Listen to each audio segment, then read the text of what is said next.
Hello.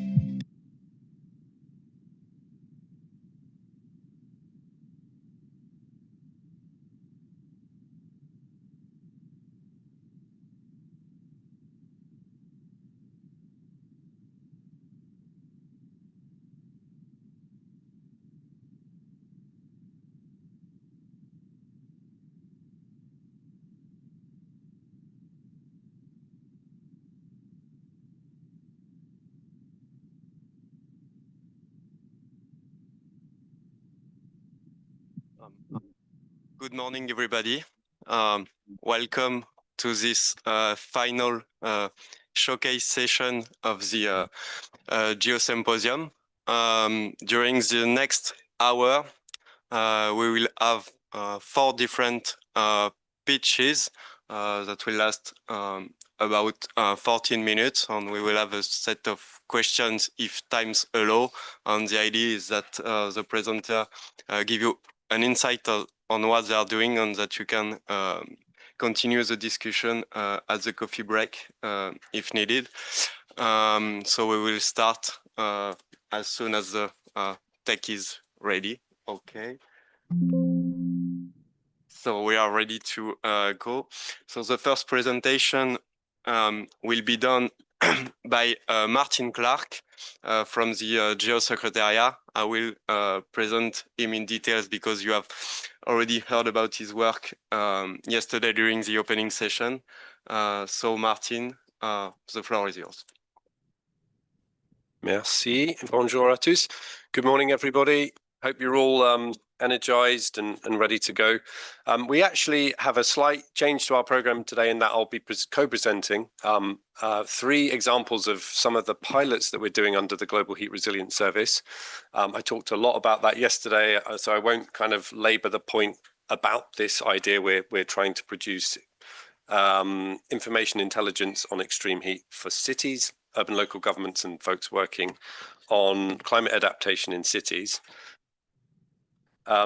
So just a broad overview. It is a multi-partnership initiative. As I said, we've been going about 18 months, 2 years, and some of the partnerships are shown on this map. This is where we have active pilots at the moment. What we'll do today is talk to you a little bit about the prototyping we're doing with C40 cities and IBM in Brazil and India. Then we'll switch to the other side of the world and look at the prototyping we're doing with Heine Academy of Engineering, Alibaba Cloud in the cities of Shanghai and Hangzhou. And then I'm really pleased to present my colleague here, Max from Helios CubeSat, who will talk a little bit about a really exciting satellite launch that they have planned for next year. So we will try and stick to time. I'm sure I'll be reminded if we run over. And actually, I'm going to cheat a little bit because I'll show you a video now, so you can all relax into that. And roll the tape, please, Sabrina. This is the IBM C40 prototype. It's my pleasure to introduce you to a new tool being developed through the IBM Impact Accelerator and C40 Cities in collaboration with GEO and GCOM, the Heat Insights tool. The Heat Insights tool is an interactive web-based platform hosted on IBM Cloud. Powered by artificial intelligence, it projects urban heat risk and suggests adaptive insights based on local climate zones for cities of all sizes and technical capacities. The goal is to protect communities, assets, and infrastructure, and to support community resilience through effective heat and climate adaptation strategies. Answering key questions such as, which cities should prioritize investment? Which neighborhoods are most at risk? What interventions should be prioritized to achieve the greatest impact on heat mitigation? The platform presents this information visually on a map, offering layered views of priority neighborhoods, air temperature, land surface temperature, local climate zones, and population counts. Air temperature, measured 2 meters above ground, reflects the thermal conditions people actually experience. It's more relevant for assessing heat stress and comfort. The air temperature predictions provided in the tool leverage TerraMind, a foundation model developed by IBM Research and the European Space Agency to predict this climate variable into the future. Population counts.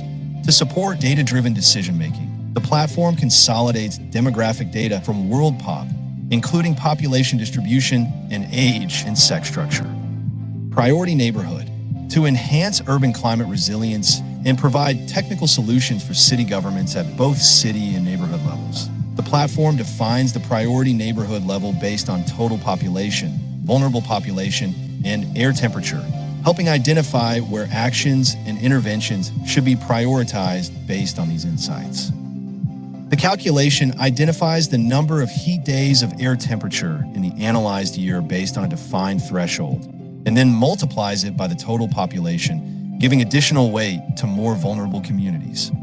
To recommend these interventions, the platform considers each neighborhood's local climate zones and predominant build types, ensuring that the suggested solutions are aligned with the area's urban characteristics. In addition, land surface temperature is incorporated to complement the analysis, enabling a deeper understanding of heat patterns across the city. Local climate zones. To better understand urban environments, the platform classifies urban and natural areas based on built types and land cover, helping identify different urban forms and development patterns. Land surface temperature refers to heat radiated from the Earth's surface. Measuring it helps understand how urban areas absorb and release heat, informing sustainable planning. The LST predictions provided in the tool leverage IBM Research's Granite Geospatial Land Surface Temperature Foundation Model with Prithvi and NASA, which has been further fine-tuned to enhance accuracy for the target cities. All data presented on the platform are accessible through charts and tables and can be exported as reports. The report is downloaded as a spreadsheet, organizing all the information displayed on the map into separate sheets. It includes dedicated sheets for city overview, population, priority neighborhoods, air temperature, land surface temperature, and insights. The platform includes an integrated assistant designed to simplify how data is presented to users. With simple questions and prompts, they can easily access city or neighborhood level information and even generate automated communications, such as emails to mayors or messages to local communities. The Heat Insights tool is currently in the development phase and will eventually be available to the public at no cost. In the MVP's first phase, it will provide data for Salvador, Cáceres, and Bengaluru. In the second phase for Rio de Janeiro, Coxim, and Hubli Dharwad. In the third phase for Belo Horizonte, Teresina, Sao Paulo, and Freetown. City governments will gain the insights they need to implement measures that protect their communities, improve quality of life, and ultimately save lives. Thank you for watching. Thank you for watching indeed.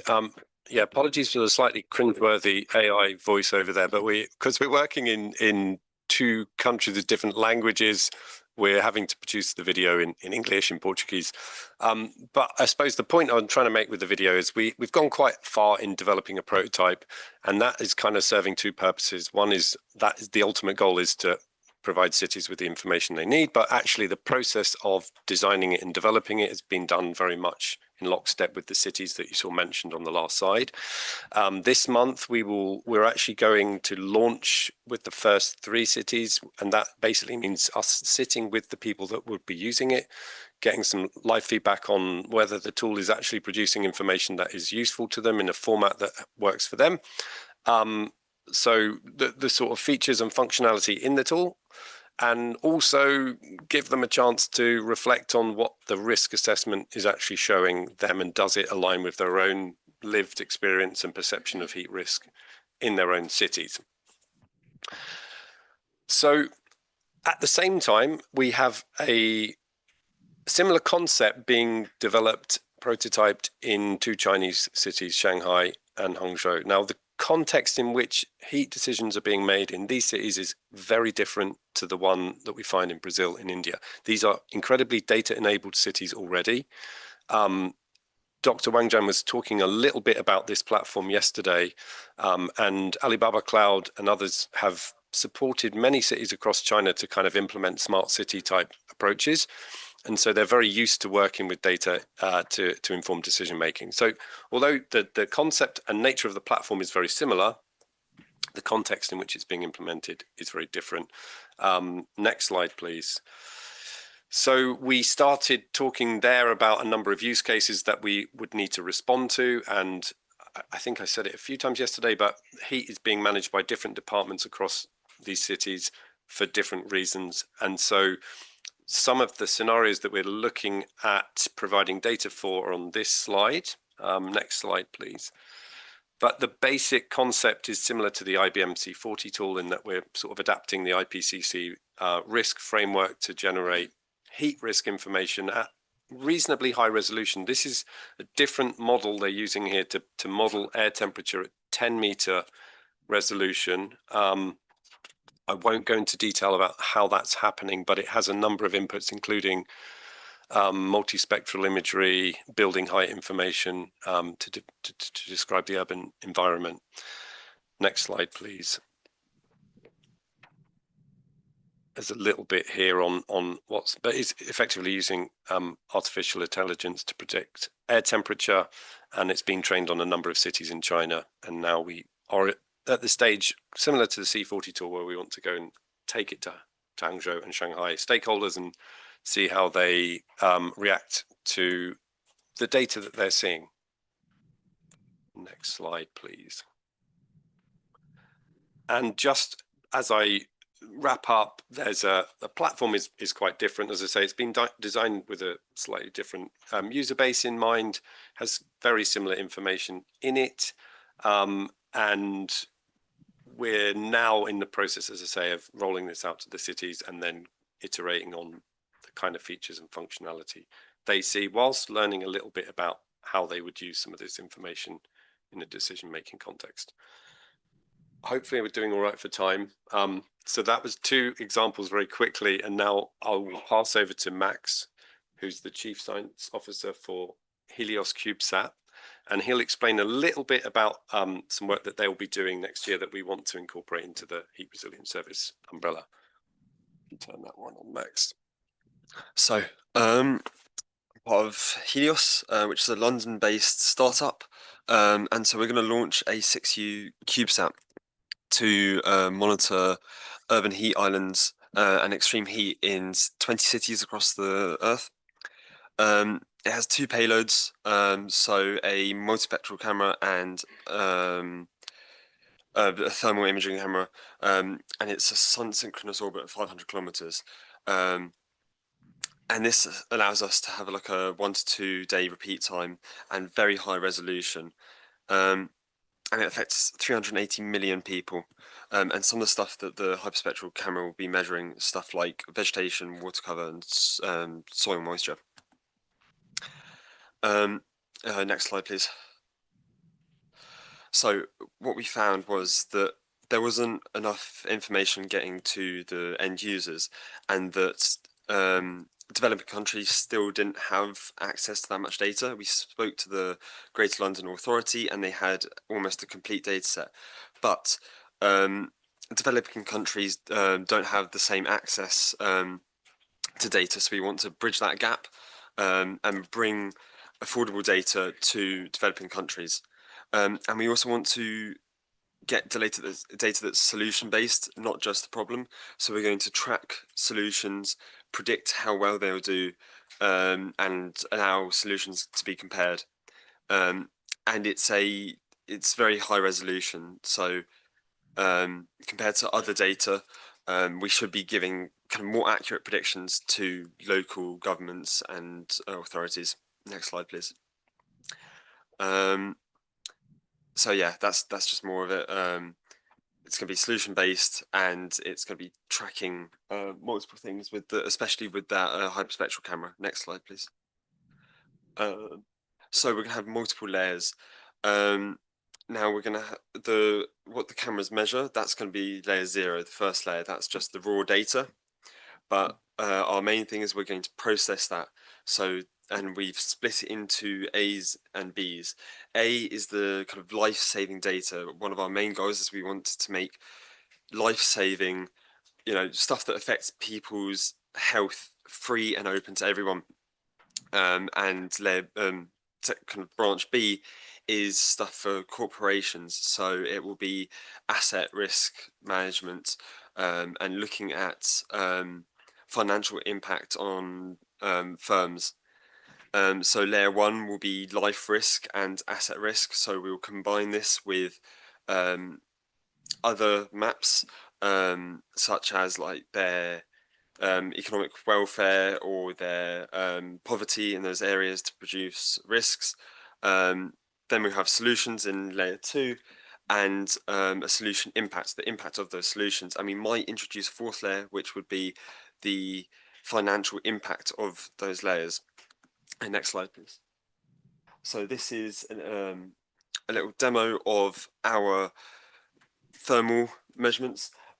So our measurements will have a resolution of 85 by 85 meters, but using the hyperspectral camera, we can sharpen it to 16 by 16 meters, providing a way greater resolution than other systems. Next slide, please. So the great successes in this is we want to, it kind of focuses on solutions, which we think is really important for local authorities.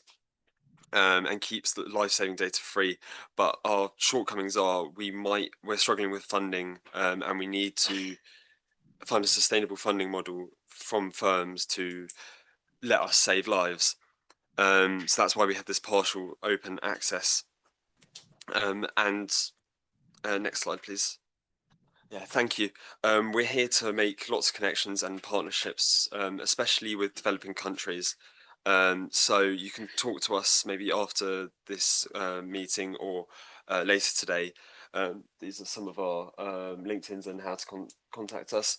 But we would really love to make partnerships and speak to people in these authorities so that we can actually get our product to the end users.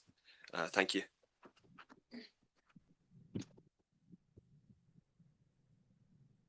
Fantastic. Thanks, Max. Thank you. Yeah, we're at time. I just wanted to say thanks. You can see the experiments are continuing, and generally what we're trying to do whilst conducting the experiments is assess the feasibility of how these things scale. The ambition of GHRS is global. You've seen a few examples of very local pilots, but yeah, watch this space for some of the results on scalability and transferability. Cheers. Thank you. And please come during the coffee break to ask your question to Martin and Max. Now I'd like to invite the next presenter, Monica Miguel Lago. She's a senior project manager at ERSC, European Association of Remote Sensing Companies, a GEO participating organization, and she will talk about the Valadora project. So Monica, please. Okay, thank you. Yeah, well, here I think within this presentation, I will take a different perspective. I will go through the methodological approach. We all, this is the second day of the GEO Symposium, and we all agreed that it's interesting to understand the different workflows. I mean, we have data, we have impact, but what is in the middle? So I will not show impacting images as Martin has been showing. So unfortunately, will be more a little bit on the detail. So, well, you passed the slides. So next slide, sorry. In this discussion will be about climate action, but also thinking more in climate adaptation. Maybe through the last years, we see a different discourse between the climate mitigation, but now it's a little bit more in adaptation. So this activity has been done into that context. ERSC is as I mentioned, is an association which is gathering the Earth observation industry. We have data providers, we have EO value providers, but also we have cloud providers or infrastructure providers. So we cover somehow the value chains. And for that, we understand also what is the data provision side, but also which is the delivery really into the community. So next slide, sorry. This is the context of how ERSC is involved in a project. We're trying to understand the stakeholders' needs, the challenges they have. And in this occasion was very interesting for us to talk with the municipalities. And it's very nice that Martin was presenting before the case, because I would like to touch upon the localization. Localization is very, very important when you talk about climate adaptation, because it's really taking the different elements about exposure, the sensitivity, the cultural heritage and how they have within the behavior of the population. It is different to talk from a disaster that is impacting with droughts in a certain area, but if you have people that was working on the land or working in a coastal, is different cultural perception. So we need to tackle all this part. So adaptations and how we'll move into this human perception, the infrastructure, the ecosystem, the economies, and the policies. And policies is something that is very important to also touch when you talk about the value chains. Valoradas and how was looking into what is already the data that the municipalities has, because maybe they have already the data. It's just a way to find the data, but also to make it accessible, and also for the different communities. You have a lot of cases that in the local authorities, they don't talk between each other because they are coming from different political parties, but they have the data. So sometimes it's really about how to discover all this data. So the next slide, sorry. We will move for a different methodological approach. So we have been testing in these areas that you saw before, different risks. Look at in urban heat, droughts, floods, erosion. So all these have different dimensions. But here, that is what we wanted, to have different geolocation areas and different risks. So with that, we try to test this methodological approach, which is really looking into adapt the context. In this graphic, you see that we go first to make a question. I mean, how the population in this municipality or region is perceiving the risk, which is the most important risk. So for that, we have been analyzing this climate impact change. I mean, which is the risk that matters most to you? With that risk, we identify which will be the indicator that is giving the information to monitor that risk. So we go into the measure of this risk. Then once we have this risk and the indicator, we try to understand which are the data sets that are able to give us the information to support that risk. In this case, it could be EO data or maybe satellite data, in situ data, other type of climate data, census data. So we compile that information. Then we try to understand which are the barriers. In many cases, we discover, if you're talking with people in Montpellier or Bracov in Bulgaria, they have different approaches, but maybe the problem is similar, which in this case is maybe data silos, the impermeability gaps, etc. With that, we made a kind of what we call it valorization framework. And with that, we try to understand which is the value of the data. We somehow prioritize data sets. It's a kind of weighting, which is most important from the different regions or cities. And then we organize this information in a catalog, a structured catalog with the first principles that gives more accessibility, obviously funding, and also interoperability and replicability information. That information is built into the design support systems through visualizations. And now we came a little bit more in the nice part to see how the images are getting together. And then to evaluate and learning with the community. If we go for the next slide. Or what I said before is about this methodology change. So you have the climate impact change at the beginning, and then you have the information about the evaluation with the community and also the impacting. The image in the bottom is nice to see because you see people there active talking, and this is the co-design approach that we mentioned from the beginning. But the co-design is really with the final users. It's with the local authority that is putting the maps and is discussing with the mayor of the city, okay, that will be the risk that you have for the elderly people that is living into your city. So with these people is the one that we have been discussing and understanding the requirements. If you go to the next slide, you will see how we build this capacity in this co-design approach. So we define this risk together with them. We try to understand this climate impact chains through the methodology that I expressed before. And with that, we have this institutional commitment. It's always difficult to work in different regions, also different realities, to have this institutional commitment, because unfortunately in the local authorities, they have 4 years of commitment because the election will come. But this is why it's important to work with methodologies, because the methodology, if it's accepted, they will remain. If it's about a local, just a case, maybe with the next election, they will not take it on board. So that was one of the lessons learned that we have in this project and this activity. Then we have this conversion. And this was important because there were definition of the different roles. Who is doing what? Who is the intermediate that is providing the data and make it easy readable for the community? So we have this translation steps. In the next phase, we have this capacity in place. Obviously, there's some of capacity building behind that.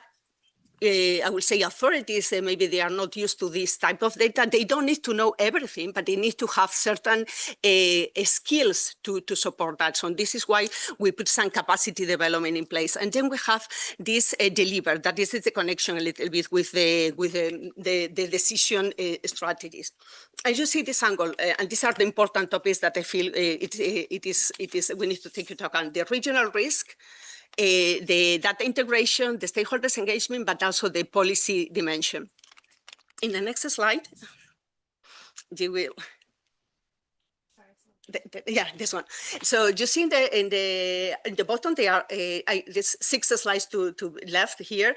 Now we look into the climate impact chain. So we look how to contextualize this risk. We mentioned before. We have this collaboration for the collection of the data, and this is the cataloging part. It was very interesting to see how different people from the same municipality, different parties, political parties, they work together to better categorize and fill up the data they have. So we put that information in the data catalogs, and then we were able to see how they embase this interoperability. So somehow was about something that we learned there was the improvement in this data management. They get the practice, and I think it was very successful in I think it was about eight municipalities that we worked together, and they were able to somehow manipulate their own data sets. So there is something that they were having there, but I think the cataloging was a very interesting steps for this municipality. In the next slide, you will see about the data. So how this data was categorized. And there is, again, it's about understanding these assessment metrics. It's about usability of the data, the quality of the data, the strategic value for the own municipality or region of the data. So the own authorities, they make this exercise and they came with this cataloging. And this cataloging is something that is remaining with that cities. So in the next slide, you will see how we converted that data into indicators. This is a typical image that probably you see these days. It's about how we transfer this raw data through these data ingestion toolbooks for extracting this area of interest. So they were taking the information, putting into the spatial temporal normalizing of the data. So they compile this format. And then how that will be identified for the local administration. Normally, they are working in local administrative units, which are very statistics. And here is another component that is taken into account because this community is normally working. A geospatial community is working in the stack data, spatial temporal access catalogs, while the statistical communities is talking about statistics data metadata exchange. So as you see, there are different languages there. And the commonality is that you need to approach with them in a matrix that, okay, we're talking a geospatial component, but we need to transfer in the statistics. So we made the transition. In the next slide, you see one example about the same regions, but two different you can see here how the path was from the visualization, the data ingestion, the local agronomic data or the local demographic data with in situ data or the climate data. So everything is processed in the same platform. And the interesting part is that many risk indicators were processing with the same platform to give some indicators for decision. So the example here is not really to show what the tool was preventing. It's really to show the methodology that is important. In the next slide, we go to the decisions. And here it's a kind of sum up about this exercise with them. And it was interesting because they give us these discussion topics. It's about, they validate a lot the concrete local problems about what is matter for the region. They validate also that they don't need to know about the complexity of how to transfer this data, but obviously they need platforms for visualization, but they need to know where this data is coming from. They're really aware about that. This should be linked to decisions, and the policy dimension is very important. In the co-design is that we build trust, and this is something that they appreciated. And the really part here is that they wanted to connect with the different dimensions of the policy. They have national policies, regional policies, and local policies. So they needed to know that each data sets or these indicators are linked to this policy. And the next slide is we find the discussions about the policy. So we made a kind of sum up here about what we find out with this exercise of methodology, and no surprising is about the harmonization came into the discussions, the data accessibility, the co-design, the target risk visualization solutions, but it's very important to discuss about the uncertainty, and not only about the uncertainty of the satellite-derived data, but the whole data chain, is the model, is the in-situ data, the uncertainty, all of those, is they are summing up or not, is aggregated, that's uncertainty. Then it's about the inclusion with the local values, and this is again very important for them, and we took it into account. The human perspectives or the capacity buildings were also something that they were thinking to continue, and this I think it was a nice exercise to accompany all along the way, and knowing that they are keeping the methodology, maybe not the project, but the methodology is there for the next term, political term, to take it over. And I think with that, I think it's fine. Is the last, I think it's have the last slide, which is, I think, a summary of this. What we saw from then is about making data easier to use, not something creative here, but they act with this data. They already act, and they have they appreciate a lot of this clear cataloging, the indicators, know where they're coming in the workflow, and also thinking that they could really take they take the ownership to do this long-term support. And with that, I think they are my sum up and the slide with the slides. Thank you very much.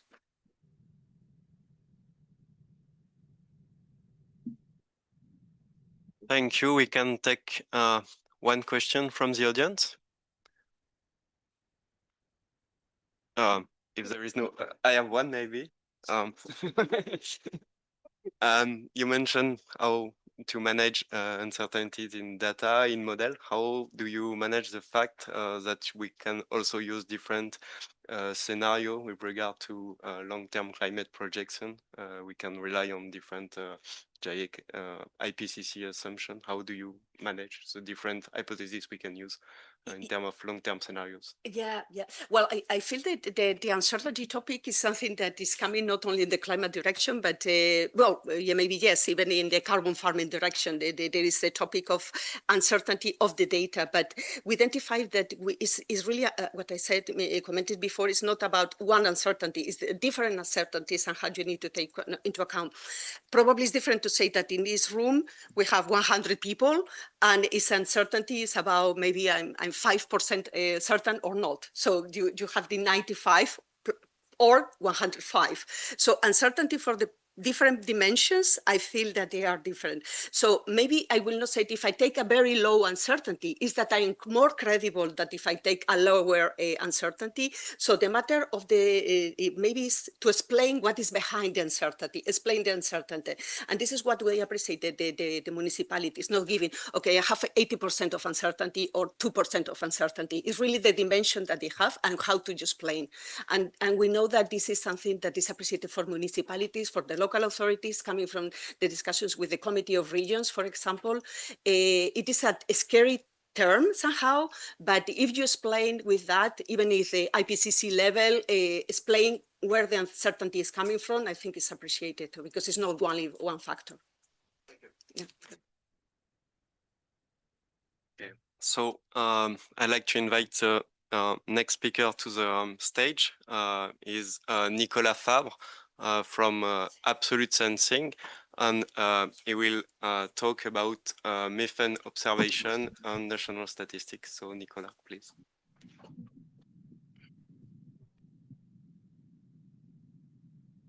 Yes, sure.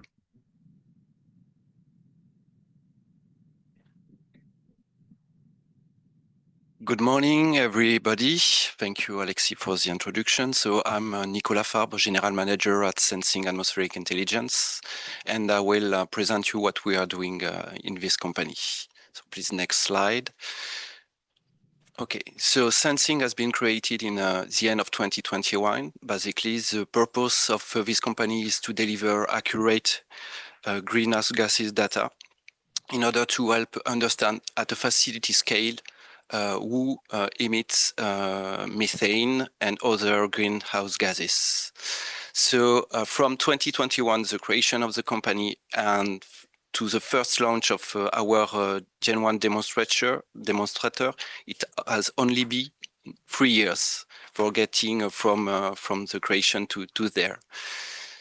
The demonstrator, the purpose is to show how we are able to deliver CH4 accurate data at facility scales. And the first contract we have for this data is a Copernicus contributing mission. We have been selected as a Category 1 company.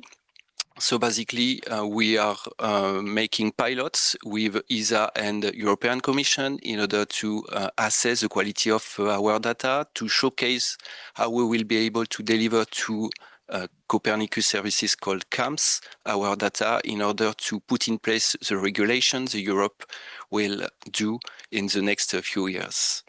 And the plan is not to keep only the Gen 1 demonstrator, of course, but to go to one satellite to constellation to improve the performance of our payloads, to allow to monitor other gases. We will be able with the Gen 2 to monitor as well NO2 and NH3. So, and the start of the Gen 2 constellation launch will be end of 2027. Next slide, please.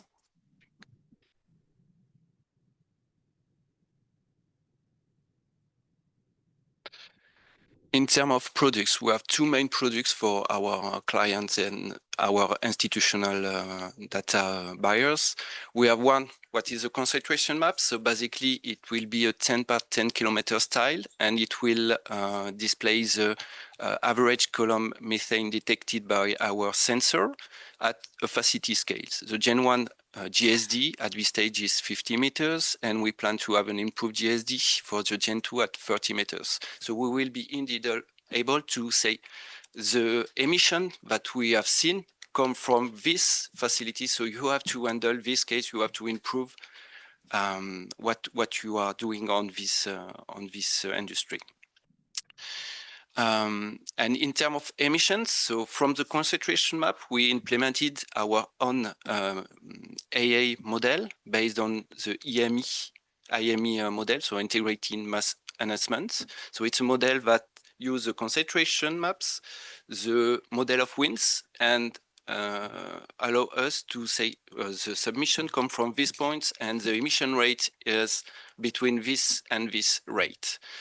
So, of course, as part of the demonstrator, Gen 1 is able to assess emission at emission rate about 150 kilo per hour. And we plan to have the Gen 2 that will be able to go below 50 kilos, so really detects a small emission and help industrial oil and gas landfills to improve their facilities, and of course, institutionals to have reliable data to see if it's relevant in terms of reporting. In terms of services, now you have the data, but we want to put in place some services to our customers. So the first and our main services is what we call continuous monitoring. So basically you have several bases. At this stage, as we have only one satellite, but it's at least one satellite, we have opened the monthly monitoring services. So you are able to select a POI on our digital platform and say, I want to monitor these facilities at a monthly revisit time, and so you will be able to get the product concentration map and the emission rates linked to these facilities each month. We have, of course, access to the archives, so our clients will be able to download what we have monitored before, and we have a retention period between what has been acquired from the client and what is available in the archive. And if it's a kind of pilot or a kind of test, we have as well a service for tasking and getting the concentration and emission products. So these are our two main products. We will have the same products with other greenhouse gases with Gen 2, and the services will be improved, of course, in terms of revisit, in terms of quality, and we will as well add crisis management. With the constellation, we will be able to have, in terms of disaster, a revisit less than 1 day. Next slide, please. So from the beginning of the adventure, so the launch of our first satellites, and to today, we have made several assessments in terms of quality. So on the 130 acquisition we have made in 2025. So meanwhile, we were doing the reception of the satellite, the LIOP, what we call the LIOP, the IoT of our payload, and the validation of our processing chain. So we made this number of acquisition, and we assess a median standard deviation of roughly 100 ppb. So let's say 6% regarding the average column on CH4. What we see is we use the paper to assess our detection threshold, and what we have seen is that more or less the detection threshold is linked to the ground sampling distance. So of course, the most lower sampling distance you have, the more lower detection threshold you are able to deliver, and it's linked as well to the precision, to the accuracy you have on your concentration products. So if your concentration product is good, you will be able to have reliable emission rates. Otherwise, if you have more than 20 or 40% of uncertainty on your concentration maps, it doesn't make sense to go to emissions. Next slide, please. We have as well works on data available from institutional program from Sentinel-5P. So we are not talking about the same pixel size. Sentinel-5P is more or less 4 kilometers to 7 kilometers in terms of GSD. But for us, it allows us to see if we are doing the mean value on an area, if we are relevant to Sentinel-5P. And we have used as well TCON, that are equipment on ground, and you have a concentration of different gases from this equipment available in order to assess the quality of the product.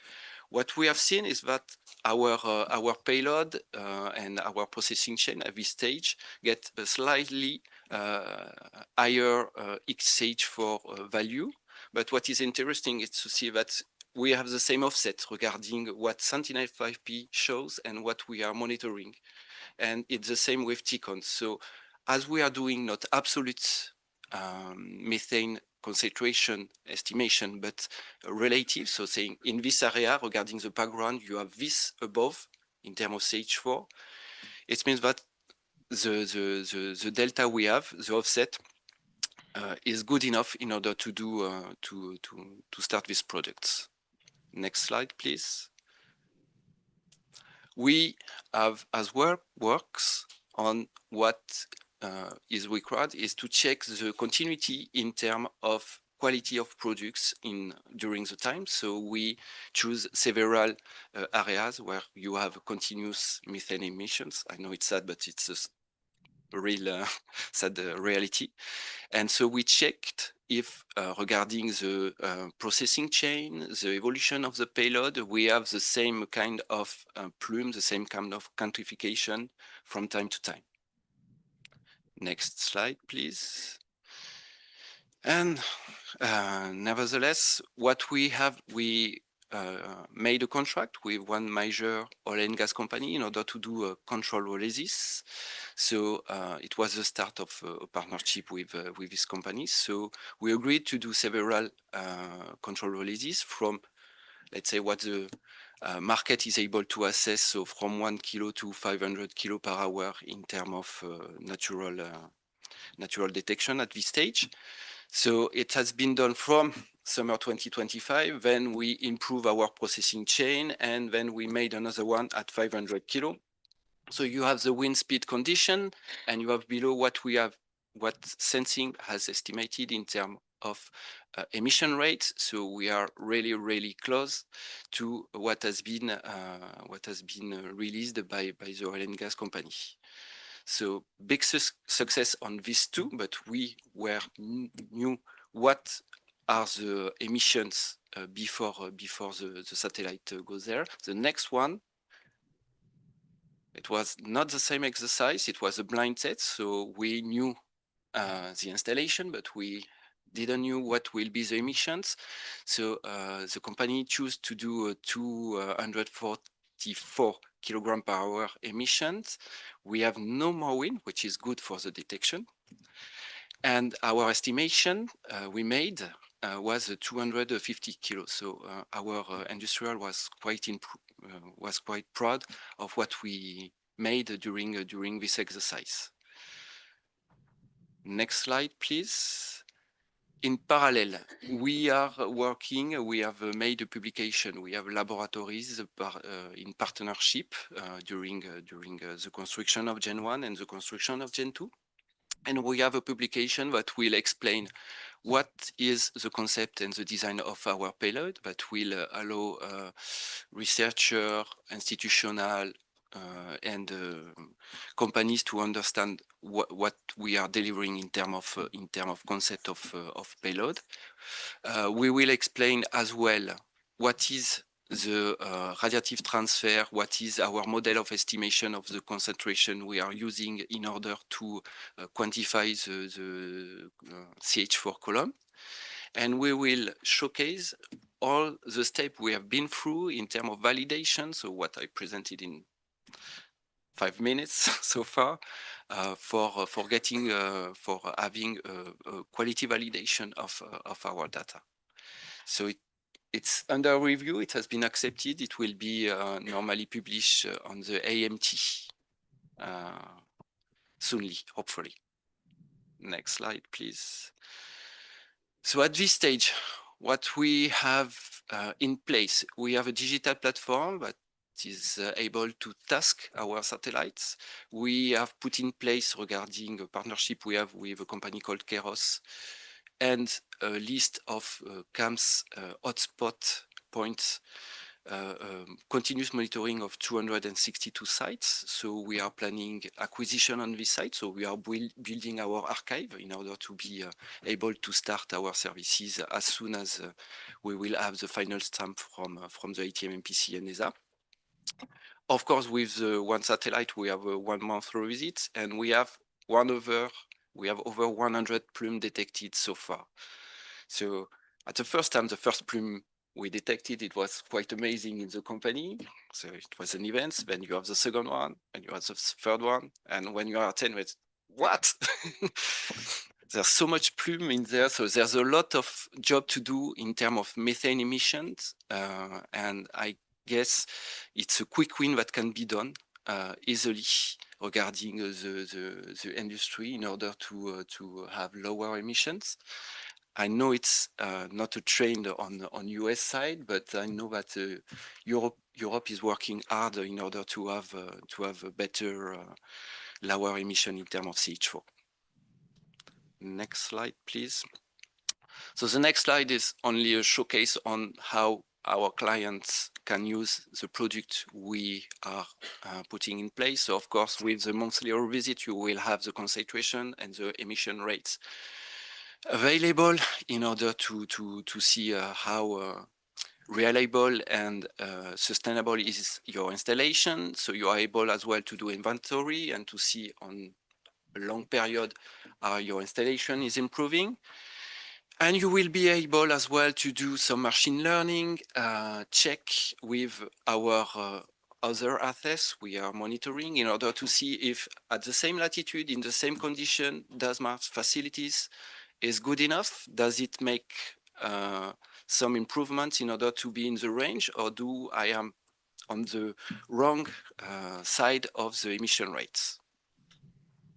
And that's it. Okay.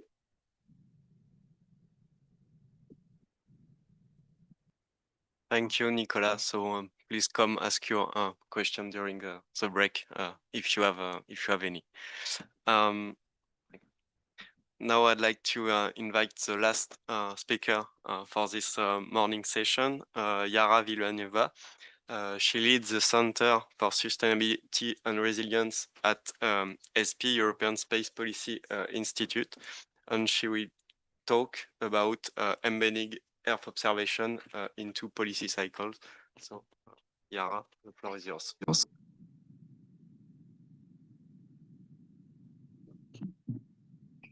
Okay, perfect. I hope everyone can hear me in this room. And if not, I'll just probably try to project my voice. Good morning, everyone. I'm Yara, and today I'd like to present a little bit in a very different perspective, basically trying to solve the problem that we're all trying to solve in this room, but in a policymaking angle. And so, and very specifically, I'd like also to present the what if the initiatives that we have within the center, which is the Policy and Practice Hub, but also just a very quick introduction. For those who don't know about us, we are from a European Space Policy Institute. It's an independent nonprofit think tank based in Vienna, and we actually work across a full range of space policy questions, from space exploration to industrial strategy to security and defense, but also about climate resilience. And all of those work that we have, we actually, at the end of the day, it all boils down to like a one question, which is how does space really serve the world beyond the space sector? And that's exactly what the center would like to solve, which is the Center for Sustainability and Resilience. It's actually very new. It was just established last year. We are being supported by the Austrian government under the space strategy. And we mostly focus on non-space decision makers. Basically, these are communities who don't really speak our language in space. These are communities who don't really follow our roadmap, and these are also communities who don't go to events like this. And one of the core questions in the center that we wanted to solve is also if this space technology is actually mature and the policy obligations is clear, why is there evidence not really arriving where it should be? And that's what we wanted to find out. And next, please. So what we did is actually we tried to analyze all the national policies in specific sectors in 26 European countries. And this is the Austria's National Energy Plan. There are 449 pages all in all, but there is actually zero mention of Earth observation, Copernicus, satellite data of any kind, remote sensing. There is nothing. And this is supposed to be a document that is supposed to guide a country's energy future plan from 2030 and beyond. Next, please. And actually, this is not really an outlier. We try to map different policy sectors, for example, energy, peace and security, digital transition, and climate action, agriculture and food. As you can see, agriculture and food is the highest domain by which the Earth observation is actually being integrated, but energy is the lowest. So zooming into the energy sector, within Europe, there are actually 12 countries with zero mentions in their national energy and climate plans. So you can see the priorities of the policymakers. Austria is one. Switzerland is actually has a zero mentions. And you can see here the energy sits at the bottom with 2% of all the mapped EU applications. Here, it's not just because Earth observation is not relevant. We all know that Earth observation can actually address energy problems. In fact, the European Commission, they actually created an initiative wherein they mapped the policy obligations to the technical capabilities, specifically the Copernicus, and we know that there are actually directives that we can solve by Earth observation. Next, please. So we all also know in this room, based also from the other presentations, space technology and policymaking, there are different worlds. In the space and geospatial technology, we talk about data sets, we talk about applications, and in the policy and decision making, we talk about obligations, we talk about budgets, we talk about deadlines. And one thing that we wanted to address within the CSR or the center is actually creating this bridge between these two worlds, which is the policy in practice hub. So we chose Austria as one of our pilots simply because it also sits in that zero mentioned countries, and also because the center has a working relationship with a federal ministry.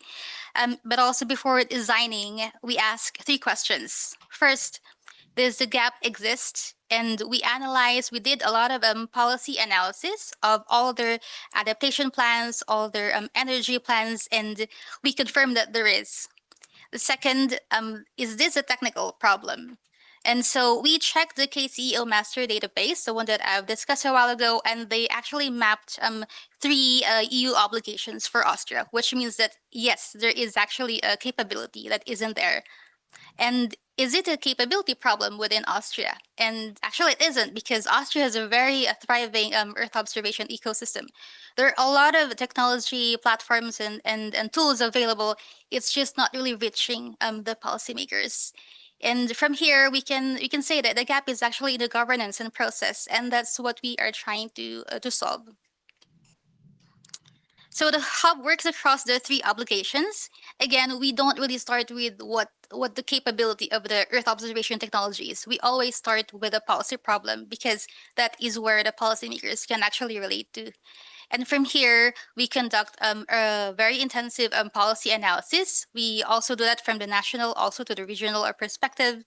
And from there, we also have to conduct a workshop or stakeholder engagement where we try to put everyone in the same room, policymakers, technical experts, market operators, and also the community layer.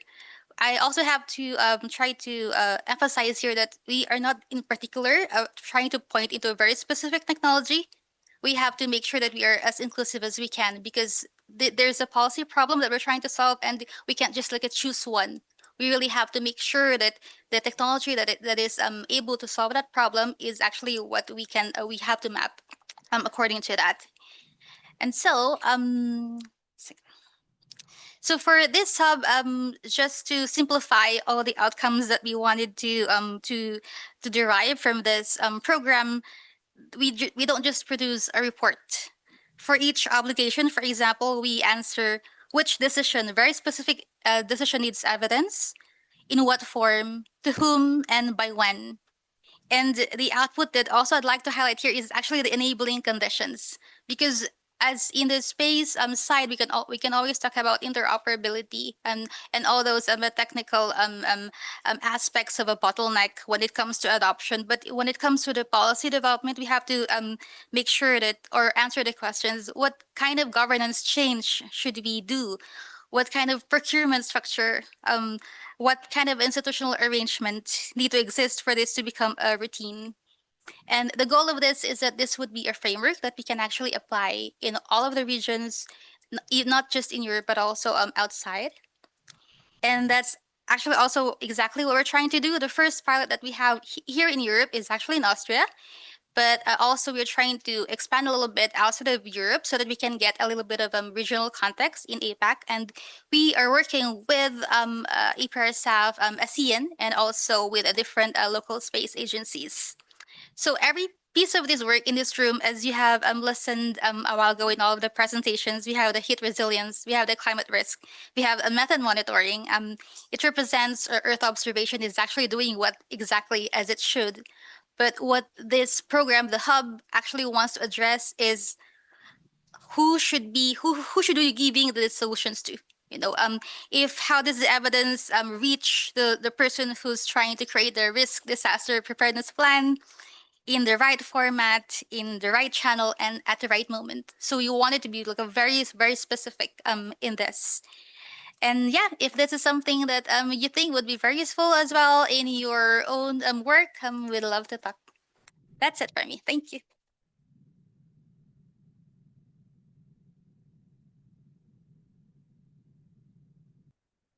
Thank you. We can take one or two questions if there are in the audience.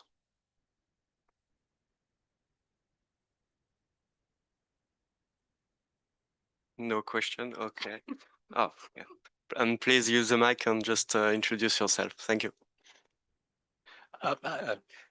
I haven't worked too much with policymakers, but what I find with policymakers is that they try to balance many different considerations, many of which are non-technical, right? Yes. How do you get the technical experts, which is part of most people in this room, I suppose, to understand the policymaker's perspective and the other way around? Because otherwise you're just talking about the same thing with completely different voices and they don't even hear each other. So there are two angles here. First, the reason why we are starting with a policy problem is that because it's their priority. So we are starting with what their priority is. And from there, we try to put an angle of how can we actually solve your problem, your priority problem. And that's where we put space in. Most of the policymakers, as you know, they're not really aware of what space technology can do. So I guess one of the very first steps that we have is really awareness. And from that awareness, we introduce them how it works and how it can solve their problem, which is their actual priority problem. And then from there, we can create some pathways, integration pathways, how we can really integrate these solutions, these data sets into their own operations. And the reason why I actually emphasized here a while ago as well is that when we start with a very specific policy problem, we have to conduct a policy analysis first with them. So we really have to involve them from the very start. And we have to be very, very specific, which means that we have to be specific with what kind of, which specific law or policy that they are trying to solve, which specific timeline, which is very important, which specific institution who owns the problem. So there should really be a problem owner of that problem. Sorry. There's so many.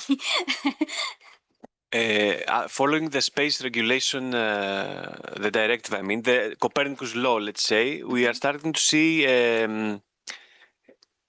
several European regulations adopting the language, the terminology.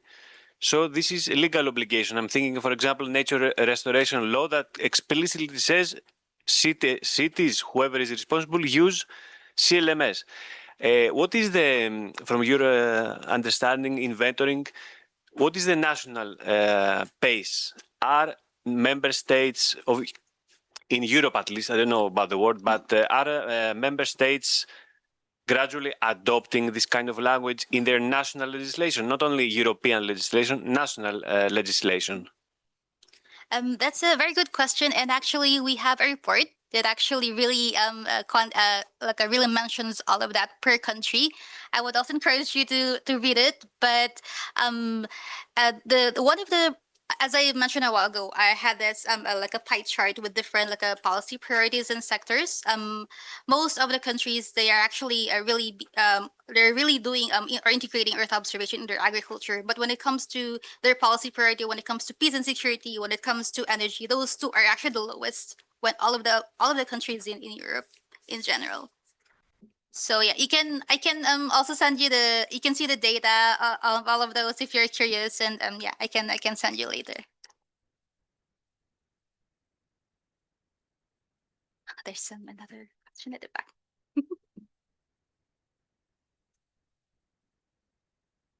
Sorry, I cannot hear you. If you can go in the front. I can go in front. It's okay. Okay. Oh, perfect. My question is like about what were you talking? Like there is like the platform link or like this platform that it says like is like a web app platform that we could see how does it look all the information that you were talking, or where could we see like more information about this? You mean the data that I was Yes. talking a while ago? There is actually a publication, a report. It's in SP website. If you see, the title of the report is "Where Sensing Makes Sense." It's actually a report that we developed with European Space Agency, and we just also launched it last month. So this is very timely. The title is "Where Sensing Makes Sense." Okay, thank you. Thank you.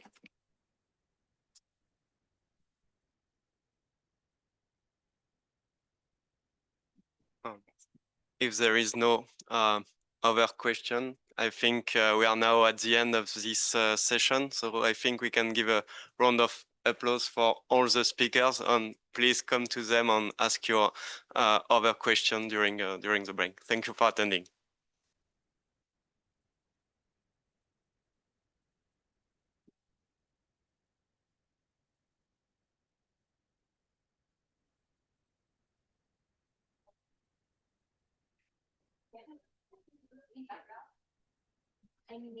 I want to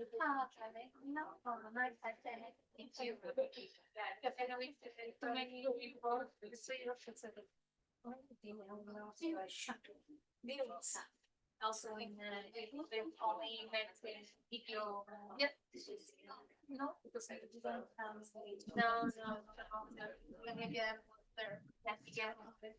How are you? Good.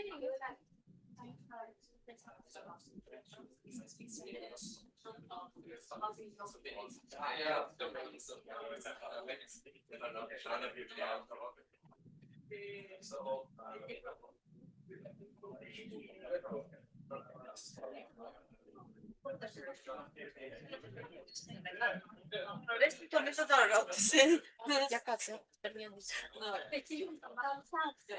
Ναι. Έλα παιδί μου, να σου κοπήσει το τηλέφωνο, να σου κοστίζει πολύ ακριβά, πάρε με στο Viber.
Έλα παιδί μου, τι έγινε, τι κάνεις.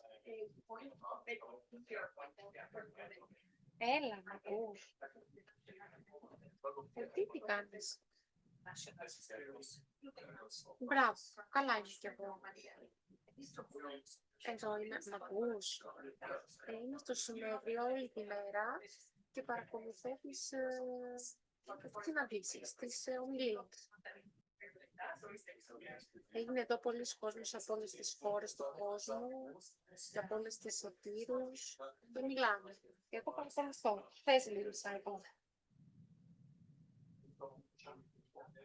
Ήταν κάποια οικονομικά πράγματα. Για την ρήπανση, για άλλα θέματα.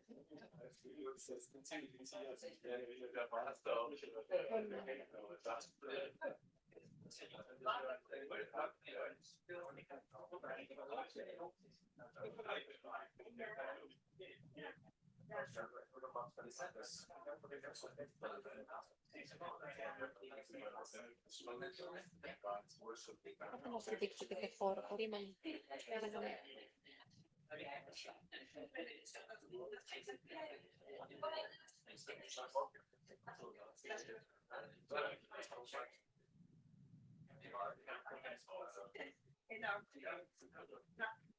Βλέπεις.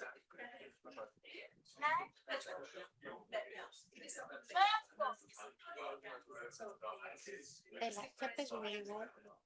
Εσύ που είσαι τώρα.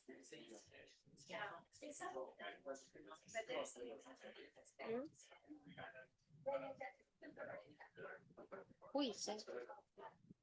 Πού είσαι ρε τώρα? Γιατί δεν είσαι σχολείο?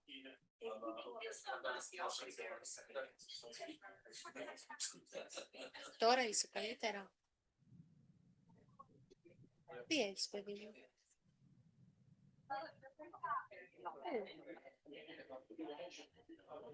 Εντάξει. Πού δηλαδή? Πού πονάς?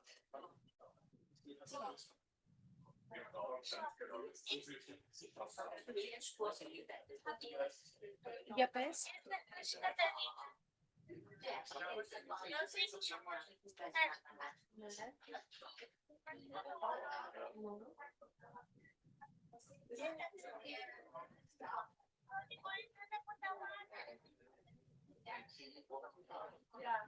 Δηλαδή ότι λόγω μοιοπίας ή κάτι τέτοιο. Θα πάτε με τον μπαμπά στο οφθαλμίατρο, δεν θα πάτε? Ωραία, να δούμε. Που δίπακου να έχει αλλάξει κάτι, ναι. Εσύ έχεις κάτι άλλο?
Hello. Good morning. Good morning, everybody. I am pleased to start this session. Welcome. We will talk about how using impact assessments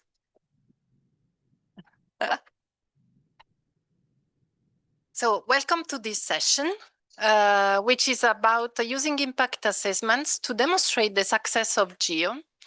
And the session is organized by the GEO Value Group, which is an enabling mechanism under the GEO work program.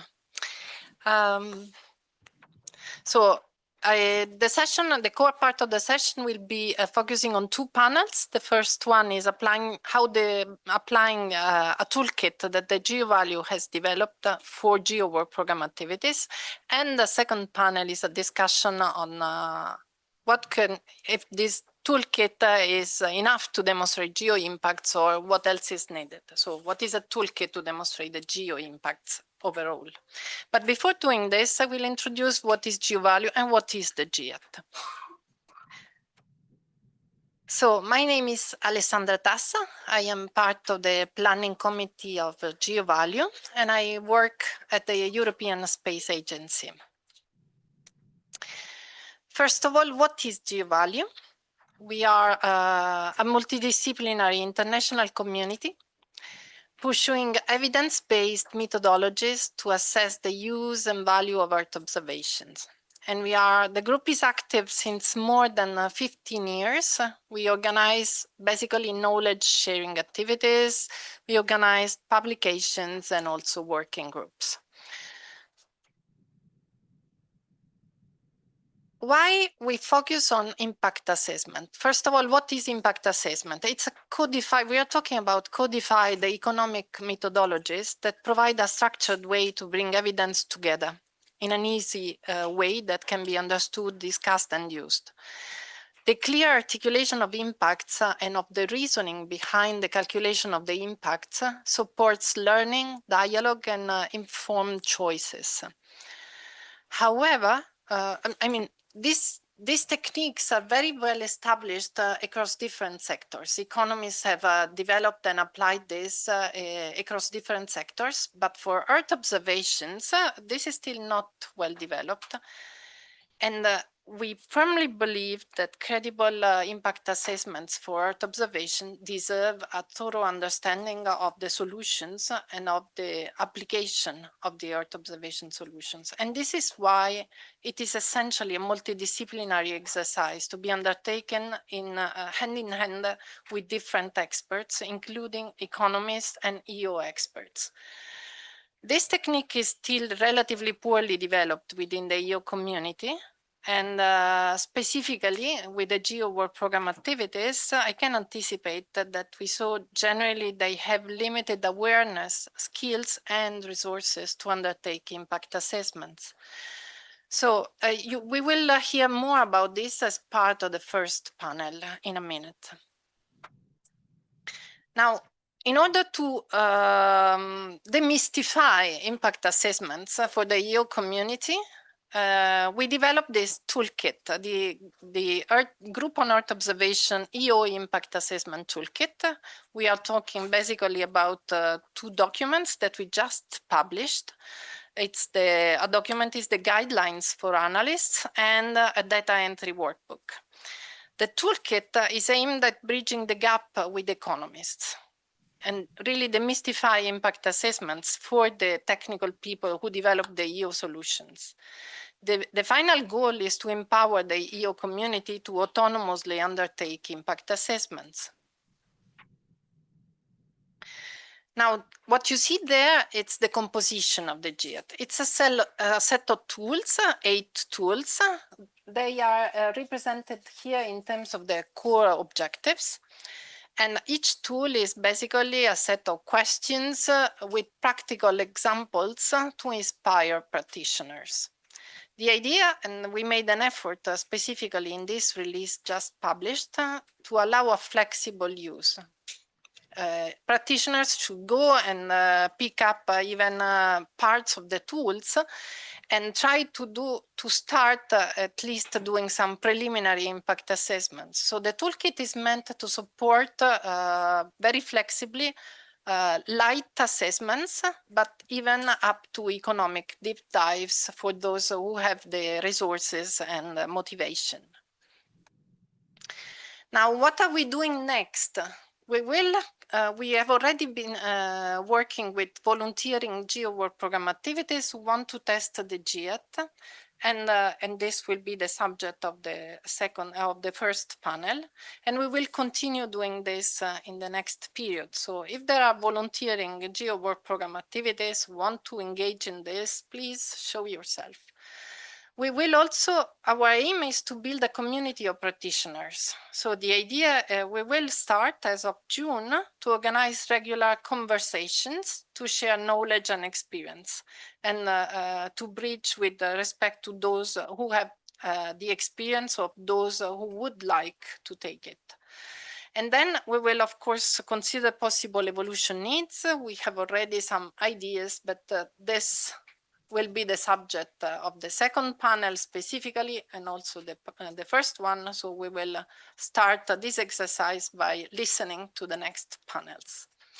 And with this, I close this introduction, and we will hear from the first panel. But before doing this, we thought about giving a practical demonstration, which will be given by my colleague Maite.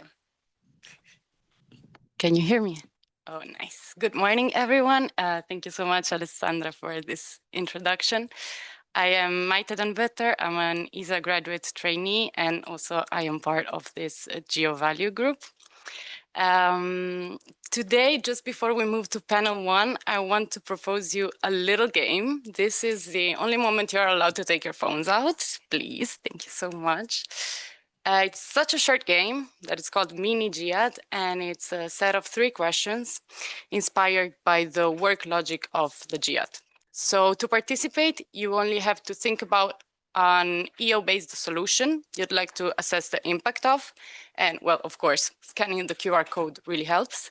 And you follow along me these 3 questions that will help me explain you some core concepts of the GEAT, and you understand a little bit about, if you have an hypothetical use case for an impact assessment, how feasible that is. So we can start with the first question. Thank you. Can you identify a mature primary user of your EO solution?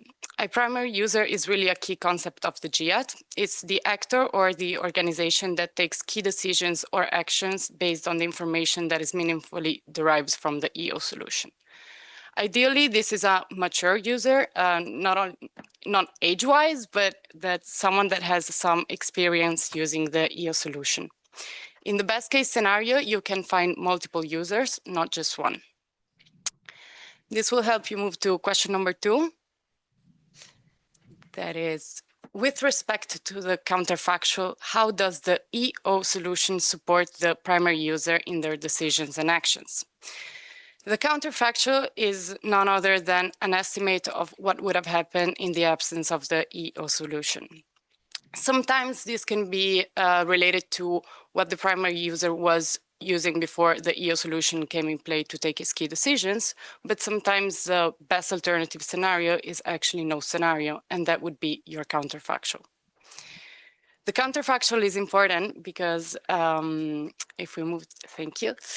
Question 3 is about how significant are the impacts of using the EO solution compared to the counterfactual scenario for the primary user and downstream beneficiaries.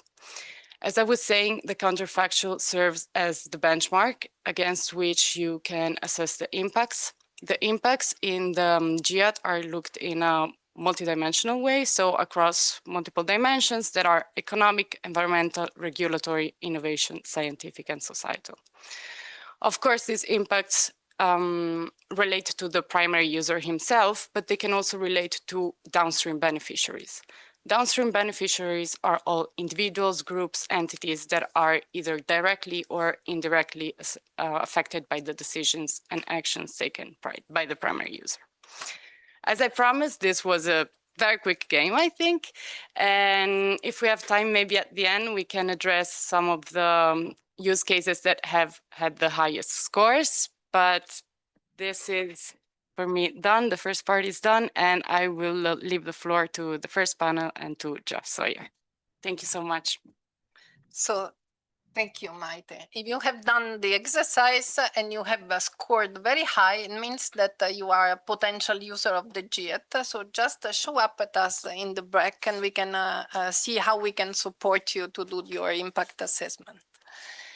Let me introduce Jeff Sawyer. Jeff is a fellow person from the GEO Value Organizing Committee and is a senior advisor with the European Association of Remote Sensing Companies and especially the moderator for the first panel. Jeff, the floor is yours. Thanks, Alessandra. Does that work? Okay, great. Yeah, so I've been involved in this game for some time now. Many of you will know about SEBS, or at least I hope you do, which is part of the basis of the work that we're doing. So if we can have the first slide, next slide. Okay. So next slide, please. Yeah. So we came to the GEO plenary last year. We proposed the GEAT, and we had a first version of the GEAT available for people to download, to test, and to play around with. And our plan was to then use the results of those tests in order to improve the GEAT, to expose where it needed to be tweaked and to improve it, and to come to the plenary this year with issue 2.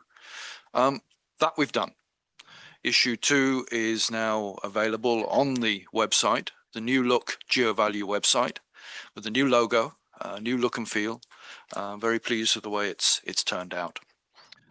So you can find the GEAT there. And there are 2 parts to the GEAT, as Alessandra has explained, the document, the guidelines, and the toolkit in Excel form.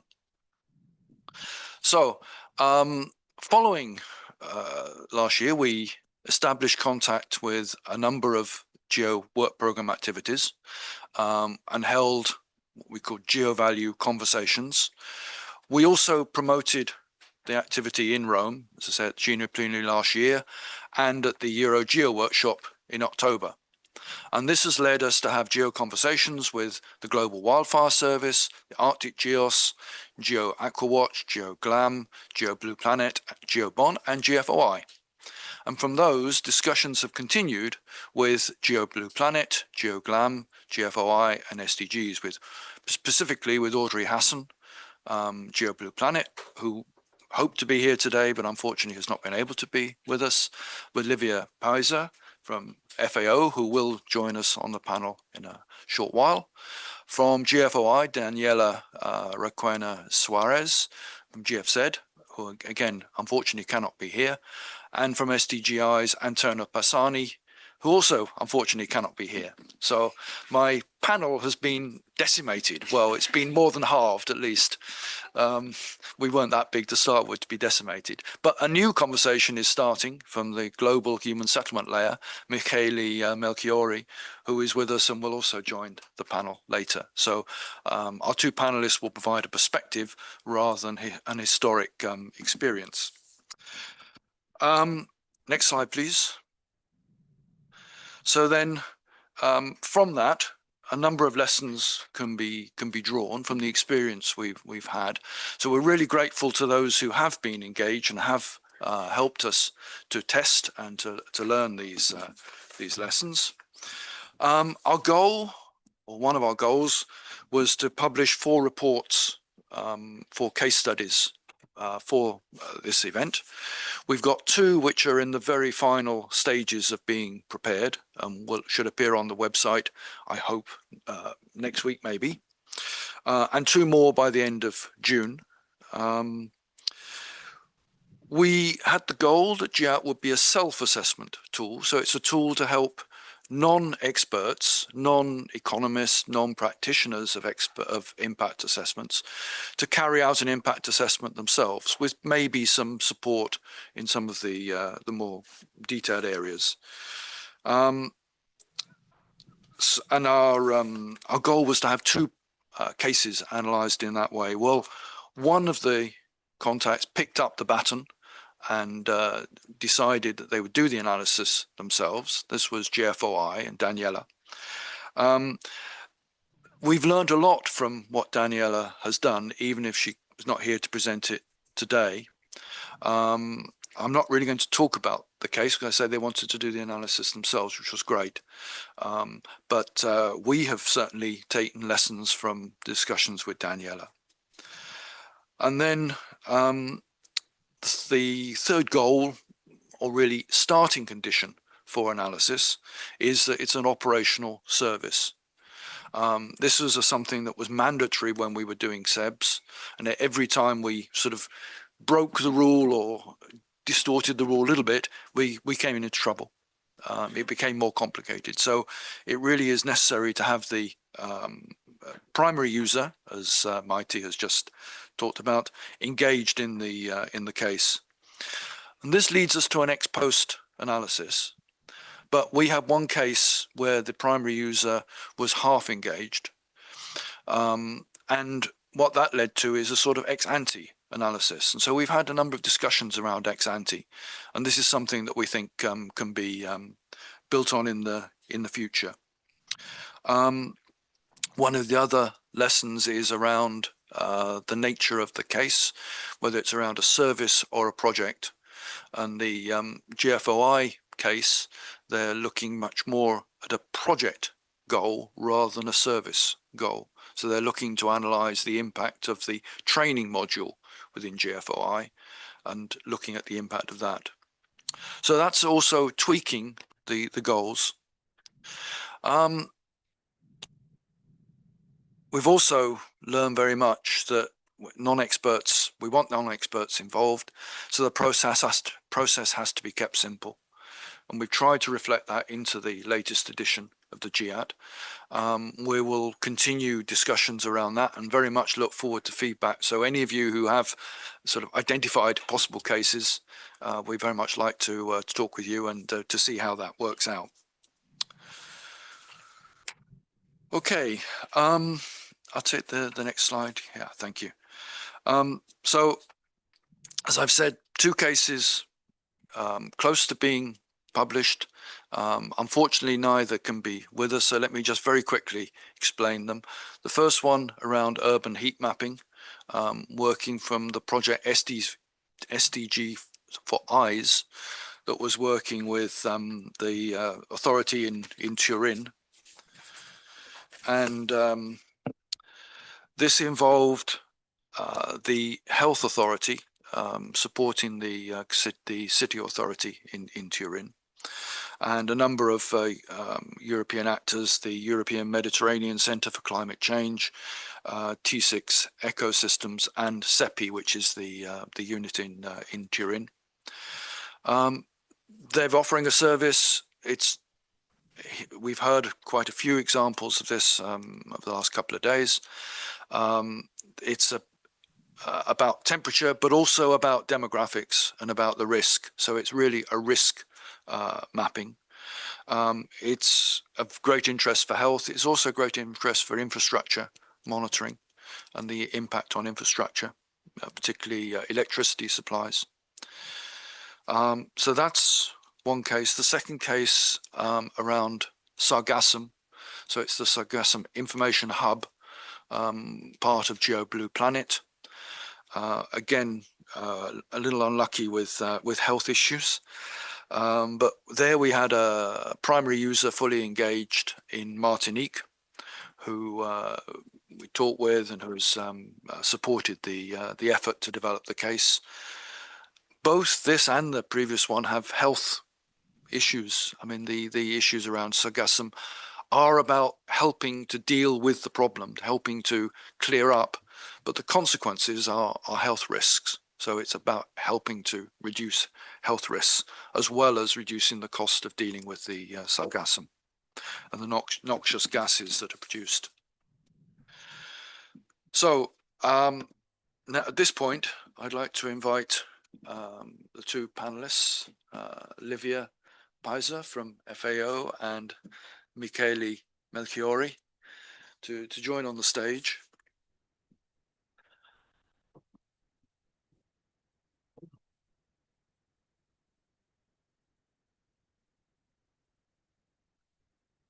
And I'll ask each in turn if you can. You've not had the chance to really deal with the application of the GEAT, so it's more a perspective from the case and what could be developed. So what I'd like each in turn, Livia first, to explain, well, just introduce yourselves. I always prefer to do it that way. Explain the cases, provide a view on the impacts of those cases and any perception of any perception of the way that GEAT can be applied. So, Livia, thank you very much. Thank you. Well, first, this microphone is very far from the chair, so we have to lean on. So thank you to the European Space Agency and for inviting us in this exercise. And well, it's also an additional recognition of the good collaboration between FAO and ESA on agriculture monitoring in particular, and to GEOF, of course, for the work we conducted together so far. So yeah, I'm Livia Peiser. I'm Senior Land and Water Officer in the Land and Water Division of FAO. So as the name goes, we mainly deal with monitoring land and water resources for agriculture, and also I'm head of the geospatial unit there. And in the Land and Water Division, what was mentioned as a good example that would fit in the GEO value exercise is the work that we do through the Vapor program. That is a program that also contributes to GeoGLAM, and that's why I'm here, I guess, and that is connected to GEO. So the Vapor program is well, a project started 10 years ago with main fundings from the Netherlands that calculates, that uses open access remote sensing data to assess water productivity in agriculture. By water productivity, we mean the amount of output, agricultural output per unit of water consumed. So we monitor both the biomass, that is the agricultural output, and the water consumed through an open actual evapotranspiration algorithm. And we produce the data and distribute the data through the FAO agroinformatics platform. In addition to that, we have activities in 13 more countries where we co-develop with users tools that transform this data into actionable insights. So the co-development is really at the core of our work, particularly because we started 10 years ago. First, we started with conceptualizing the work, and then this, in the last 5 years, we've really been focusing on demand-driven type of tools design and co-development. And that's where the primary user that is at the center of the exercise is very clear for us. Well, first, because in FAO we have a clear political mandate. I mean, we are our member countries, and we support the member countries to address their issues. And so we have a clear mandate, and we have a primary user in the country, well, more than one even. So in that sense, that fits into this exercise. And we, with a conversation with Geoff and Alessandra, we had many different examples that we could drive and work on, but we at the end we selected 2 of them, one in Jordan and one in Tunisia, where the product is on one hand maybe mature enough in terms of deployment, but also it's very relevant at national level. So Jordan, and that's the one I mentioned today, is one of the countries with a higher water scarcity and serious unsustainable overuse of groundwater, largely for agriculture. And that's where the value of water is so important, and also linked to, because the value of water is so important, the value of Earth observation for water monitoring is also clearly, let's say, measurable in a way. So we together with the International Water Management Institute, it's a partner of the Vapor Project, we co-developed a tool for monitoring its irrigation performance assessment tool. So it has some common letters, and it is designed, and it's already, I mean, transferred to the Irrigation Jordan Valley Authority. So it's the North Jordan Valley is the area of interest, and the Jordan Valley Authority in Jordan is the primary user, and the Ministry of Water and Ministry of Agriculture contributed to this co-development exercise with IMI. And the tool is basically helping them understanding where in the irrigation area there's there's potential issues with the way and the amount and the way water is delivered to farmers, basically. So with remote sensing, they can immediately monitor the impact, the evapotranspiration of the water consumption by plants, and this is, they can compare that between different areas of the irrigation scheme. They can compare it with different periods in time and so on, and make decisions on what areas need prioritizing, for example, for maintenance or for other type of intervention. So this is already delivered to the irrigation to the Jordan Valley Authority. So going back to the, shall I continue? Yeah, going to the GEAT, I think maybe there's a couple of things that I mean, we just started the conversation, and I think what is interesting to note is that I mean, for us this was a bit of a we already have in FAO quite structured impact evaluation frameworks. For large projects, I mean for all projects, but there's a mandatory budget for the monitoring and evaluation and of the projects. Can be a midterm or at the end of the project. So we already secure budget, and this process is ongoing. So there was no, let's say,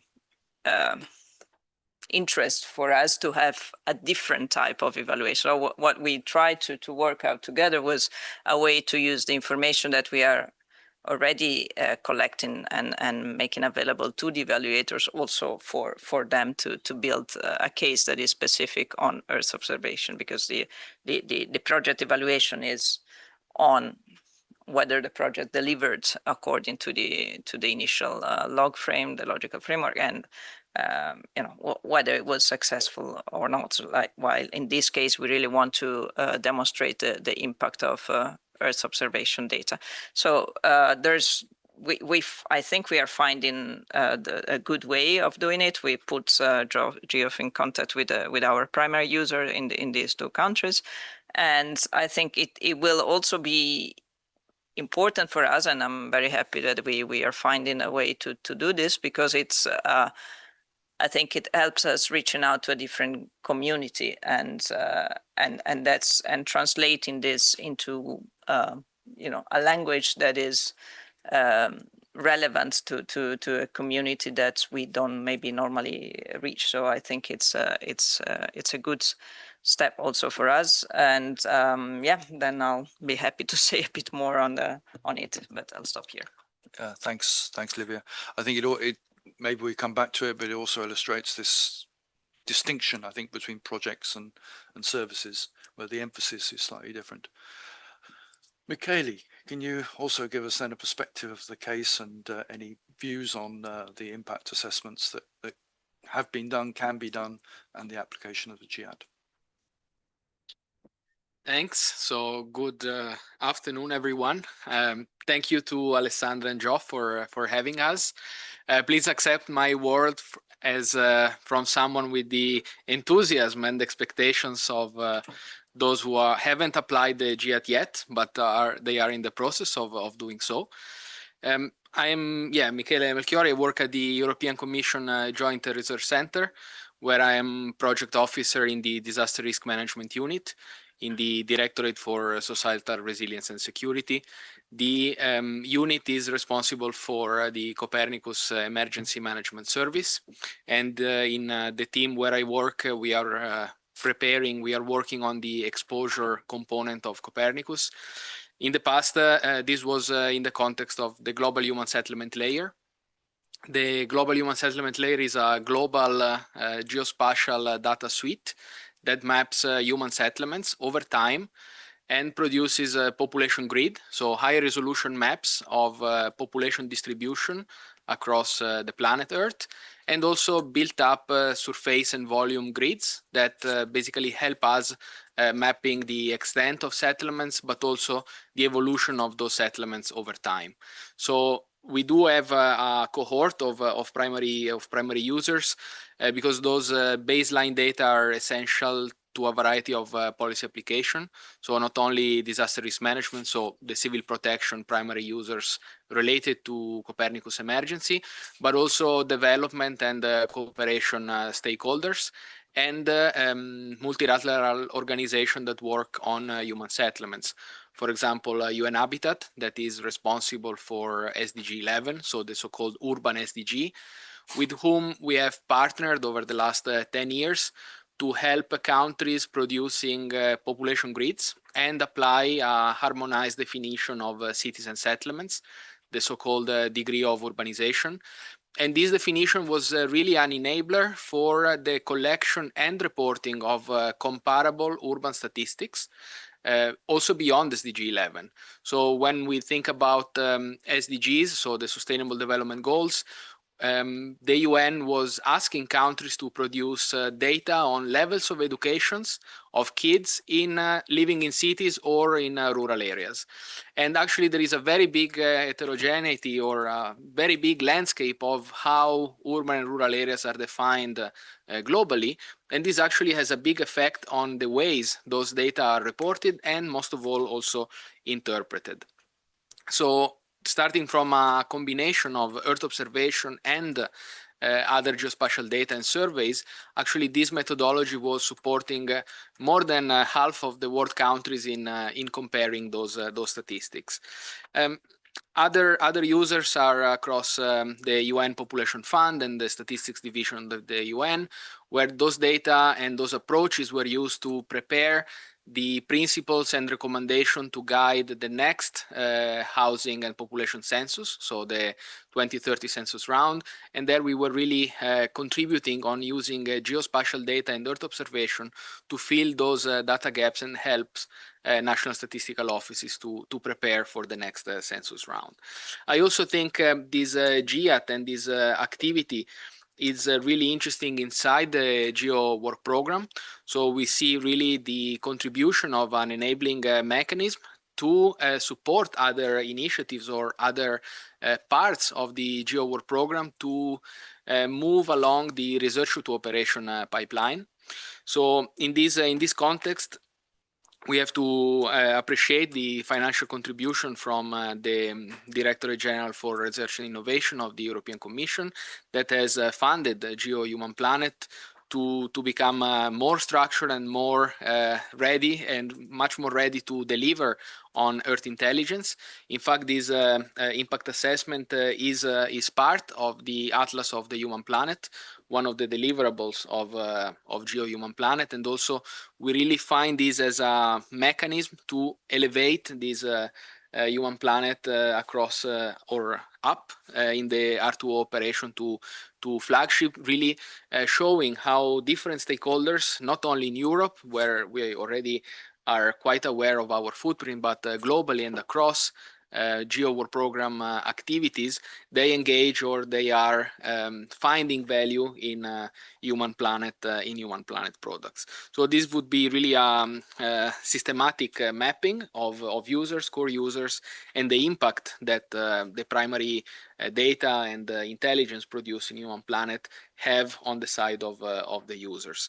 So I will mention some of those impacts tomorrow in the plenary session, so stay tuned. And I also appreciate the GEAT as a tool, really to fill a big need, I would say, from the Human Planet's perspective, of monitoring and measuring impact. And we didn't have to come up with something new or something completely different from the practices, but it's really something already strongly set inside the GEO ecosystem.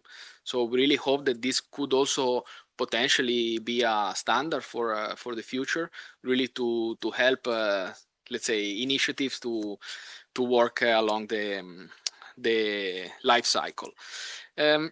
Therefore, I don't want to spend too much, but I'm really looking forward to report next year on the results of this impact assessment, and potentially also consider the opportunities of having periodic or let's say assessments over time, depending on the, let's say, on the effort that is needed around that.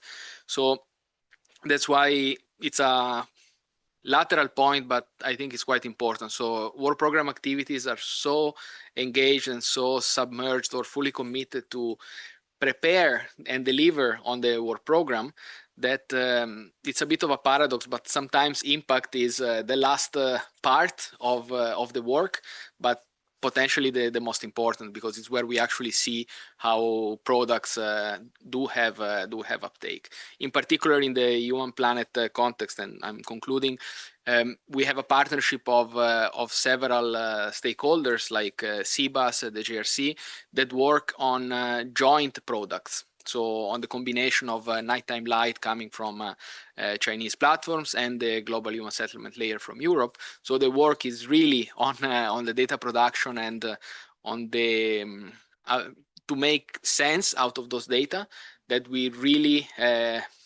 we really appreciate some external help to follow the impact part. Yes. Thank you. Perfect handover. Thank you for that. One of the key conclusions we found, it was on the slide, I didn't develop it, was the question of resources. And all the projects or work program activities we've worked with have struggled to find the resources. I think FAO and JRC in this case are both have resources. Is this systematic in FAO, in JRC, in order to evaluate the impact of projects or services? Well, for us, as I mentioned, we do have it's mandatory for projects. I mean, I think it's standard practice whenever a donor gives us money, they want to know if we are good enough in spending that money. So we do have it's a mandatory process. It is also depending on the overall budget. So it's for projects that are over a certain budget, we need to allocate a significant amount for an independent evaluation. That's what we are doing for the Vapor project, and that includes there's an independent evaluation team that is traveling to countries, interviewing people, going through all the expenditures of the last 5 years. So it's a significant amount of work, and the project needs to secure resources for that. And not only that, I think what is really important for me is, on one hand, allocating resources right from the start, but also designing the logical framework of the project in a way that it includes indicators that then help monitoring the impact at the end. Otherwise, somebody comes at the end and says, okay, how do you measure the impact? And you cannot, backward engineer everything. So this part of identifying the targets and indicators that are linked to Earth observation are important right from the start. And so I mean, as I said, this is a bit different because we don't let's say report, or we are not part of directly of the GEO work program, but I mean, I can share the experience of FAO, and I think I mean it's a good approach. Alessandra mentioned earlier GEO Conversations, where we will have different experts coming to talk, and I think that will be something we'd like to pursue as well. Michele, is it systematic in the JRC? Well, it's systematic to the extent we talk about GRC products. So the challenge we see here is that flagships already have a product or a sustainability pipeline that is well established. While you are transitioning along the R2O, we really have to be creative, but also collaborating very well across stakeholders, really to have an impact assessment of the initiative as a whole, and not an impact assessment of the individual component, because that would bring us significantly off track. So really, this dimension of collaboration and combining also resources across different institutions that have a stake in Human Planet, in my case, but we can say the same for all work program activities, is a real added value. So something that we can consider is really to diversify those sources of funding, also to make sure that all the products produced through initiatives are adequately monitored and considered as a whole. And then also it's a conversation that could go on between GeoValue and the Secretariat on how to best accompany different GEO work program activities. Because in our case, we can recognize we were spoiled, or we were in a very good condition, but from the start of this exercise, if I were in the shoes of another work program activities, I would find a lot of value to follow the same process. So it's also a matter of equity and having the same tools available to everyone. Thank you. Thank you. Are there any questions from the floor? Anyone have any points they wish to raise? Or so I think this last point also shows this. It's not evaluating a project, it's evaluating what the project is delivering. So it's the impact of the project. It's not a cost benefit analysis, which often can be performed. It's really looking very much at the benefit side and trying to understand where they fall. And that's, as we said earlier, one of the possible dimensions that we can take the GEAT in the future. If people have other views, please contact us, let us know if there are specific elements that you would like to see applied. Unfortunately, the resources are limited. ESA have supported this activity up to now, and we'll have to see where it goes in the future. Okay, so thank you very much, Livia, Michele. We'll close the panel and hand over back to Alessandro. Thank you so much. Thanks to the speakers and to Jeff. I now invite the second panel. Evangelos and all the panelists, please come to the stage. So the second panel, maybe while they are taking seats. So we organized the first panel with a discussion coming from the ground, from the working level, and the people who have started engaging with the GEAT. And then we thought we should have a strategic discussion to try and identify if what we are doing is going in the right direction, or if there is the need for some evolution or something else.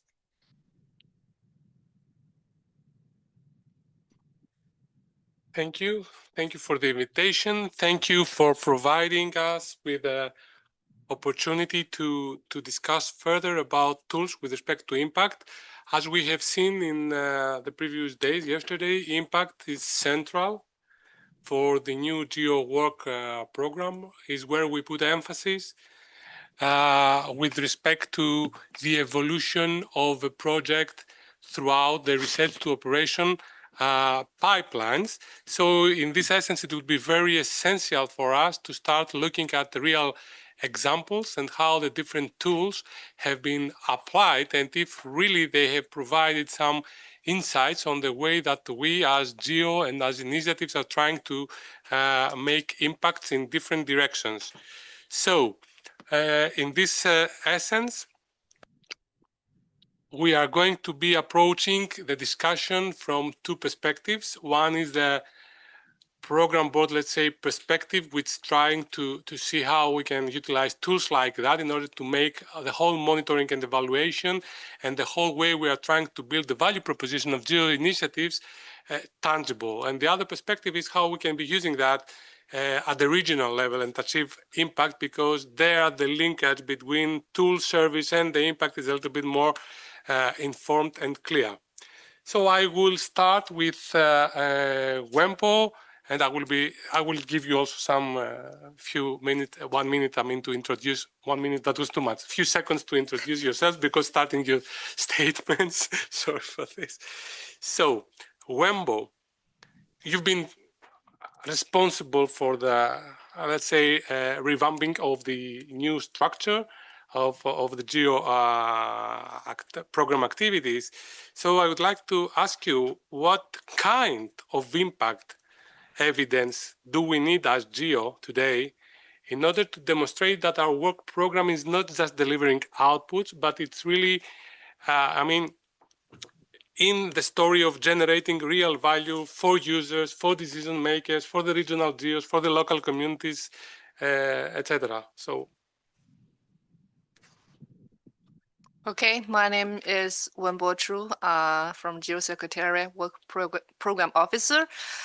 Indeed, as Evangelos said, I'm coordinating the work program development and implementation, of course, supporting the program board under the program board leadership. So for the new GEO work program, we are bringing up, it's not a new concept. I think it has been used quite widely in many organizations, called results framework. It basically means that when you start initiate a project, you should not just let's do it, or like, okay, what's the technical elements that I can put together for a product. You should start from what impact I want to achieve, like what change you want to make. Then who are the users, and what do they need? What is their context? Then with these requirements, you can trace back to the technical requirements that you needed to develop your products. So this has been, I think, emphasized by the program board, and we really make it a requirement for the development of the new work program activities. So this is one. Impact means, under the context of a results framework. But what are impact specifically? So it means probably in a scenario of disaster risk reduction, it's the lives you save. It is the economic loss, like you helped to prevent all the jobs created. So I mean, really, like the social, economic, and or environmental, values you have created. It's not about the products, how much money you save. Probably it counts, right? It's also the economic, the positive economic value. It is definitely not, just at the outcome or output level. So how many training workshops I have organized. It is important, but it is not impact. Yeah, I think I will just stop here. Yeah, I mean, allow me to complement, because this also relates to Jeff's points at the beginning, whether it should be the project itself or the service at the end of the day. So do you think there should be a transition of KPIs and discussion of the impact depending on the level of the activity, like if it is in the early stage pilot, moving towards the initiative or the flagship? Should we be, changing the way we are discussing the impacts along this line? I don't think so. We all know that impact may take time to achieve. I won't think it's like immediate. Immediate, it will be at the outcome or output level. The impact usually takes time, several years or even longer time to achieve. I wouldn't differentiate, for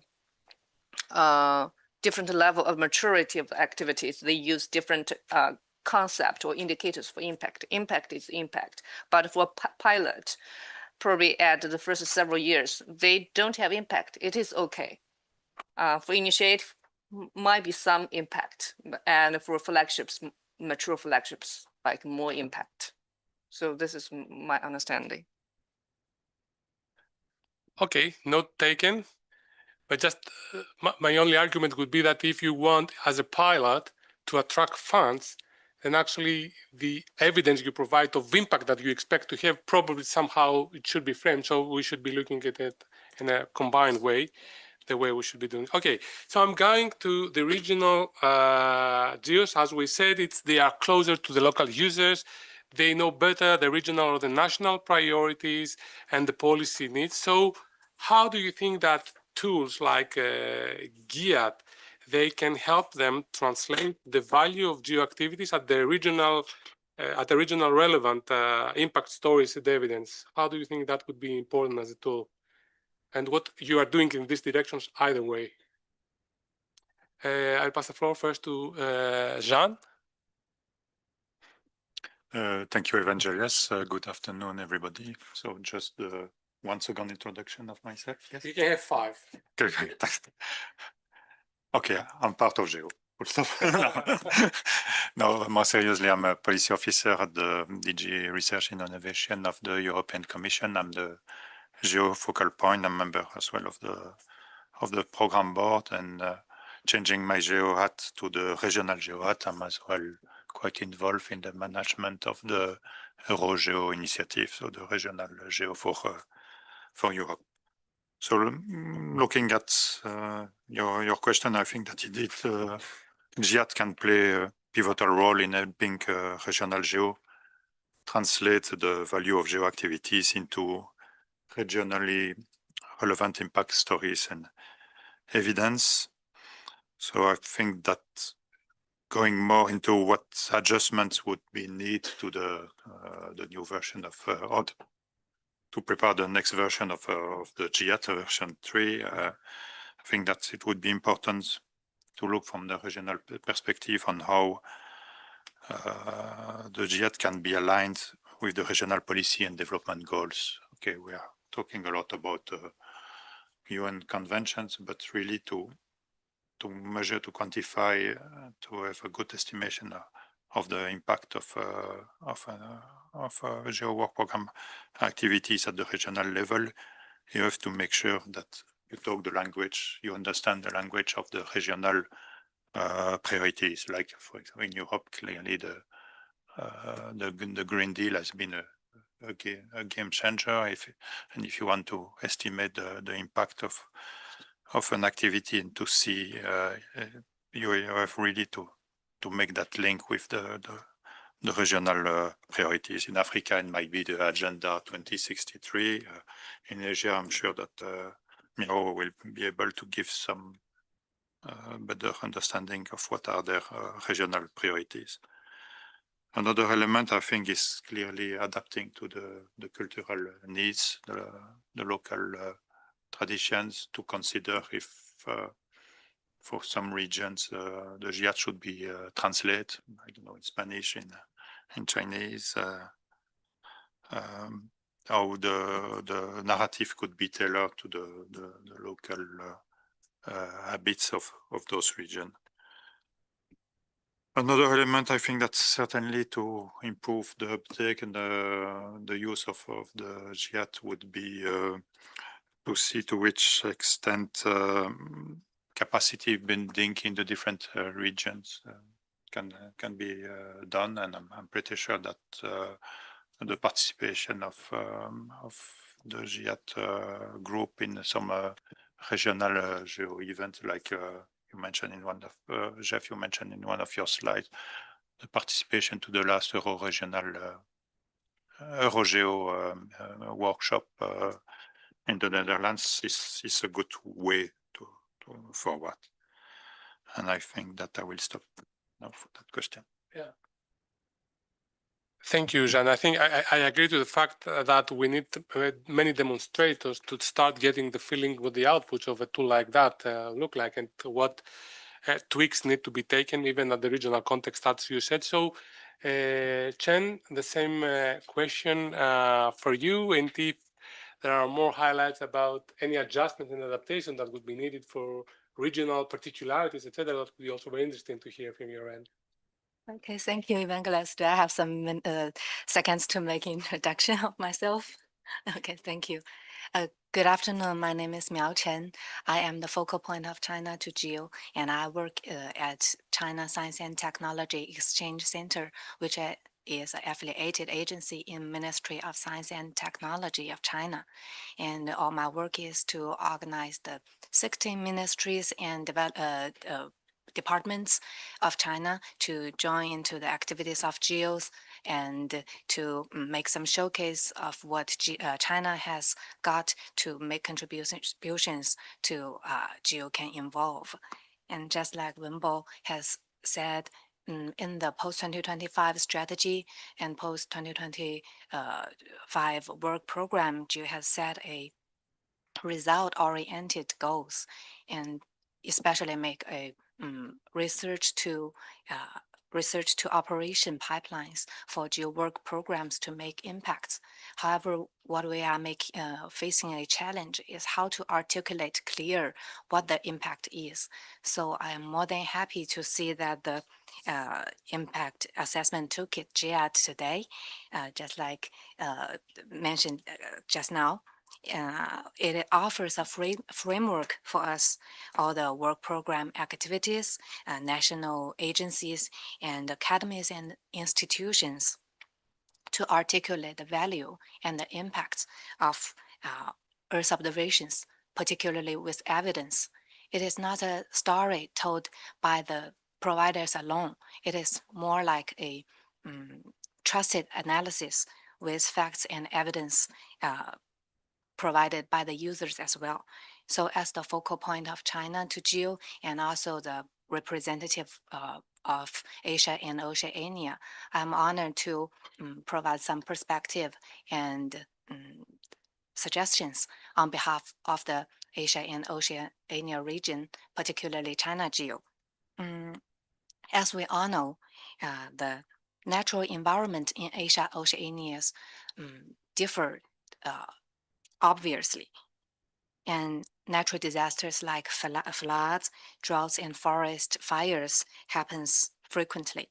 And meanwhile, countries differ in their stage of development and differ in the administration governance of models as well. And most importantly, Oceania is the region or one of the regions that holds the largest number of developing countries in the world. So for a stronger, greener, and healthier regional and even global development, President Xi Jinping has proposed a global development initiative in 2021 for a support from China to achieve the United Nations Sustainable Development Agenda. And for this target, Earth observations could be an important support to the implementation of global development initiative. And at current stage in the Asia-Oceania region, the primary user of Earth observation is still the government or the administrative department.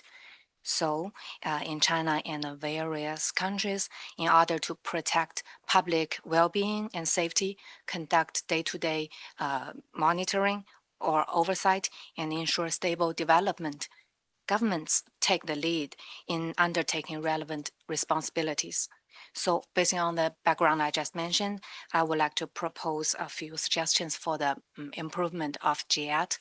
The first one is I noticed, just like Alexandra just mentioned, there has been well established of a value framework of 6 dimensions, including regulatory benefits.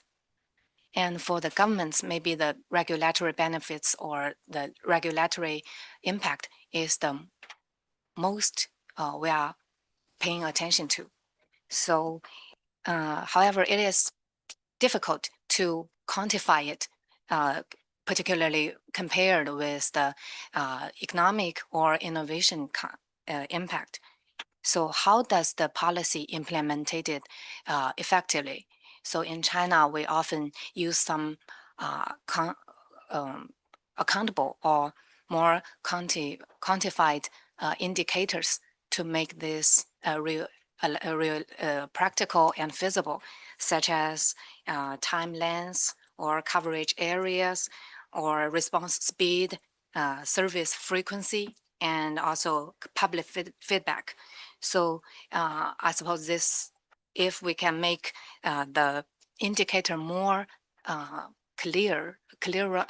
much clearer, or to quantify the indicator, it is maybe easier for the users to assess how the policy is implemented. And the second suggestion is that I have noticed that there is a lot of various GEO work program activities mentioned in the GIS already, such as we have representatives from GeoGlam and Human Planet and AquaWatch and so on. And I would like to mention that many of the scenarios has been applied in the Asia and Oceania region, such as GeoGlam colleague just said.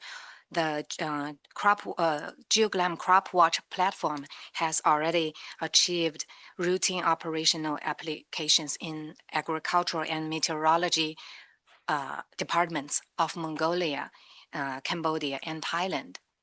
And for the human planning initiative just mentioned, SDG set number 1 proposed by CBAS has many applications in China, like Beijing, Shanghai, to monitoring the city urban development or the heat islands monitoring as well.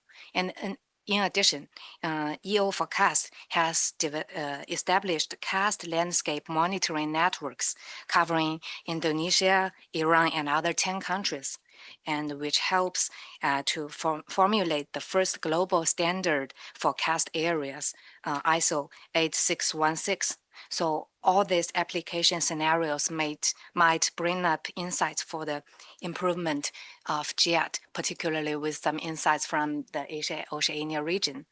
And I would like to conclude that I hope GEAT could focus on more the balance of different regions and different users and make it easier to user-friendly to easier to use.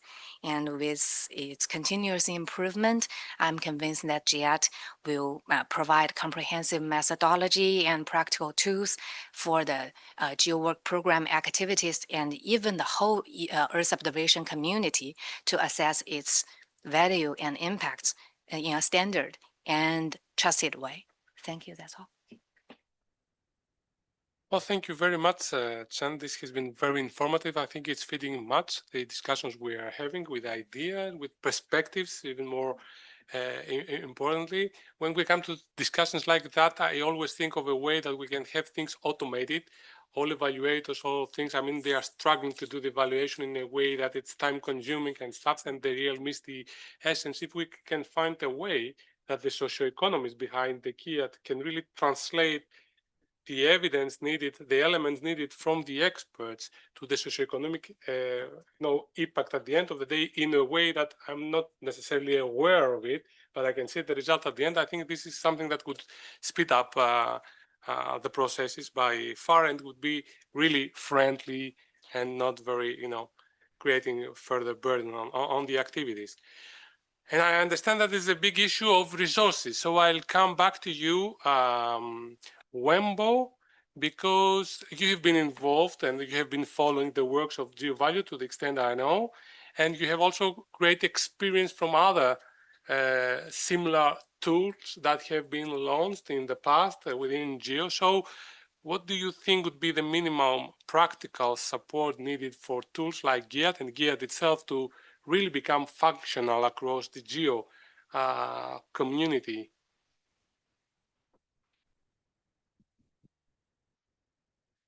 Thank you for the question. I think first it is really like made it tailored for non-expert users. I think for this, the GeoValue team has really done a great job in that. We had an initial discussion probably 2 years ago, and we really talked on the spot. Who are the users? Well, the users are definitely not the economists. It will be mainly probably technical people, research people on their part time. They will, help doing that. So make it simple, user friendly. So I think this is the first step, and then of course,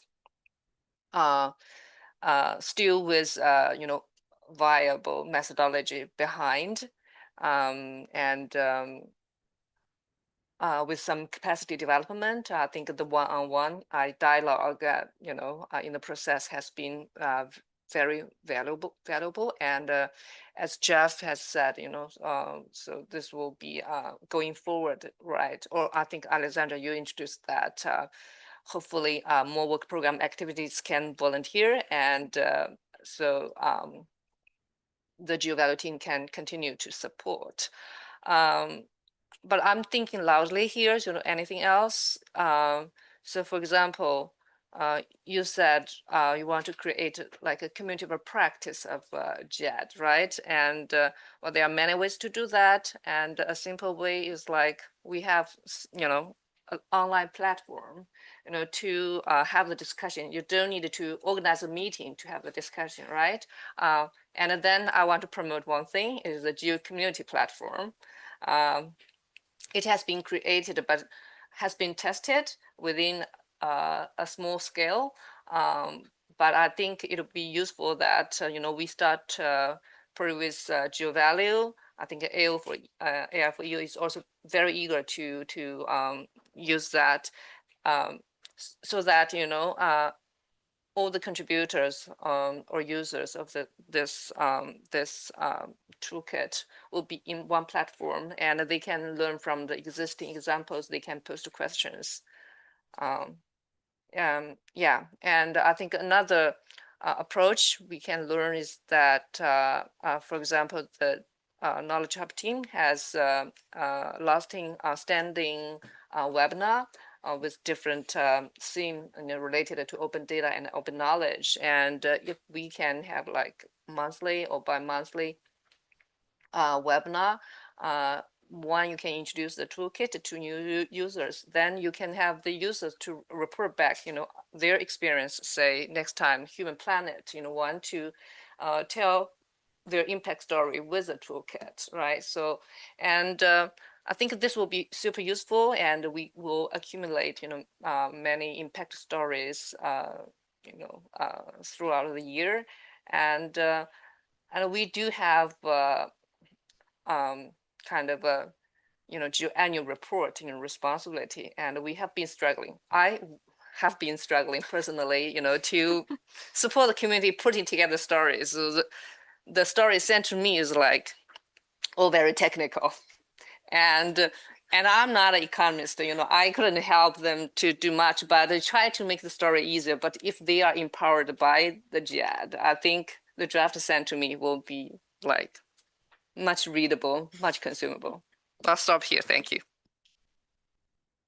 I think you very nicely described the expected role of an enabling mechanism within GEO, which actually would institutionalize, let's say, the tool that we're having, and would somehow make it not a requirement, but something really appreciated by the activities and the communities, and we have to use it. So coming back to the regions now, I mean, what tangible actions you could take in order to support the uptake of the tool or of GEAT among your communities through funding frames or other means that you see fit for purpose? And I start with you, Chen. Thank you, Ivan Lucas.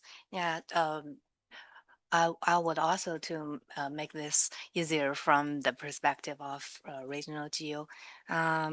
Since 2018, I think the regional GEOs has become regional GEO to increase the coordination effect of regional GEO, and it can be harnessed as a two-way channel to connect global strategy and the national, even local needs.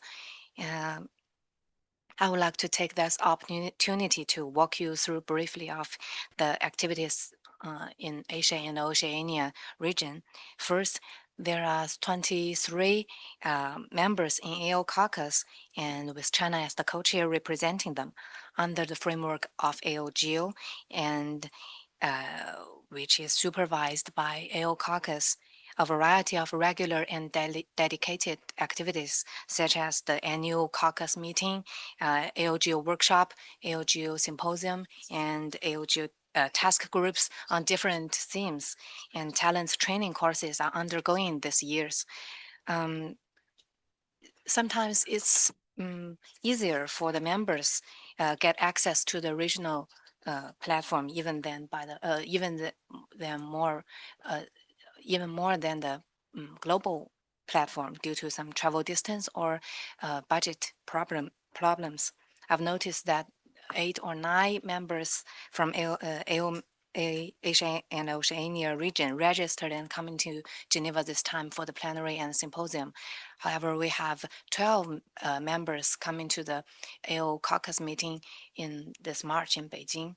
And during this caucus meeting, we got a chance to know that Malaysia established a new national space agency and its capacities in supporting disaster management, fisheries, and forestry. And we got to know the efforts and achievements in Thailand in urban planning, air pollution in monitoring, and social stability assessment.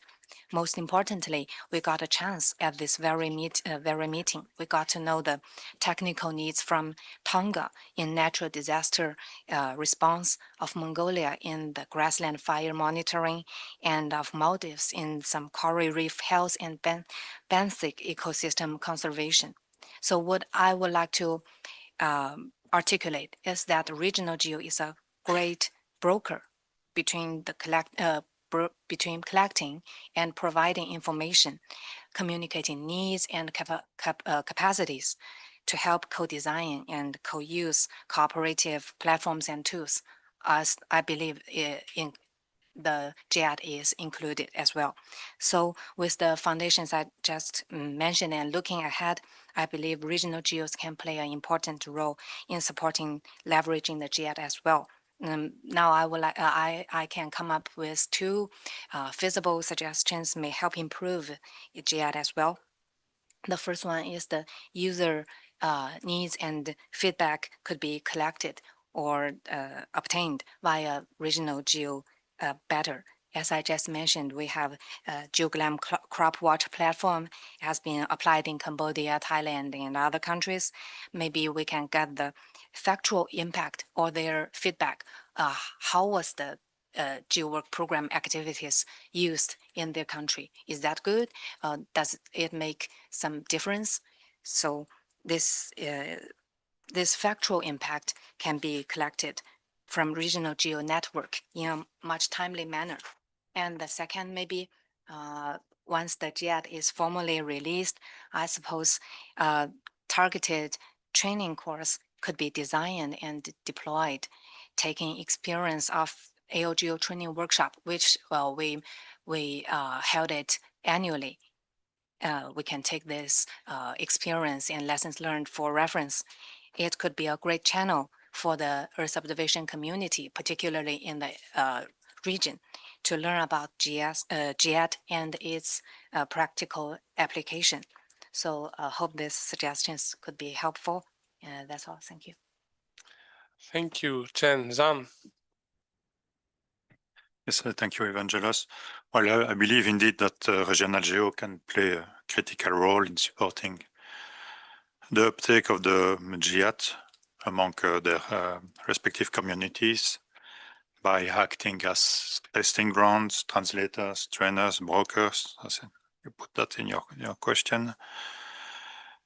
They have the ability indeed to contextualize the global tools, make them ideal facilitator for GEAT adoption.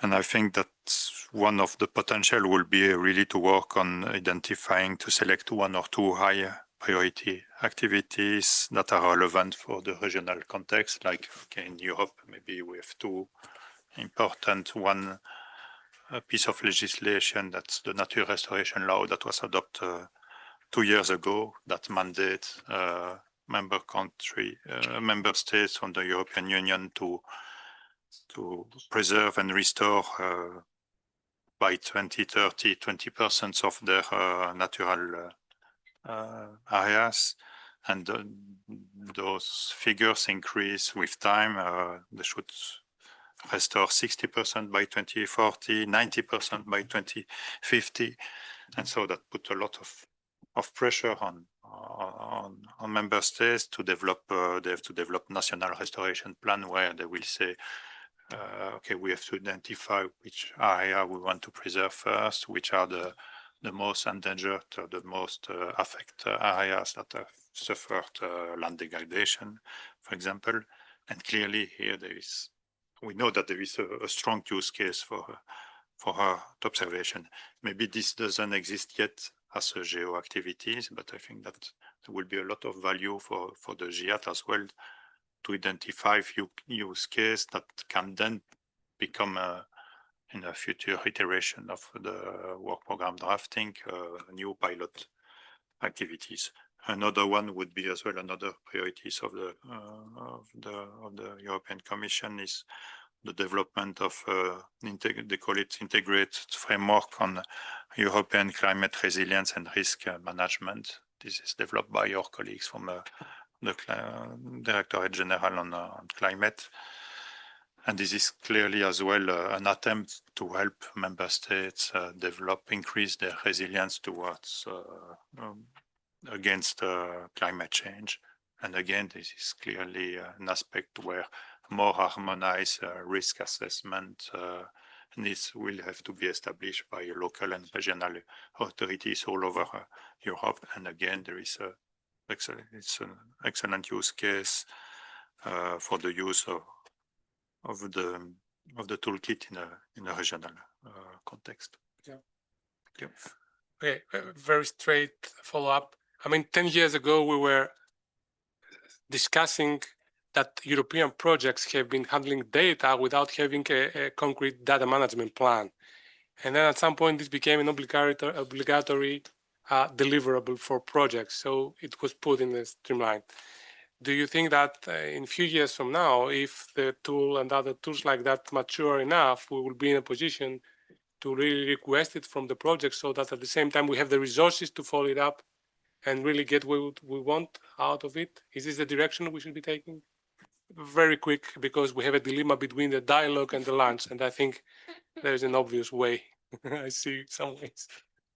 No, it's true that for the Horizon Europe program, there is an obligation for all the beneficiary of grants to develop those data management and dissemination plan. This is something we are still a bit struggling because by definition, those grants have a time limitation of 3-4 years. And so to make sure that we safeguard the results, the outcomes is always a challenging exercise. We see benefits with the development of initiative to maintain, to store the data with the European Open Science Cloud, for example, in Europe. But we see as well that some projects, and we had a project Open Earth Monitor that recently finished, was coordinated by Tomislav Engel. I don't know if he's maybe attending the symposium. I haven't met him yet. But that was a good example where the results of that project, they did, for example, global Landsat-based mosaic mixed with Sentinel mosaic, and they managed to upload and make their data available on the Copernicus data space ecosystem. And so so that the result of those time-based projects can be reused beyond the lifetime of the project, and that's probably a way to explore for many of the projects we funded. Good, thank you.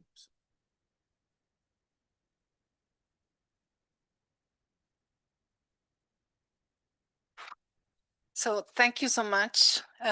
We were wondering if we could open up to questions from the audience, but the time is not with us. So those, please feel free to approach us. I just want to take the opportunity to thank all the speakers, to thank the GEO Work Program activities who have decided to embark with us on this journey. Thank the GEO and the Secretariat especially for all the support that you are providing to us. I think I wanted to do some summary, but I really wrote many things. I picked up many ideas, also suggestions for evolution, open up to the diversity, including cultural diversity, use more the regional geos, and some very practical suggestions for evolution.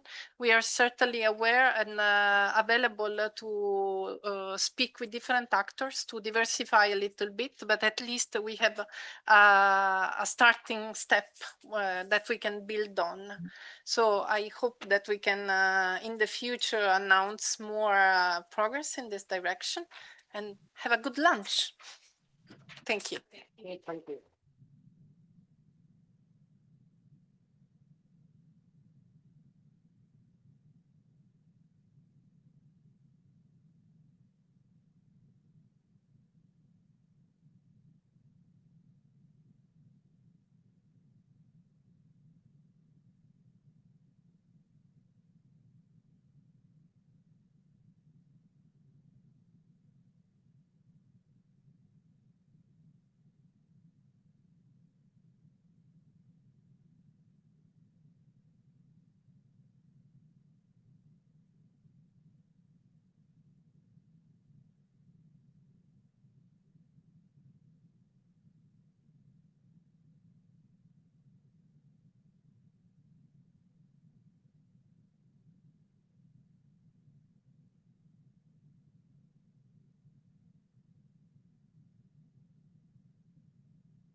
Okay. Now it's okay? It works?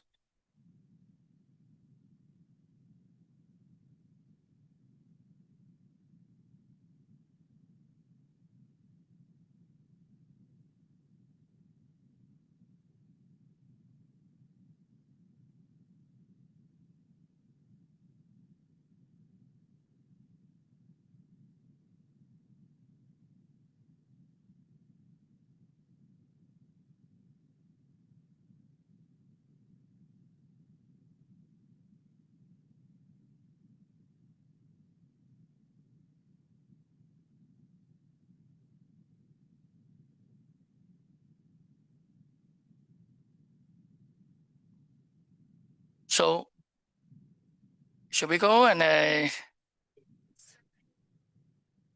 okay, good.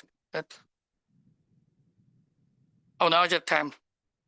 Okay, thank you for joining us for this session. So our session is about the high quality data for the cold region operations. So I work with Professor JC and also another Angel, but also we invite Marta to join me to chair this session. And we have 6 talks and another really light panel, and have several questions. We would like to discuss the future of the GEO cold region and also for the cryosphere service for the next generation of the AI Earth observation intelligence. So I'm the first phase chair on that. So please help to. The first talk is from UNESCO, Dr. Yang Wei. Yes, please. At UNESCO. It's my great honor to briefly introduce the implementation of the Decade of Action for Cryosphere Science. Glacier mass loss have accelerated worldwide and has lost more than 6,500 tons of ice during the past 2 decades, contributed to more than 18 millimeter rise in global sea level. This change affects over 750 million people, including residents of small island developing state. For reference, there are 35,000 glaciers distributed across the UNESCO World Heritage worldwide, covering an area of 100,000 square kilometers. They account for 15% of the planet's total glaciarized area. Even if global warming is stopped now, 1/3 of this glacier will gone, and the current temperature growth trend. The cryosphere refers to all frozen water on Earth, including polar ice sheet, the ice permafrost, snow covers, and so on. The climate crisis is causing several damage to the cryosphere. Cryosphere melting is close to linked with the sea level rise, fresh water resource, and the geological hazard. It may also trigger the potential climate collapse by weakening the Atlantic meteorological overturning circulations. So in 2022, UN member state adopt a resolution on the International Year of Glacier Preservation 2025. French President hosted One Planet Polar Summit in 2023. The summit put forward the proposal of the International Decade of Action for Cryosphere Science, which was approved by the United Nations General Assembly in 2024. The UN General Assembly resolution highlights three core dimensions. Its core in-depth understanding of cryosphere and hydrological system, ecosystem change and their impact on social, economic, vulnerability, and adoption. It also advocates sharing the best practice to building resilient society. So it invites UNESCO to lead the decade. Following the World Glacier Day 2025, UNESCO held a brainstorming session in Paris in March 2025, gathering scientists and policymakers. The decade was officially launched in last year by French and Tajikistan president. UNESCO invites numerous scientists to compare 5 backing ground documents guiding the discussion. This document covers scientific observation and modeling, policy advocacy, socio-economic impact and adoption, education and capability building, and financial gaps assessment. So this document was revised and compared into a synthesis report. We have identified 5 overarching challenges for the cryosphere decade, including the global cryosphere monitoring, cryosphere projection, cryosphere risk management, cryosphere adaptation, and amplifying the influence of cryosphere science. 3 core goals are set under each overarching challenge. Take the first overarching challenge as a global cryosphere monitoring as example. Its goals are to build a global cryosphere monitor inventory, improve the monitoring capability, and turn operation data into practical guidance. Indeed, global cryosphere monitoring encountered huge difficulties. Harsh natural conditions and data gaps hinder ground-based operation, especially in high mountains and Antarctic. Satellite operation also face physical constraints and uncertainties. Besides, the traditional monitor focused merely on physical change, ignore far-reaching social impact on indigenous communities. To check this difficulty, the first overarching challenge sets 3 milestones.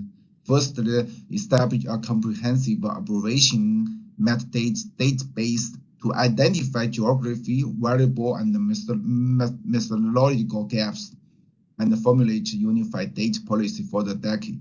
Second, improve the cryosphere monitoring capability by applying new technology, including satellite, AI, and the local community knowledge. Third, connect the operation data with the prediction model and the decision-making procedure to generate a practical solution. So this GeoSide event put forward 3 objectives. These 3 objectives are highly consistent with the 3 milestones of global cryosphere monitoring. To implement the cryosphere decade, UNESCO established a governance structure mechanism. The governance structure has 3 levels, including management, strategy, implementation. At the implementation level, corresponding to the above-mentioned 5 overarching challenges, 5 working groups will play as the basis implementing partners. So the official website now open call for interesting registration for all working groups. We have received over 350 applicants for the 5 working groups, the Financial Dialogue and the Cryosphere Alliance. So each group is structured with 1 leader, 2 associate leader, and 1 secretariat. Co-members will be confirmed by group leaders. Our working group opened in an open model, welcome all willing contributors. So the decade is divided into three-year phase. Each phase will conclude with a triennial summit to display the group achievements. The first triennial summit is proposed to be held in Beijing, China. So we will carry out joint implementation with the International Polar Year, International Ocean Science Decade, and the Sustainable Development Science Decade, so as to realize a synergy among the global cryosphere-related activities. There are our partners unit under the UNESCO. We welcome your partner to join this cooperation network. This is a very brief introduction to the cryosphere decade implementation.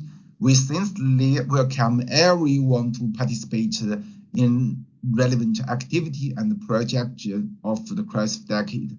Thank you very much.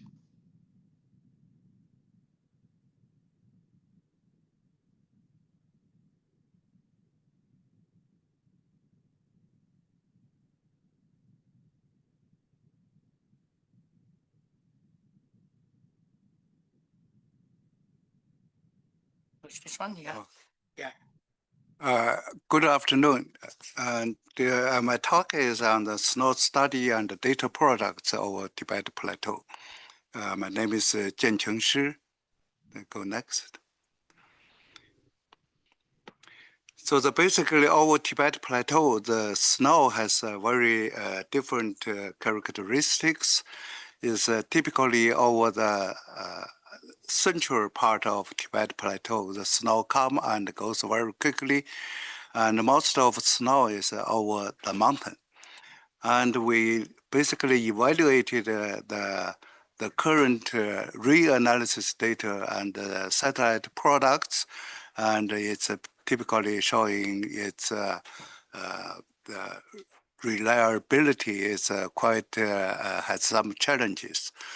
So the project mainly carry out for the science question is first is a spatial and temporal distribution of seasonal snow over the different scales. And secondly, how does that change it over the last 20 years? And the third one is how much water is actually supported to the Tibet Plateau. Next. So for the snow-covered area, basically, if we always fighting between the spatial and the temporal. So we're using the medium resolution, but can carry out the higher spatial resolution. And over the Tibet Plateau is actually, as I mentioned, it's in the central part. The snow comes and goes very quickly. So we need a daily product so that we have to estimate is snow-covered fraction. And the bottom figure, it shows the two MODIS satellite, it still covers 40% clouds cover. And if we use geostation satellite, then it can get to the less than 10% of the clouds cover. And so that for the validation, we have more than 2,000 Landsat data used for validate fractions snow cover. That means we estimate percentage of snow cover at each pixel. And it shows our basically the error is standard error is less than 13%.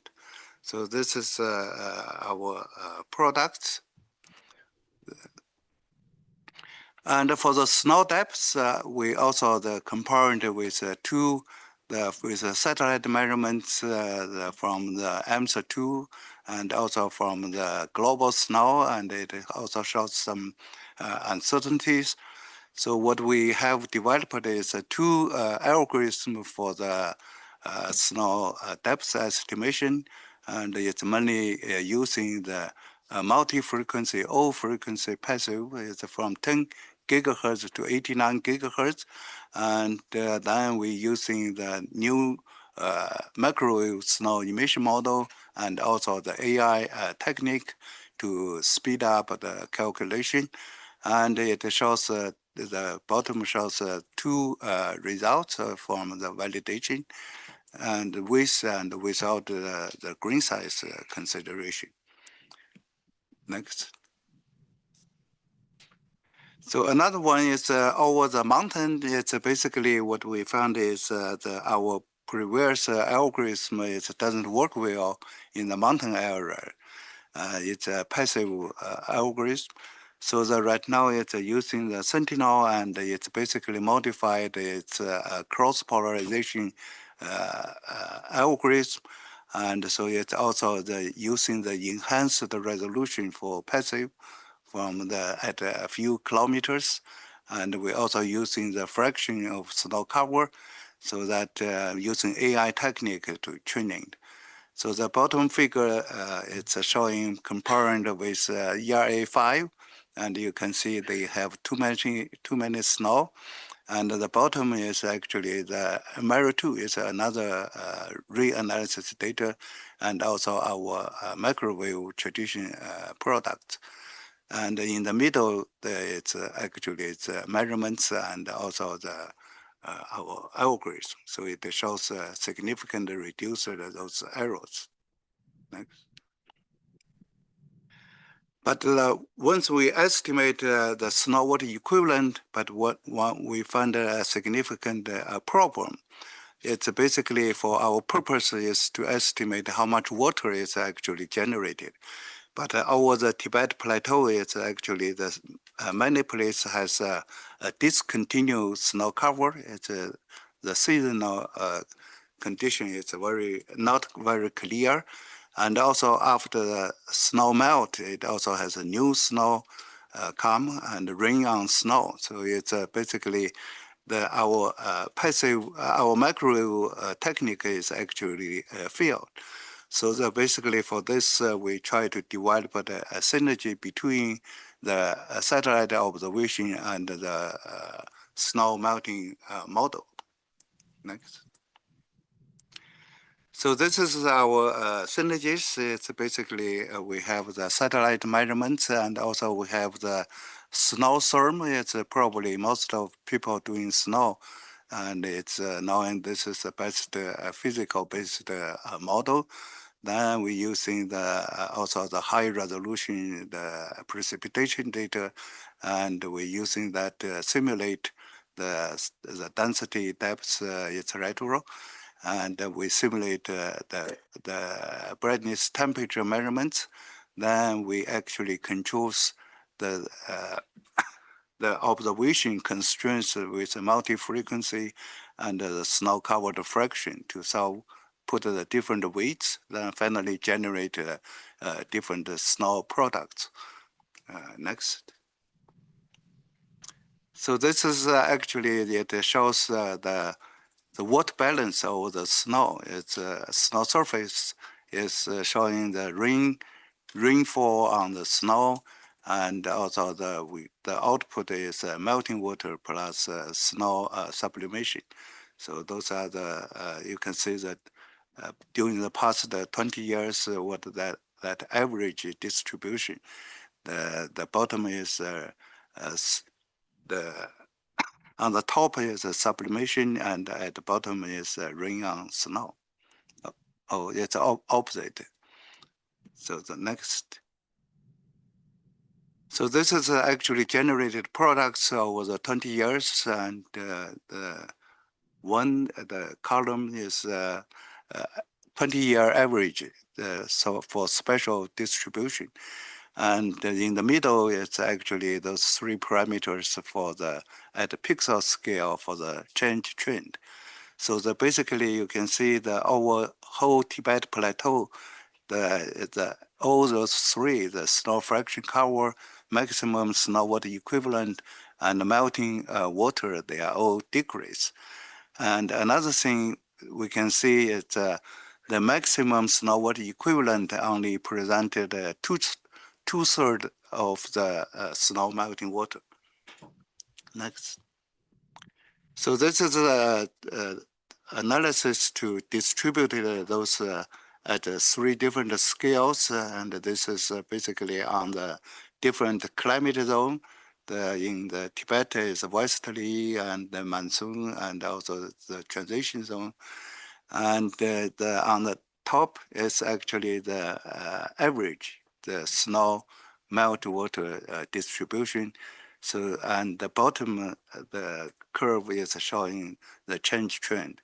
So you can see that basically the most of snow contributed to the westerly and the monsoon region, and the changes in the two drainage basin it's more significantly. It's very large. And the next.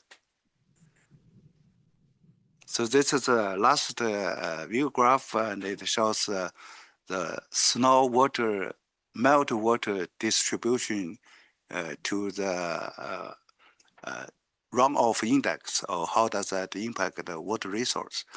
And the runoff index is P minus E, or precipitation minus evapotranspiration. So you can see overall the Tibet Plateau is actually snow will contributing, will become less and less, so become less contributing, and also over the different climate zone and the basin scale, how does that change it? This is actually my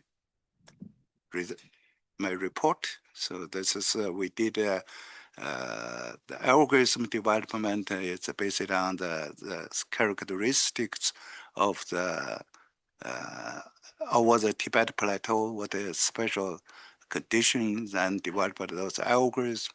And then we also produced 3 kilometer, 20 years, 3 snow element data set.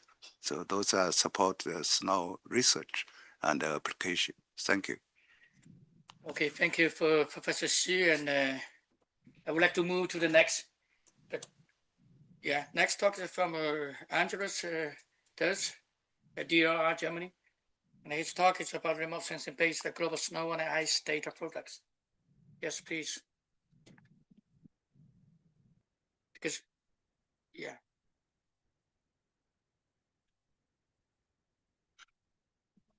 a video system.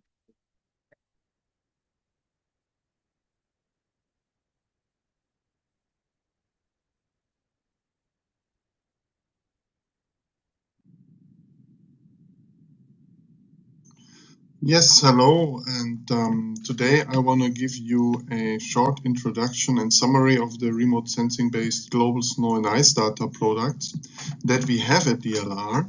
And this is a presentation put together by myself and my colleague Celia Baumhoer, also at DLR.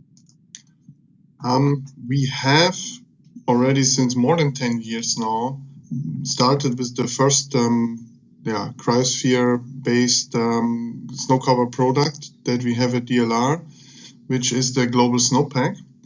This one we started developing and also providing since we realized that although there are several global snow cover products available these days, like the MODIS daily snow cover product, and also from ESA and Copernicus, there are a few. Usually their problem is that there is cloud gaps and polar darkness gaps that are problematic when you want to do calculations like snow cover duration and the changes of snow cover duration over time. And if you want to compare different seasons with each other, it makes it very hard if you have data gaps in this. So we decided to put together a processing scheme where all these data gaps are being interpolated. The processor is based on MODIS data in the initial phase, and now since a few years we are also offering a combination of Terra, AquaMODIS, and NPP VIRS. And we are processing almost 120 MODIS tiles globally. We are not processing Antarctica, but in all the other regions in the globe where we find snow cover. And this product is available since the year 2000 now on a daily basis with a spatial resolution of 370 meter, completely gap-free. And it's, of course, very useful to derive products and information such as the snow cover duration, or here on the left, as it's seen, the mean snow cover duration that we have over the whole time series. But then based on this, we can also have standard deviation, basically, of the snow cover durations of each particular year that we have, to kind of get an understanding how stable the snow cover is in a particular region in the world. And then we can also derive other products, like here the early and late season, or beginning and onset and offset of snow cover. Basically, using this daily data, you can produce any kind of information you want. You could also, of course, derive monthly durations, even weekly durations, and see how this all plays out over time. And the idea here is, of course, that this product is being made publicly available through our EOC GEO service at DLR, so that any interested researcher and scientist can download this for their region of interest and use it to calculate potential trends or developments that they have in their region of interest. Here, this is just one example of the things that you can do. So we derived the snow cover duration trend basically for March, April, May. So you can say for spring season on a global scale, where you can then identify regions where you have declining snow, but also regions where you have basically increasing snow. And this is just one example. Of course, using this data set, you can derive this kind of information for any particular region or month or season, or whatever you like. The second data set that we are producing at DLR is ice lines. And ice lines is a shelf ice front position data set that is being processed for whole Antarctica. And it is based on a artificial intelligence, a deep learning approach, a UNet architecture that is being developed by my colleague Celia Baumhoer.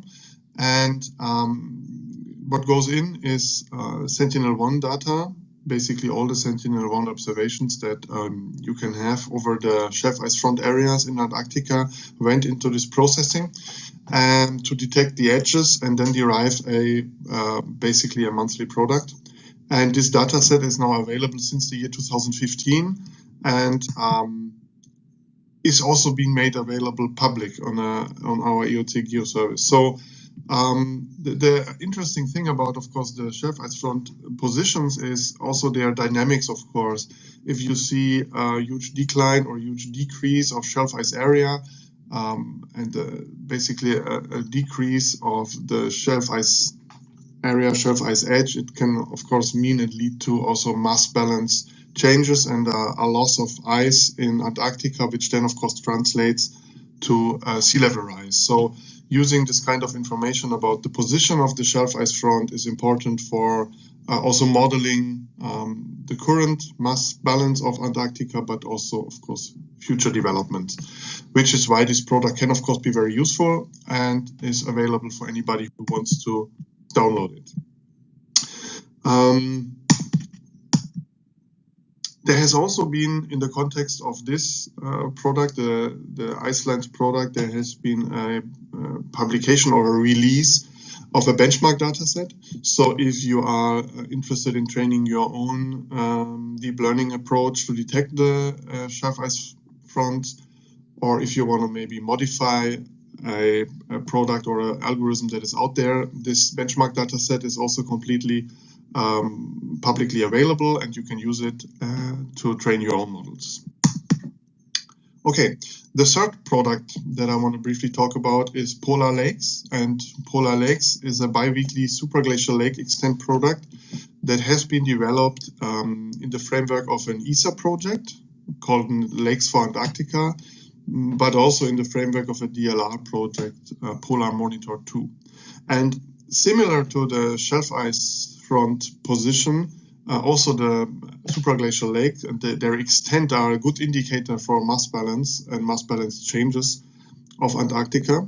And of course, they can also increase certain other aspects like mass loss, melt, surface melt, and they are an important factor also if you want to model the overall mass balance of Antarctica. This is why this product has been derived and developed, also again based on a unit approach, so a deep learning approach.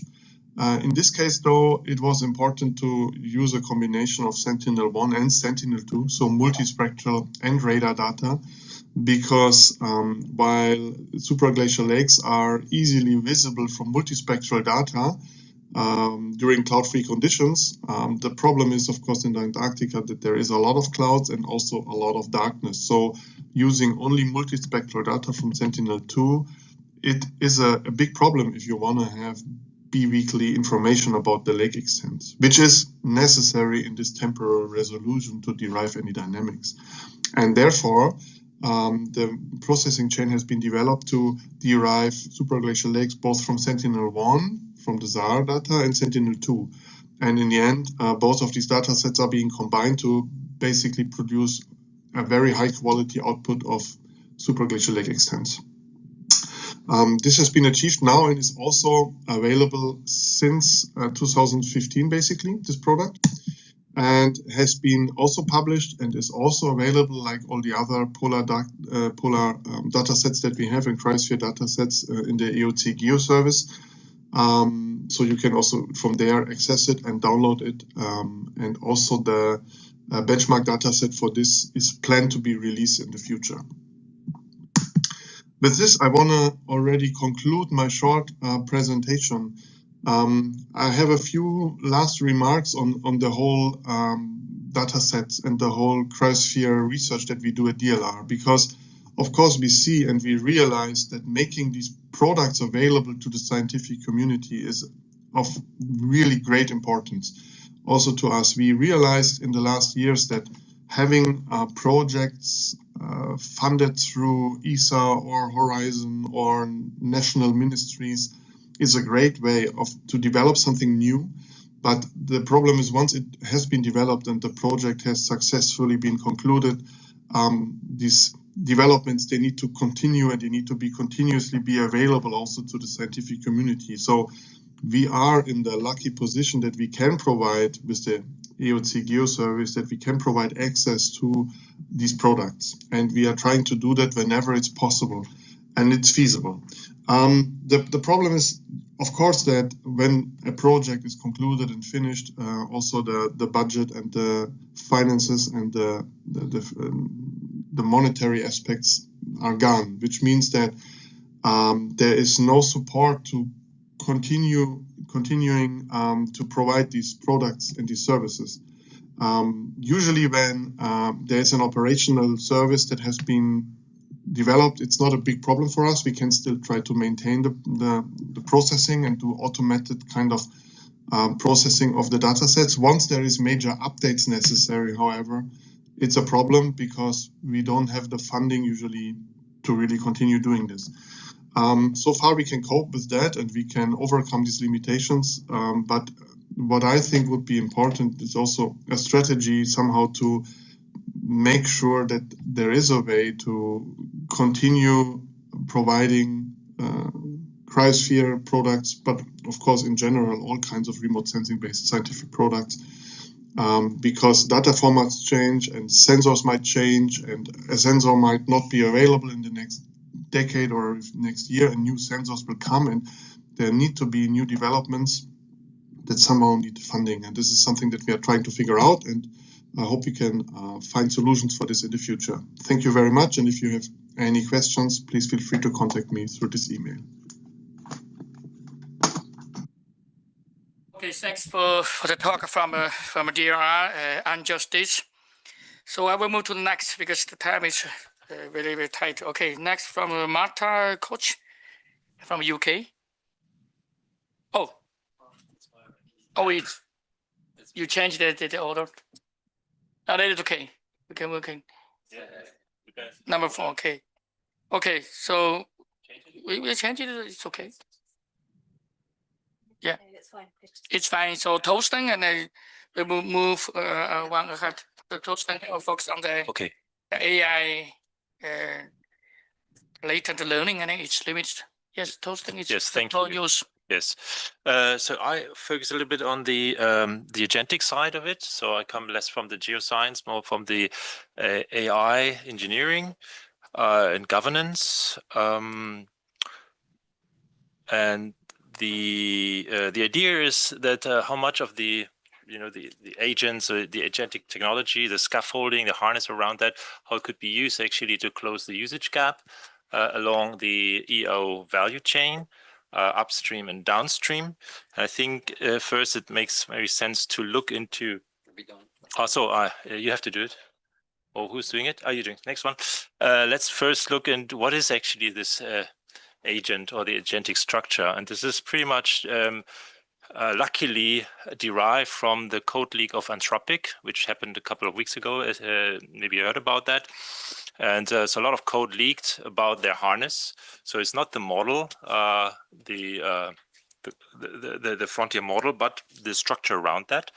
So on the left side, you see it's kind of said it's a training time model. How it's trained, and the middle part, which says number 2, is basically the runtime agentic structure.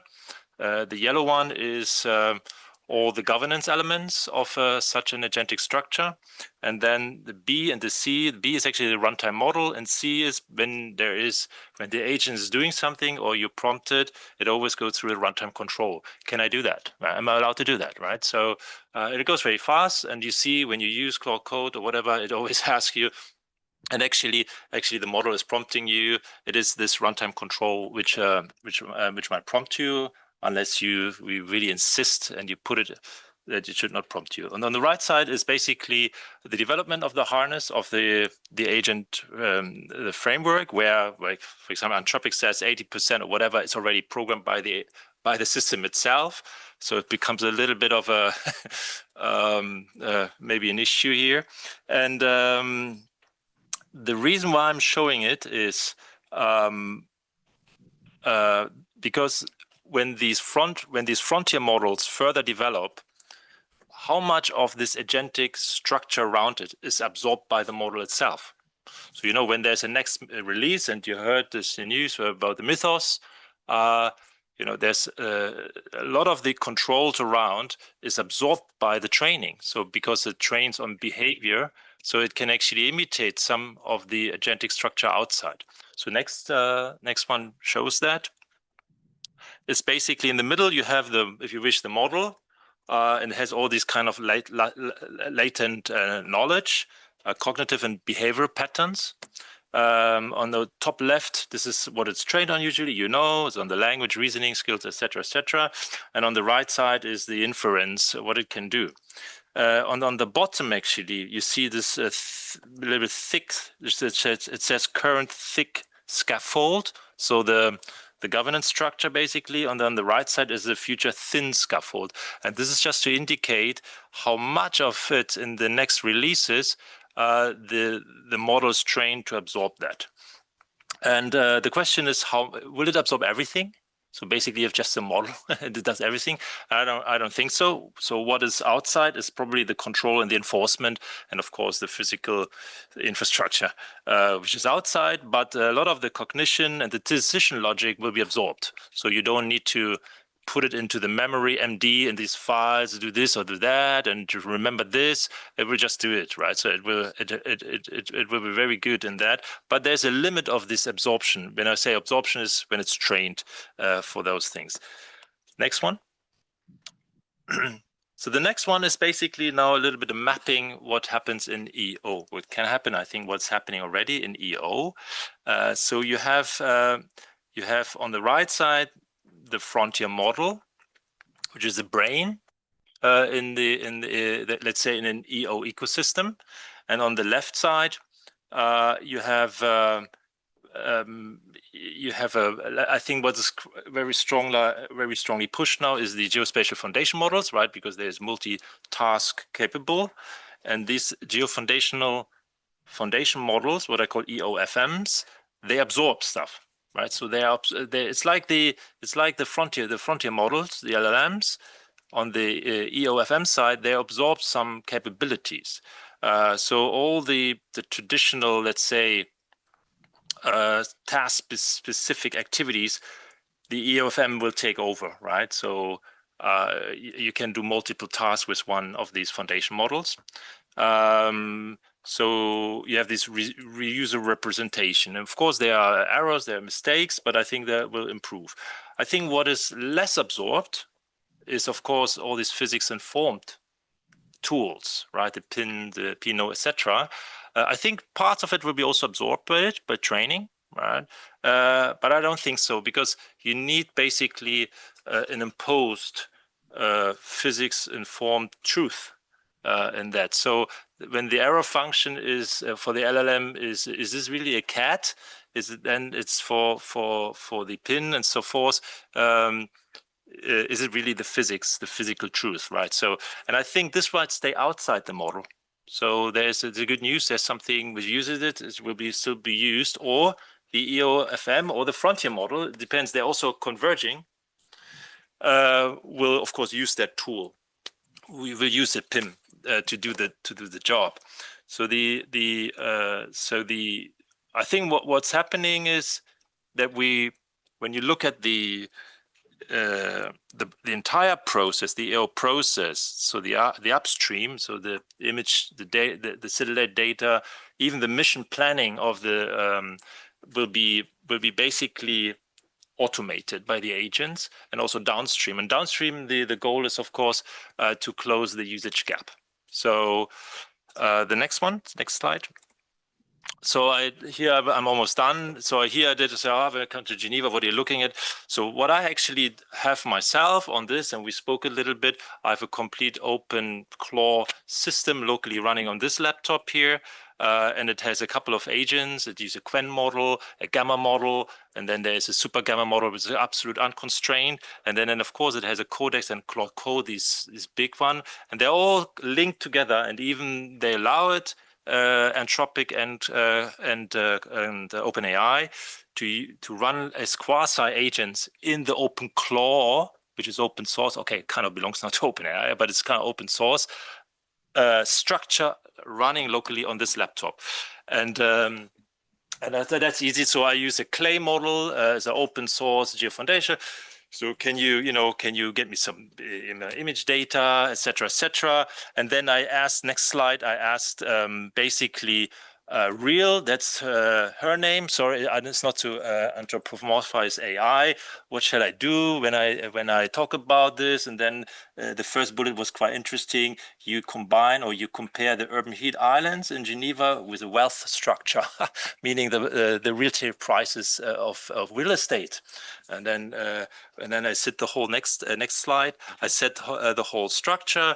So I used a combination, and this is where the system learns of the clay model. I use an NVIDIA model. I use some kind of Pinot styled interpretation, and then and this is all orchestrated basically by the agents. Yeah, you see basically on the left side, the red is these heat spots, and the right is a little bit cool.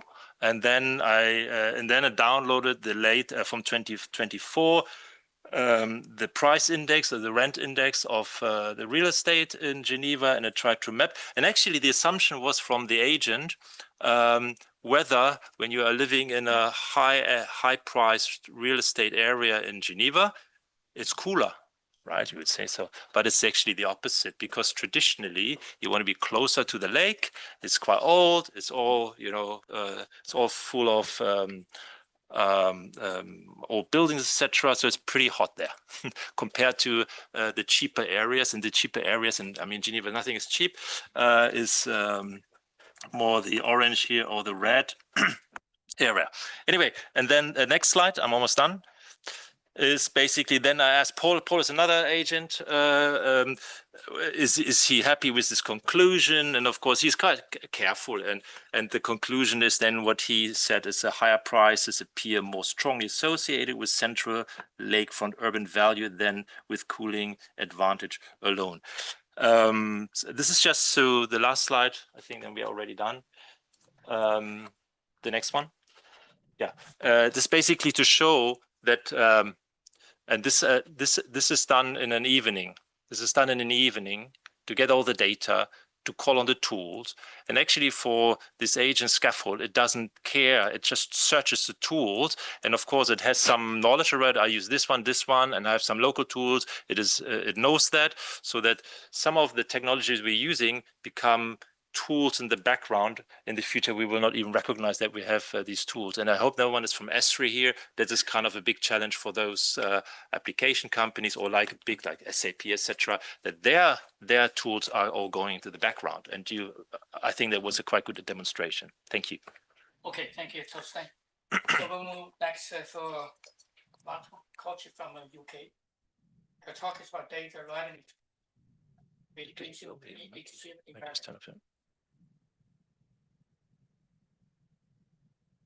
Second, yeah. Thank you so much for inviting me to give a talk as part of this event, and it's great to collaborate again with the GEO Cold Regions Initiative after our joint UNICE Regional Forum Sustainable Development event last month on digitalization and climate extreme. So to check that out on the website if you're interested. Yeah, thank you so much. So I'll be talking about data readiness for climate mitigation extreme environments. And yes, I'm from Imperial College London in the UK, a UNESCO Science Report Coordinating Lead Author and UNFCCC Technology Executive Committee Activity Groups member. Please move on to the next slide. Thanks. So we're seeing a few key trends in terms of data readiness and availability, specifically satellite data. So here's some research from President's Research, a graph showing a trajectory and projections for up to 2034. Hopefully the mic will work. So we can see certainly the global satellite data services market is increasing and is predicted to increase in the next 10 years. And it's definitely a very clear positive upward trajectory there. So the availability of data and the data services market really increasing there in terms of and that has huge implications for data availability and readiness. Next slide, please.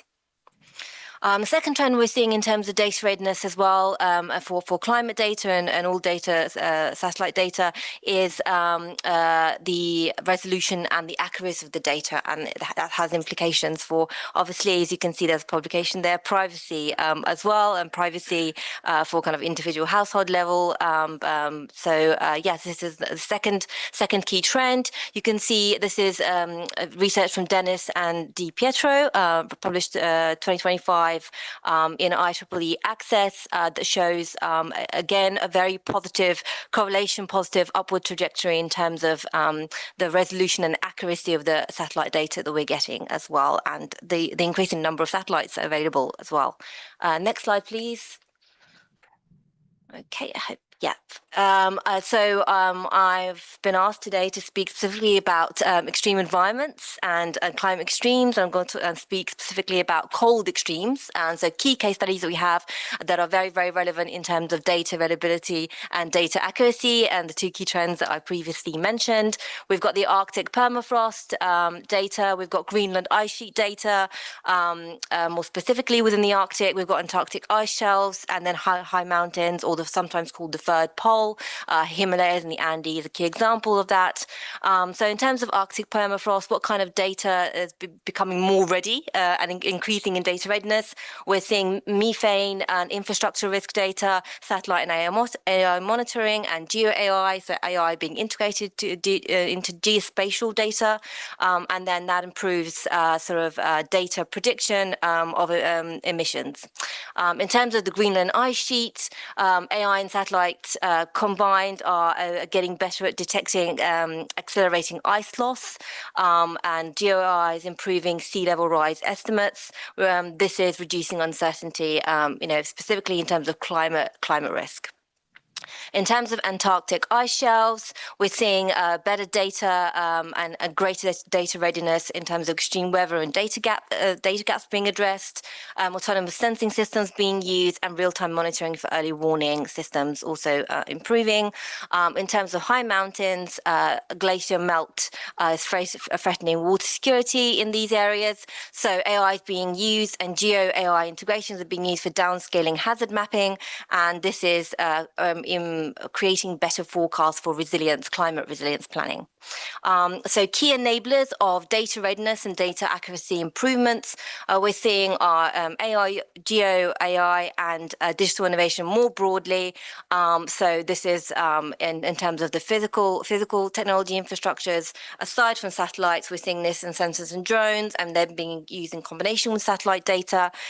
Data platforms, which are fair and secure, that's increasing in terms of data readiness, and in terms of geo AI and artificial intelligence, this usually falls under two categories: machine learning and digital twins, which are data readiness is really improving there, and automation of sort of data analysis. This has implications for insights, and that's in terms of policy as well as science and science policy interface, and is improving in terms of climate, risk assessment, planning, and also obviously climate policy and finance as well. So the key message I want to emphasize here is better data leads to better decisions and lowering of climate risk. That's the idea anyway. And to overcome the physical climate extreme challenges are in these climate extreme case studies that I'm highlighting here. We've got the Arctic, Antarctic, and high mountains, or the third pole. We must turn to digital layer in order to overcome the physical challenges of collecting data in these climate extreme, often remote regions where scientists sometimes can't access. So I want to highlight some research from Imperial College London, my institution, in this space, in data readiness improvement. So that we've got some research from the Grantham on climate risk modelling for more resilient communities. The Department of Earth Science and Engineering, of course, is doing some research on this, on Antarctic ice sheets. There's some international collaboration and collaboration with work such as the Arctic Passion Project on Arctic observing systems data interoperability.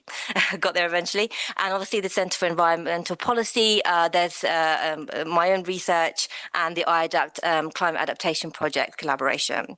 And then some third and then some additional cross-disciplinary impact, which is happening across Imperial and has happened in the past in terms of high mountain altitude and third pole areas as well. Next slide, please. Okay, so in terms of implications for strategic priorities across science and policy resulting from greater data readiness, we are seeing an increase in open polar data systems in line with FAIR principles. Also, more recently, greater investment in low carbon AI infrastructure.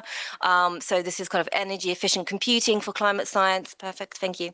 And a greater integration of indigenous knowledge and international collaboration across the climate extremes. So linking Arctic, Antarctic, and mountain observing networks and science and data as well. However, we do still have remaining data challenges, persistent gaps in data, sparse data in some polar and mountain regions, interoperability challenges, inconsistent data sets, equity and governance challenges. Of course, indigenous knowledge is often underrepresented, and also community integration isn't as widespread as it should be. And sometimes we even have data overload as well. Too much geospatial data means that we need to sort and identify what's relevant and what isn't, and that's quite often where AI and machine learning comes in order to facilitate that process.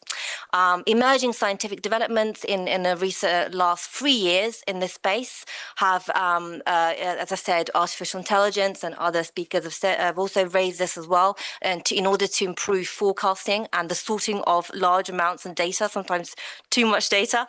Digital twins for polar system.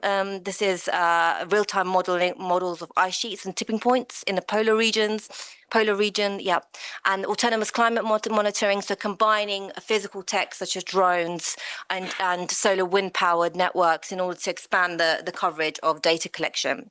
GeoAI for disaster preparedness is a key thing that's been developing in the recent years. Polar wildfire, flood, and sea ice risk assessments have improved in this way, and also smart analytics and decision support. More recently, again, machine learning and artificial intelligence has been a key tool for this. At the bottom there, I've shared some of my own publications on this topic. Please feel free to have a look.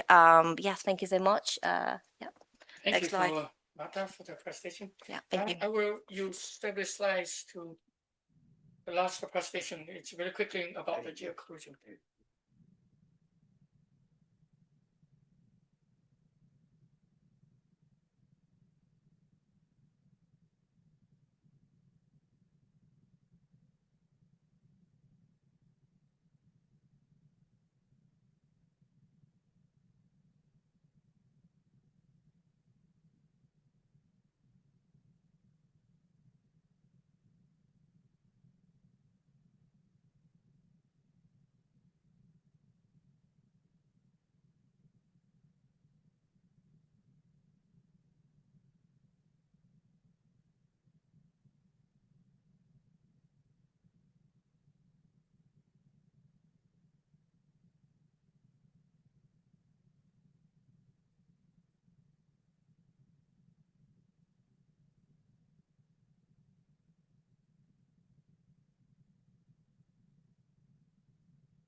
Discuss. Yes, thank you. I'm smack bang in the middle of the the panel, so I'm going to have to keep turning my head. Thank you so much. Yes, I'm happy to moderate the panel today. So my first question is for Dr. Frosten Jelinek. Yes. So thank you so much for your presentation and for sharing your work. So why does ensuring we have high quality cryosphere dataset still make sense in the AI era? And what kind of data most suited to AI training? What are the key challenges we need to navigate in terms of privacy and security, for example? Thank you for the question. And obviously, also I have to turn it on again. Yes. Yeah, if you in the presentation you say if you rely on the agents, helping, augmenting the work, let's say the application, it's really up to the data, right? So it tries to find the data. So the access of the data becomes the problem. The whole handling, the interoperability. Actually, you said it yourself.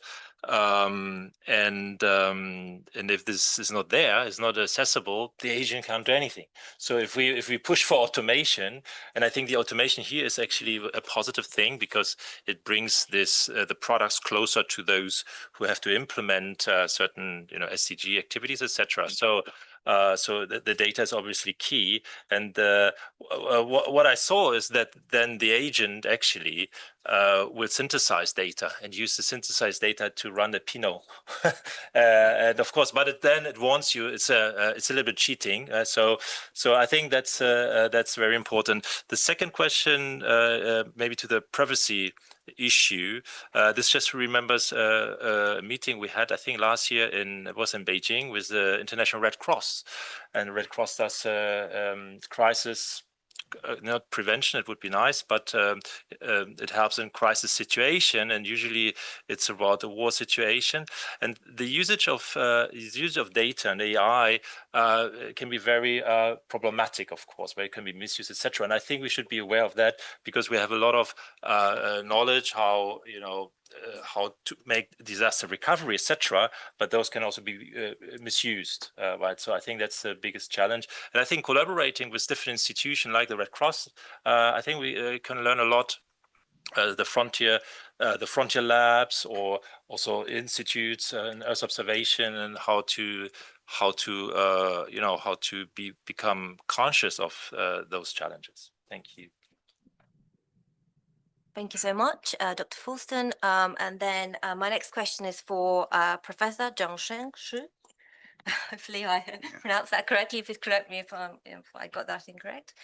So how do we ensure we have high quality data sets available for use in cryosphere science and operations, especially in terms of global Earth science and environmental data? Yeah, I think that probably all those high quality data is more close to whatever we are currently understanding for truth.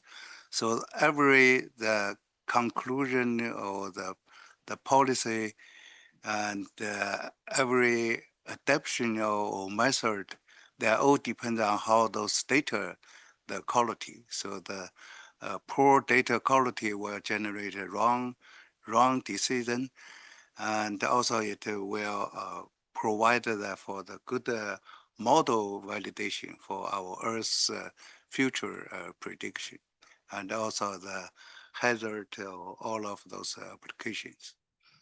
Thank you. Thank you very much. My next question is to Professor Yuba Ki. Yeah, on snow and ice data sets. Yes. Okay, so thanks for that. Yeah. So I would like to answer the international collaboration under the GEO umbrella. So that it's most important for the cold region operation. So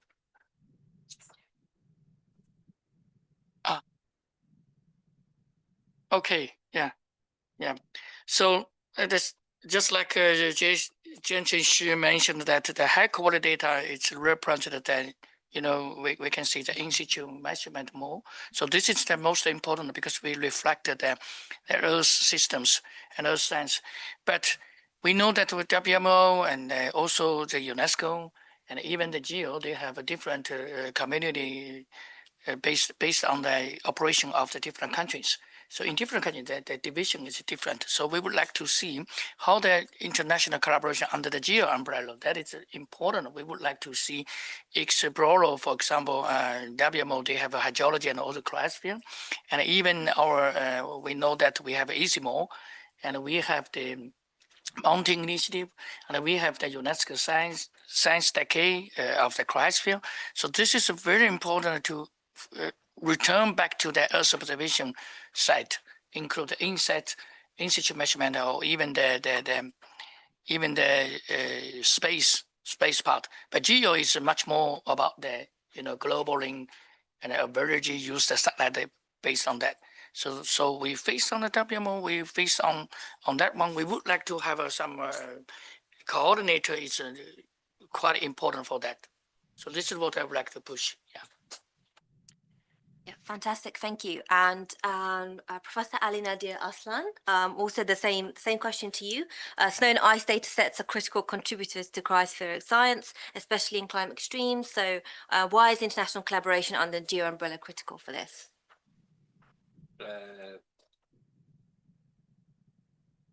I mean, the one that the fifth one you're talking, or number 3.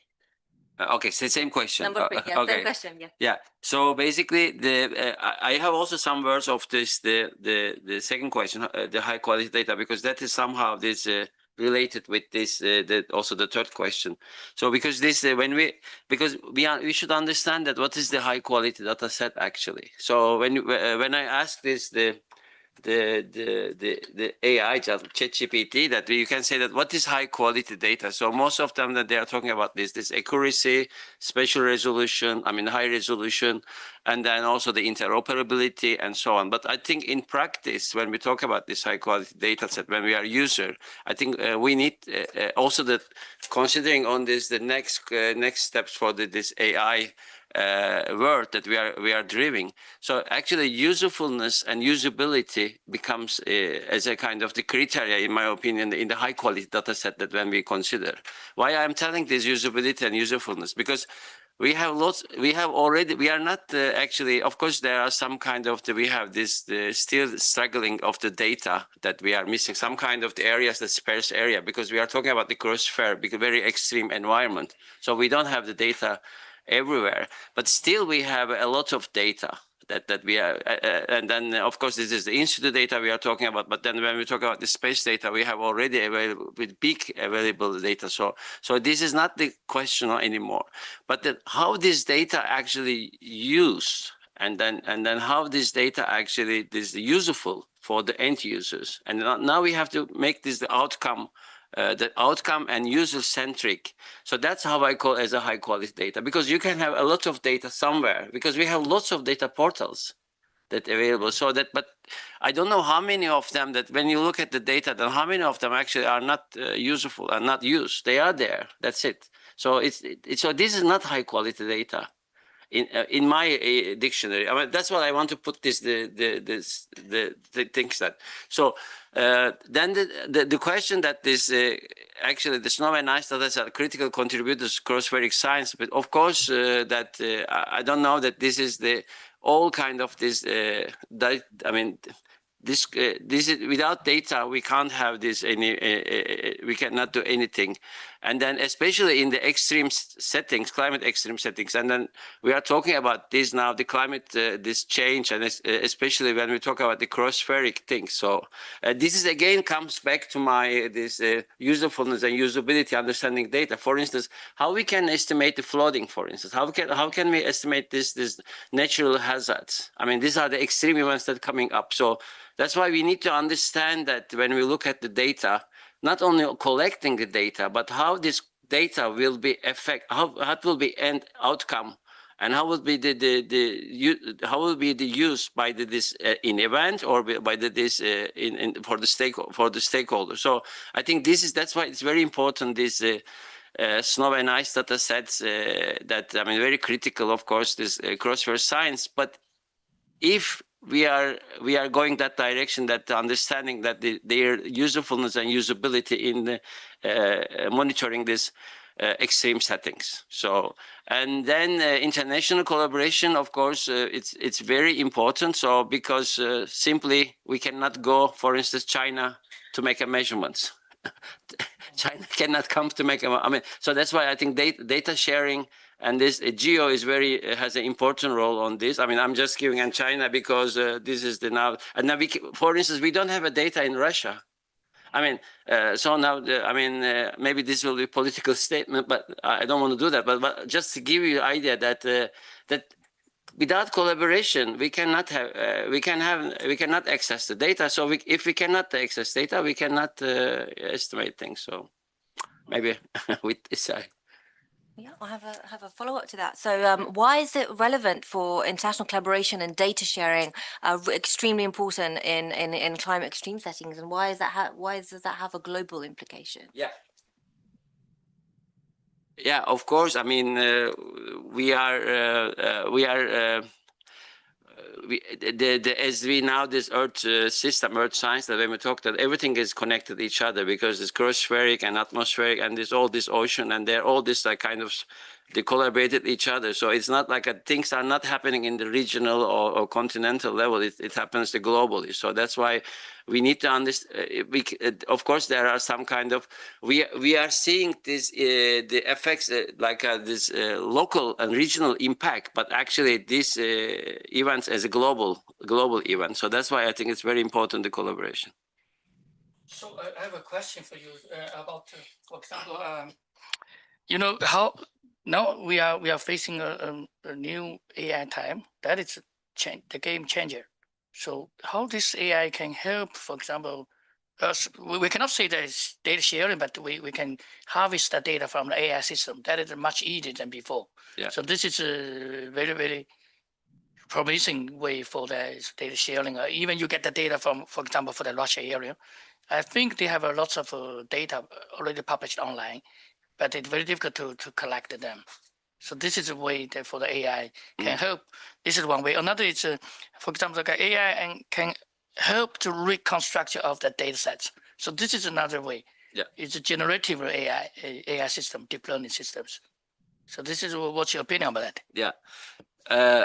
Actually, these are the two points are very good because I think they are kind of linking that what I said that, for instance, now this we are talking about this analyst ready data set that now also the high quality analyst ready data set. But actually, maybe Torsten also can answer that high analyst ready data set actually meaning that training data set for AI, the machine learning, right? That's what we are talking about because that's why that we are aware of that if this training data is not accurate or is not useful. I mean, it again coming at usability and usefulness, because whatever because the machine learning doesn't do it themselves. We train them. So what we train them, it comes out. So again, answering your question that how these machine learning techniques can be useful, they can be only useful if we have the high quality data set in terms of the accurate and usefulness and usability parts included in this concept. I mean, because that data set we are going to use for training, then I think the AI is fantastic tool to be used. And another thing, actually, one project proposal that we've been writing that we have been considered this for me, for instance, that this interoperability is very important, and then there's all these data collection methods and guidelines, and are very different. We have all these different continents, different country has a different methods and different tools. So what AI can do, as a human, we cannot do it because there are plenty of this. If you call it the snow measurement, there are plenty of the tools that they measure these different parameters, and so. But machine learning, AI, maybe can do this, and we can put all this guideline input, and then maybe harmonizing, and then it can be done. This, for instance, we have prepared a data set in certain tool, certain sensor, because there are lots of sensors and satellite, and then maybe AI can harmonize this data set in terms of to be useful to the problem that we are solving. Maybe the machine learning can be that very helpful on that. I've got a few minutes left. Is it okay to? So next question to Dr. Forsten Jelinek regarding the importance of open science and good data and AI governance in terms of this. So for AI models being integrated for advancing cryospheric data sets and services. If you allow, I would just maybe to complement or also to agree. I think it really depends on which stage you are. Whether you train a model. So if you take the geospatial foundation models, of course, there are mistakes still, and there's evaluation practices, and they're getting better and better. And the good thing is that they are multitask, basically, so you can use them, reuse them. And so you need just a fewer samples, maybe 100 samples, whatever, to put it into the geospatial model. And then, on the local like a city level or whatever, can use that. So it's a very practical approach. But of course, you still need to learn those geospatial models, and they absorb a lot in the future. And you see the large language models, how strong they get. We speak less about hallucination. What they actually do, these LLMs, they're not hallucinating. They make shortcuts, right? If they can't solve a problem because they have they have a skill and it's kind of hard defined, use this tool, and then suddenly they forget that, and that happens, and then they start programming. Then they make some script and do a brute force, and that's wrong. And with the data, I realized that if the data kind of not fitting, that's a good story. They make it that they fit, right? And then they test it and it said fits, I go to continue. And that's but there's a limit to that, of course, right? So if there's no data, they can't fit anything. Of course, there's maybe synthesize something. So I think it gets more powerful in this respect. So I think I didn't answer the question yet, but You covered it. We believe we're on time, so would you like to move on to the closing or the final question? I think we can close here, and then I will. So JC would like to say something about that last question about the GEO-CRE activities later for the next step. That would be much valuable, and I will make a close. Yeah. Yes, please.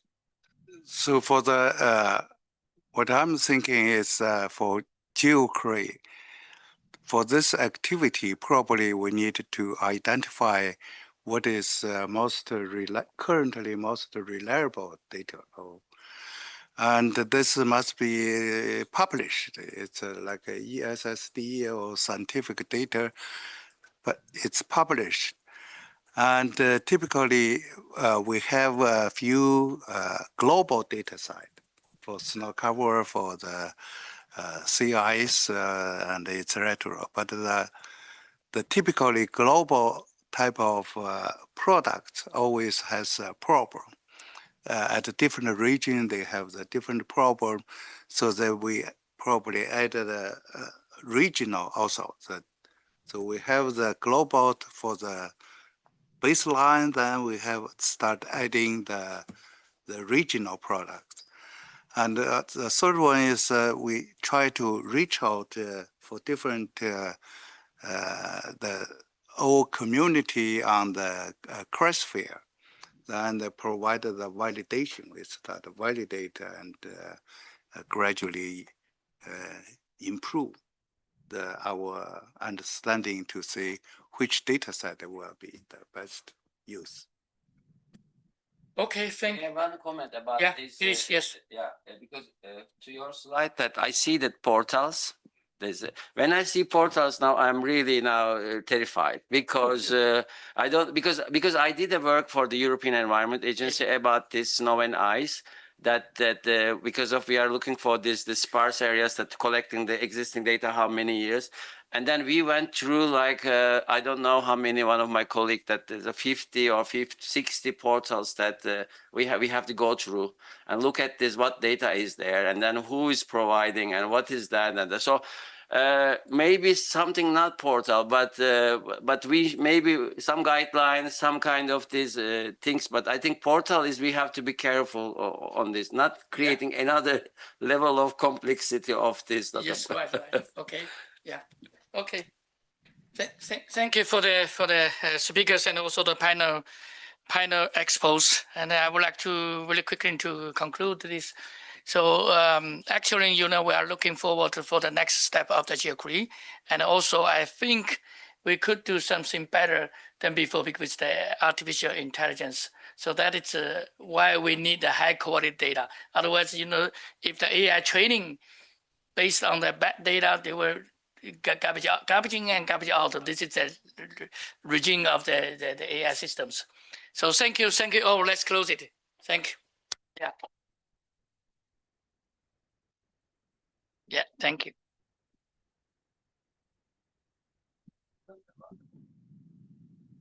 Thank you very much. Yeah, because because you mentioned method. There you can make a very good method of that form.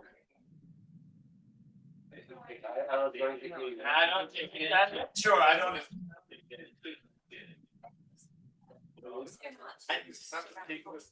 Got it. Yeah, I'm von Windows ist die eigentlich auch für SSMI basiert LFTs. Und dachte natürlich, das ist und trainieren wir Urban Island Model. Und dann weil die Modell und dann gucken wir uns schneller an, dann gucke ich Urban Pooling. Das ist total. Und dann hat man das Nico, we have a photo. Yeah. Okay. No, we will take you the good photo. Nico. Yes. Yes. So you could have a photo like a picture. No, you will be also here. You're the geo principal of Finland. Yeah. I need to have the right. I can also be Salle. Yeah, the source line. Go up and because you're not tall. No. Sorry. Yeah. I have a hat on, so it's tall when you. Our secretary stated, flirt with the camera. Not really. Perfect. Okay, thank you very much. Thank you. Nice to meet you. Very nice to meet you. You sent through the email. Yeah. Also phone to people. Okay, good. No, very good.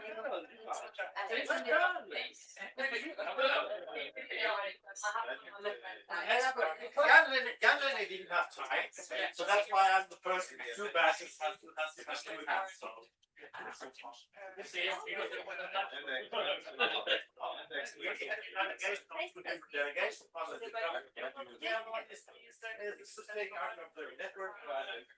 Thank you very much for yes, I continue on bold and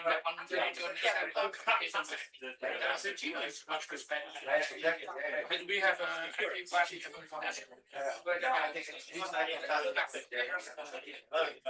I hope we could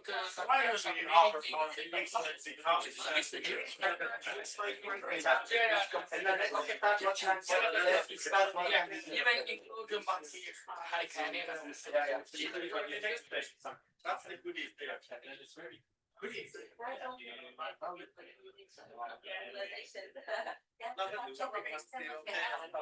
And if you have a new question about my work, that's right there.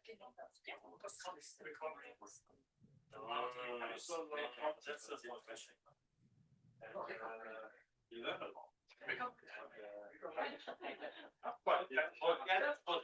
You're right. I was still in that phase of not yet. Hello. How are you?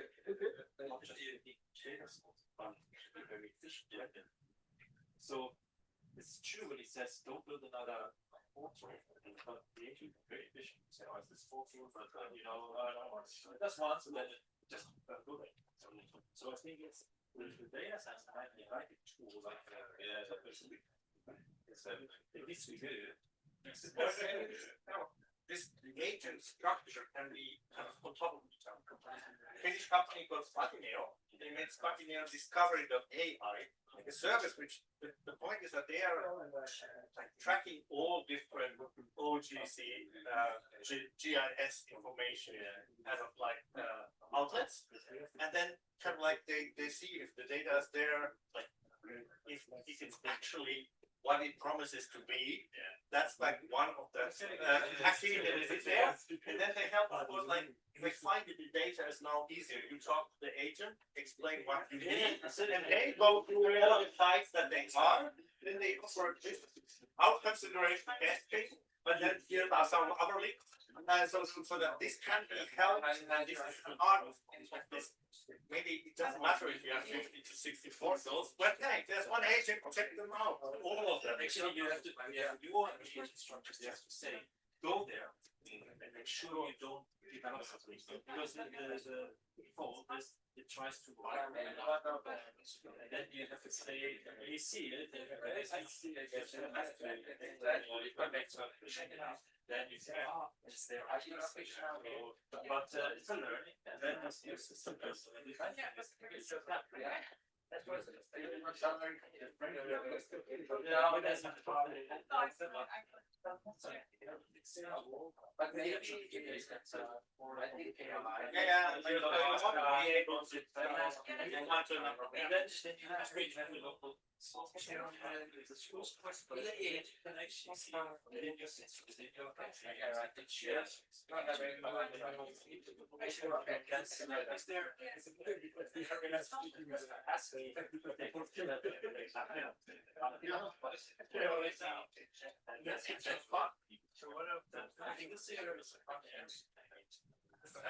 I think one of the questions that I'm going to use your Geneva thing is exactly that. Where did you get the order data? Sure. Like when you in the background. No.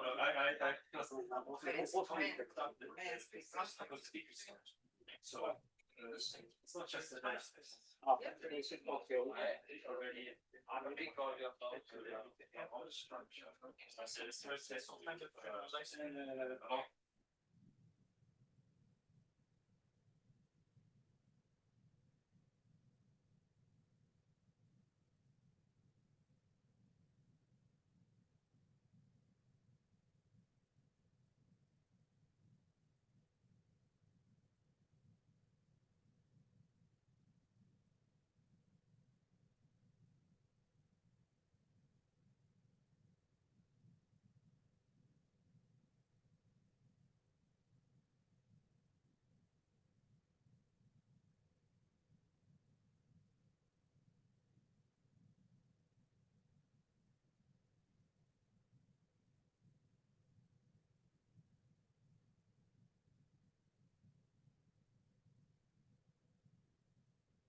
This one. This one. And each time you finish talking, you have to.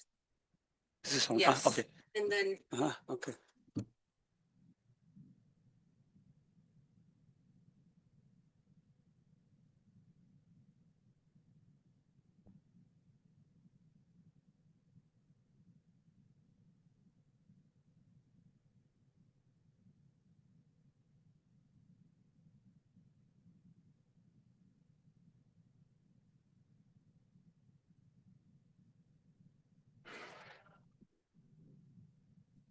Good afternoon, dear colleagues. My name is Sergei. I'm from State Space Agency of Ukraine, representing the Ukrainian team here. We are very happy to see colleagues and friends from United Nations, European Commission, from UK, also, GEO Secretariat, and businesses and science. And having such kind of experienced experts in different areas means that the topic of our session is really actual. And it sounds leveraging Earth intelligence for post-conflict environmental recovery. As we know, there are numerous conflict zones in the world, and one of the most severe conflicts is underway in Ukraine. We are facing with numerous challenges, such as destroyed infrastructure and housing, mining of the territories, biodiversity loss, etc. And one of the biggest challenges is environmental impact of the conflict. Today, we are going to explore how Earth observation data and up-to-date technologies can be leveraged to address post-conflict environmental assessment, monitoring, and recovery efforts. We are also going to discuss the possibility to start pilot project in Ukraine devoted to environmental challenges, and the outcomes of such project could be relevant for other conflict zones. We hope for fruitful discussions today.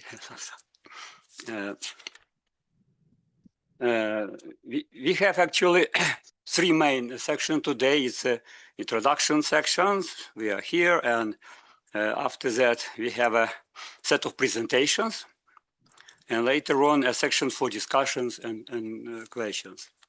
And following to the agenda, I would like to give a floor to Madiha Baeva, Chief Work Program Coordinator, GEO Secretary, please. Thank you very much, Sergey, and good afternoon, everyone. As many of you are aware, the GEO Work Program covers 6 thematic focus areas, ranging from food security and agriculture to disaster resilience to biodiversity and ecosystems to One Health. But what it does not contain, not a single activity out of our total 49 programs, is a coordinated framework for assessing post-conflict environmental impacts.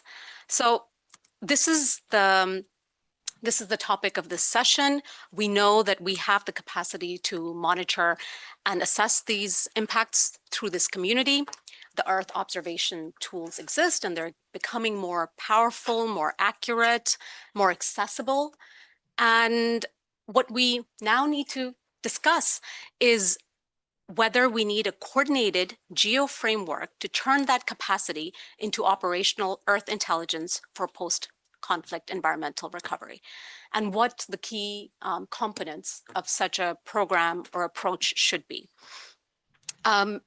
So because I speak on behalf of the work program, just one point on scope. A GEO work program activity by design cannot be exclusively focused only on one country. However, it can start as a pilot focused on one country or one region, as long as it has a site towards more broader applicability. So we want to see in the vision that there is the architecture, the methods, and the products are scalable. As you consider, Sergey and colleagues, a possible submission to the GEO work program, there are 4 elements to keep in mind. We want to see that there is a clear user demand and a clear user base for any new pilot. We want to see that there is a specific product or service that is being designed and piloted that could then get scaled. And then we want to see a partnership approach that brings together committed partners with their technical and financial capabilities to support that work. And finally, as I've already mentioned, a vision towards to making this program broader.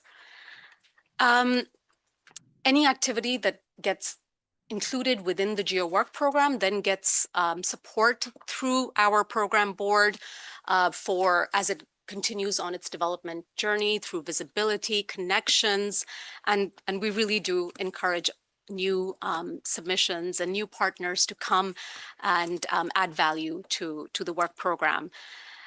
From our perspective, this session is the first co-design moment where we can really have this conversation. We were very pleased to see that you have allocated 30 minutes for an open discussion, and I hope that the participants will also engage.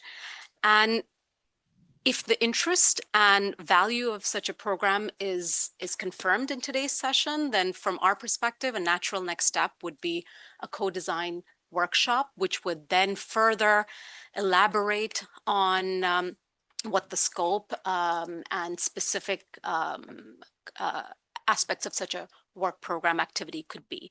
And I do really want to mention UNEP as an important partnership before I begin, before the session continues rather. UNEP has spent 2 decades building a methodology for post-conflict environmental assessments. They do have a lot of experience that we can then build on and add additional Earth observation insights. So Piercarlo, really looking forward to hearing what you're going to have to say.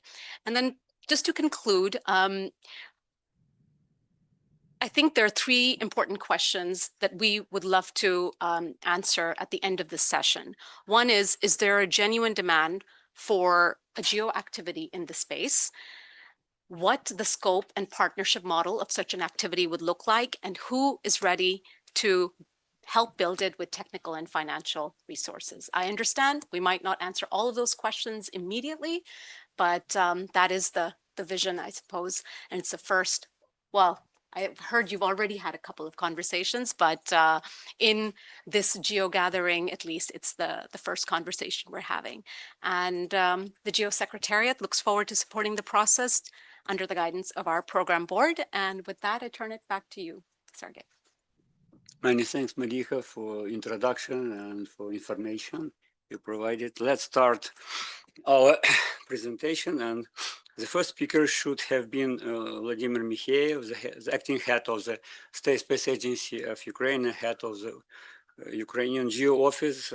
But unfortunately, at the last moment, his business trip was cancelled by the government because of the governmental session and meeting devoted to conflict situation around the conflict, and I was authorized to present his presentation.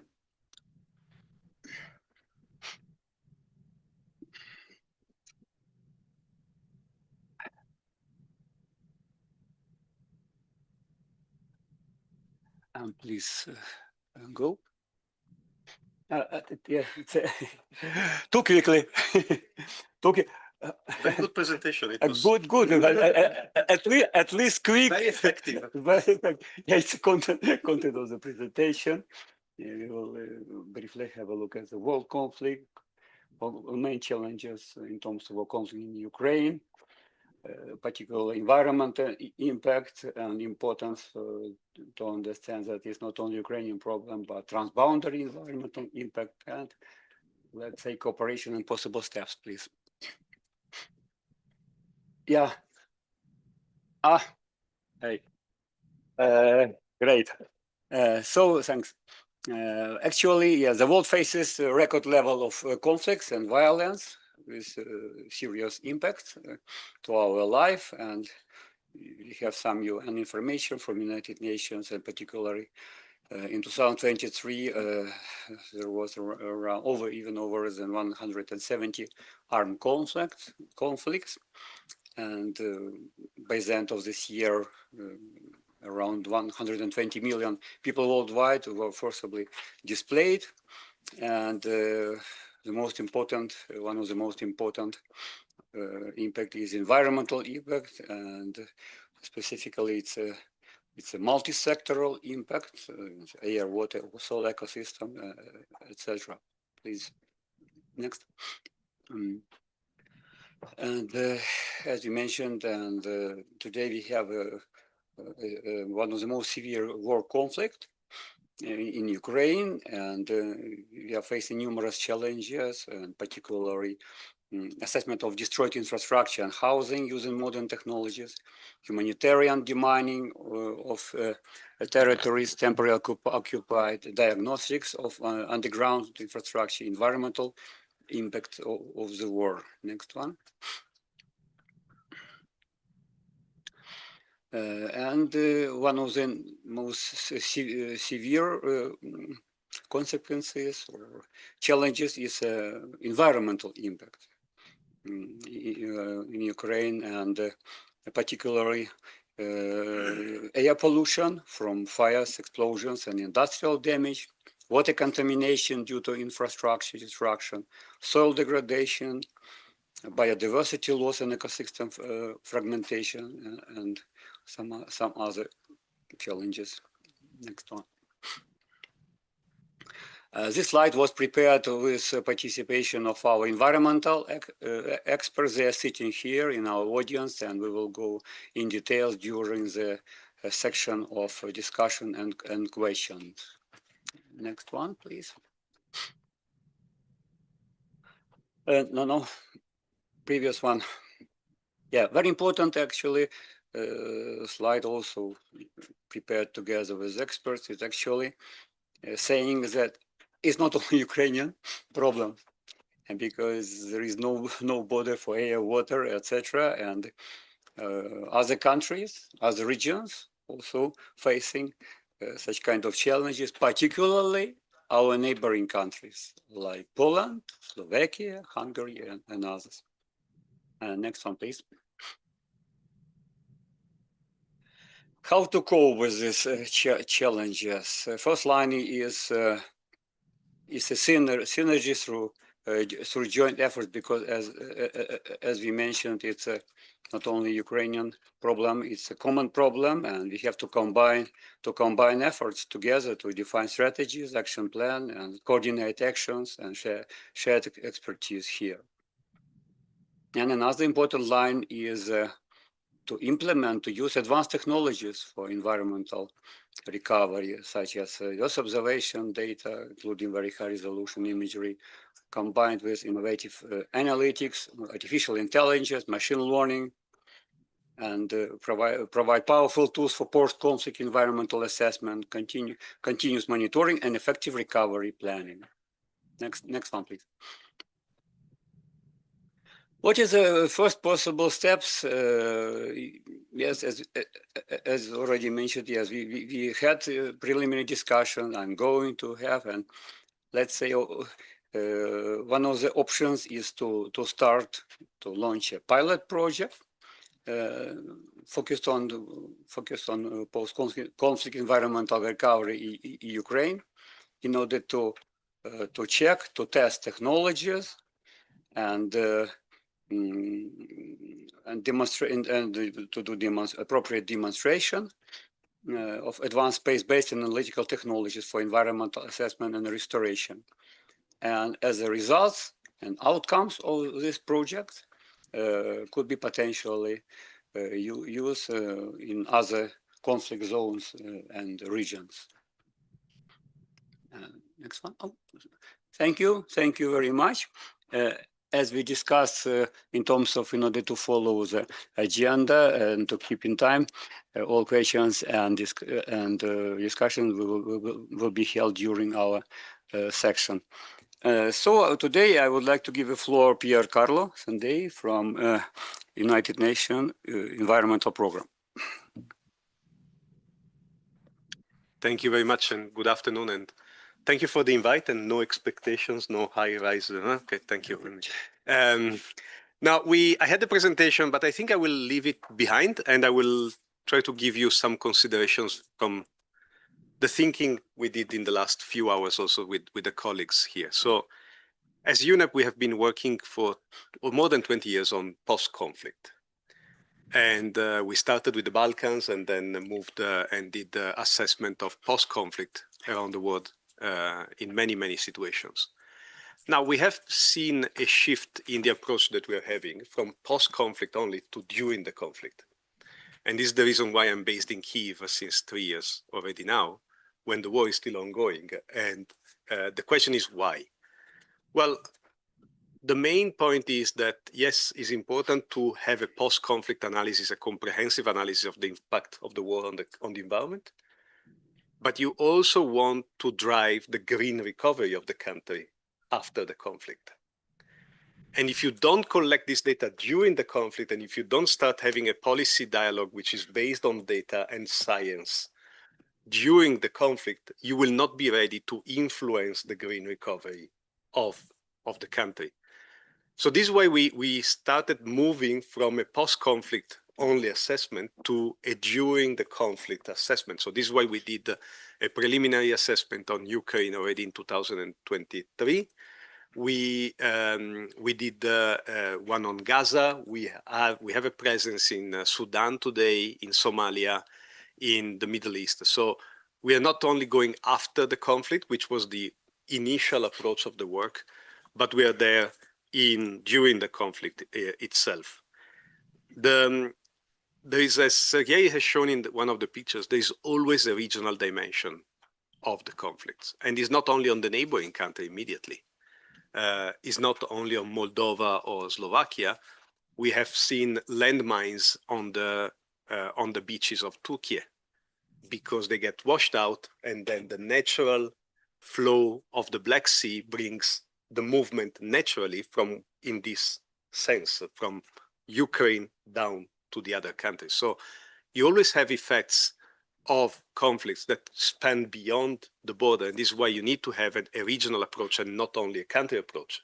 And this is why you need to be able to look bigger than just local with the local data collection that you can see. One of the main reasons is that green recovery needs to be built on data and science. It cannot be built on, I think, I heard, I read on Facebook. My mother always told me, you know, for an Italian, the mother is important, but it's not the reason why how you should build your green recovery of a country. And you see, but this is why you need to build the recovery of a country on solid scientific data. And this is what, as UNEP, we try always to bring the data on the ground that are in reality, rather than debunking certain myths which are still there on the environmental component. How the situation has changed in the last few years since I moved to Kyiv? Well, we have much more access to the ground. I mean, when I moved to Kyiv 3 years ago, it was a completely different city and the country was completely different.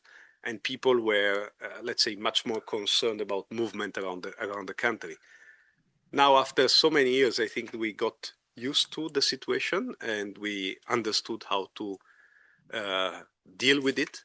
So there is much more data collection that can happen on the ground. So satellite technologies and remote sensing were extremely useful at the beginning of the conflict, when there is this situation of lack of possibility of movement and ground truthing and data collection on the ground. Now, at least for a part of the country, we can go and collect data on the spot, and we can validate what we saw from the sky to what we see on the ground, and vice versa. Still, there is a big part of the country which is not accessible, which we need to be able to monitor, and which we need to have the country able to report to meet its international obligations also in the multilateral environmental agreements. So this is where we see a value on the satellite technologies also during the conflict, on being able to monitor the whole country, also in the parts that you cannot really access from the ground. And this is, you know, as UNEP, we are also the host of many secretariats of multilateral environmental agreements. So we are keen in being able to have from Ukraine a number of data that are important for the global monitoring and the local monitoring of information. Now, we are seeing this now in the Middle East. We are preparing now a report on the Middle East war with initial data, and it will be fully based on satellite technologies at the moment because, again, we don't have access there. So for us, going to the first question is, these kind of information are critical to be able to produce the environmental assessments that UNEP is famous for. I mean, we have based our information on satellite data for the past 20 years, and we will continue doing it. Of course, there is the need of having more access because sometimes it's limited because of the war. Sometimes it's released with delay. Sometimes certain things are not monitored. Sometimes certain things the country themselves don't want you to look at. So there is also the need of having some high political sensitivity on what you monitor and when and how. But this is something that we will need to do even more. So this, the reason why we are here is that we are fully committed and interested in the process. As I said, the branch we are working in is working globally. So starting from Ukraine beyond and learning from Ukraine for other similar cases. This is something that I think is something that we have been doing throughout. But exactly, maybe the idea is not only to focus on the post-conflict, but to focus also on the green recovery of the countries, where you need data, where you need to prepare for that, where you need to start preparing the legislative process, where you need to start preparing the economic situation, where you need to start preparing the labor market. I mean, we have done an analysis recently. In Ukraine, we can create 2 million green jobs in 4 years. And if you want a green recovery, you need green people. Now, not aliens, green people in the sense that they are working on green jobs. And so we need to prepare that. Because if you wait for the post-recovery and for the post-war, it will be too late to influence the economic factor. It will be too late to embed environment in that. So this is why we need to do it during the conflict, and this is why the data from satellite but beyond satellite is crucial for us. Thank you.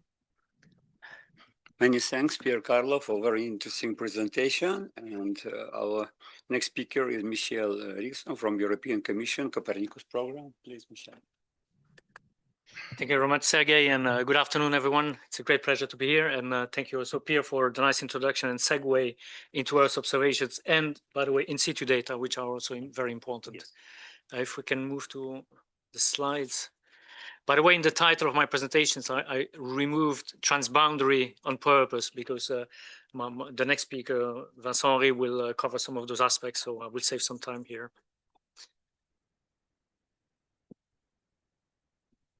Yes, it's coming.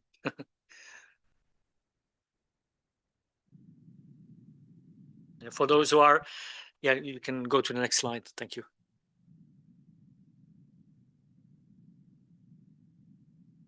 Yeah, for those who are not familiar with Copernicus, let me maybe just start now first by saying that the cooperation between the EU and Ukraine is not new, and there are already a number of agreements. The latest one is just pending the ratification on the Ukraine side for Ukraine to be formally associated to Copernicus, and that will provide also Ukraine with access to a number of dedicated authorized access to some of the most critical features of Copernicus, and also be part of the Copernicus governance through the User Forum and Copernicus Committee. So we are really looking forward to welcoming you, hopefully very soon, in the Copernicus family.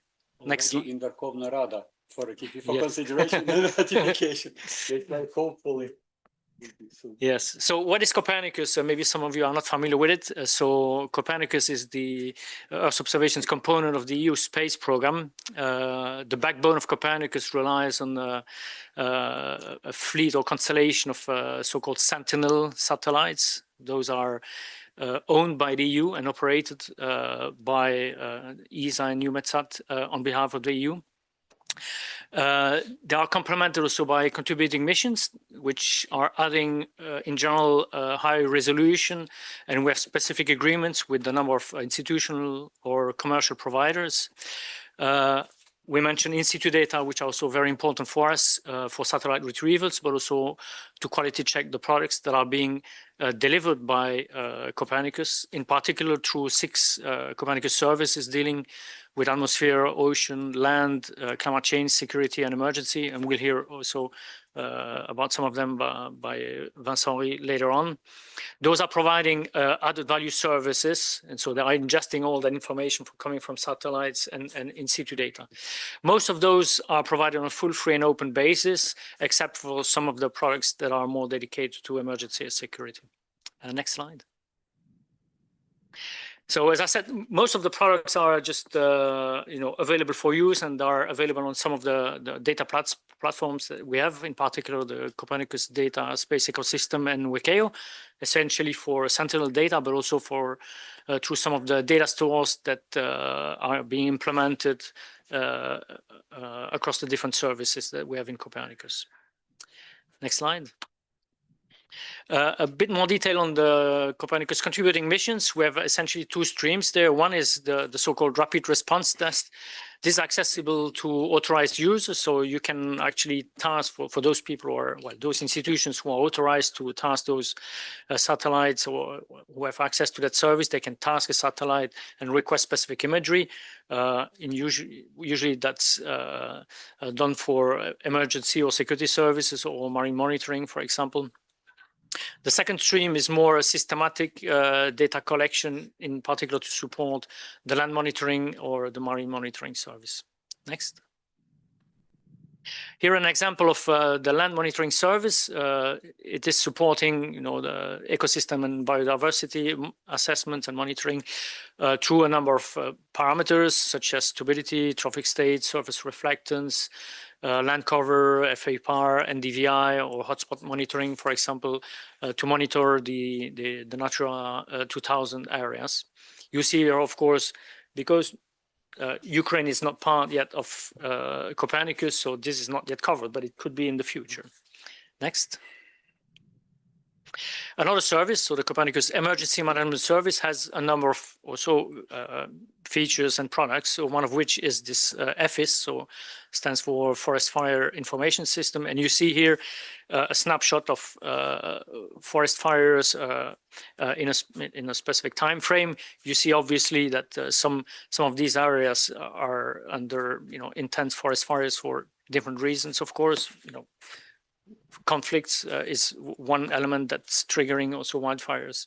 Next slide. Another feature of this emergency management service is the rapid mapping. This is again accessible to authorized users, especially those who are a part of the Union Civil Protection Mechanism. Those can activate the rapid mapping either for preparedness or for emergency response or for recovery. And this is, in essence, what we're discussing here today. Next. On the security service side of Copernicus, we have one entity, the SATCEN, located in Spain, who holds a large collection of imagery. They are providing also geointelligence support for the EU external action.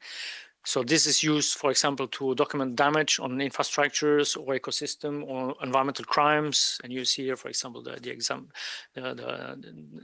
of the Kakova Reservoir in Ukraine, just to illustrate the point here. Next slide. SATCEN, you see here the nominal output of geospatial intelligence and how this has grown over the last decade or so, with a sudden surge, or let's say a significant increase from 2021. And again, this is also due to the contribution and involvement of SATCEN in providing support also to current conflicts. Next slide. It's also important to note that the European capacity is also, or the share of European capacity in supporting those is also growing over time. So we're not relying anymore so much as in the past on external inputs, non-EU assets, basically. So it's very important that we have also, that we become also, you know, within the European family, more sovereign in what we can deliver. Next. I will speak here on behalf, well, or under control, I would say, of my DGRTD colleagues who are sitting in the room. I just wanted to flag a few examples here, because besides Copernicus, which is organized under the DG DEFIS, you have also Horizon Europe, which is a separate program. And they're also spearheading a number of initiatives, some of which are, and many of which actually are accessible now also to Ukraine, unless stated otherwise, of course. And I just have listed here just a few examples, you know, illustrating the point that we try to facilitate the access of Ukraine to research infrastructures, to different tools and R&D on civil security for society, whether disaster, emergency, use of drones, search and rescue, and so forth. Cluster 4 is where we, as DG DEFIS, have a particular stake, because this is where we promote the research and innovation around space, whether technology or the use of Copernicus and so forth. Under Cluster 6, you have also elements around, let's say, more cross-cutting elements on land, ocean, and so forth. You have, for example, specific calls with the deadlines here on forest wildfires or soil contamination and so forth. Next. I wanted also to point out that back in 2024, we have published under the umbrella of the Knowledge Center on Earth Observations, which is kind of partnership between DG DEFIS, DGRC, and DGRTD. We have developed this strategic document to identify research priorities. We are now in the process of updating that document for the next MFF, so the next period of the financial period of the European Union, so from 2028 to 2034. Next. And we have conducted a series of meetings, and we're now starting the drafting of that document, and we will in fall sometime, probably around October, November, we will hold also a stakeholder consultation. So we also welcome inputs from the community, especially those directly involved in Earth observations or Earth intelligence, and how we can exploit what Copernicus can provide. Of course, the input of the Ukraine community is also particularly welcome, because again, Ukraine is associated to Horizon, and we of course hope that the association to Copernicus will also be confirmed soon. Next slide. And that was it. Thank you very much. Yes, thank you very much, Michel, for very helpful information. And Ukraine is really getting huge support from European Commission. And it was, as it was mentioned, that now the agreement between European Commission and Ukraine to join Ukraine to European Space Program, particularly to Copernicus, is under ratification in Verkhovna Rada. And hopefully, at the nearest time, we will get access to vast amount of data and services. Thank you.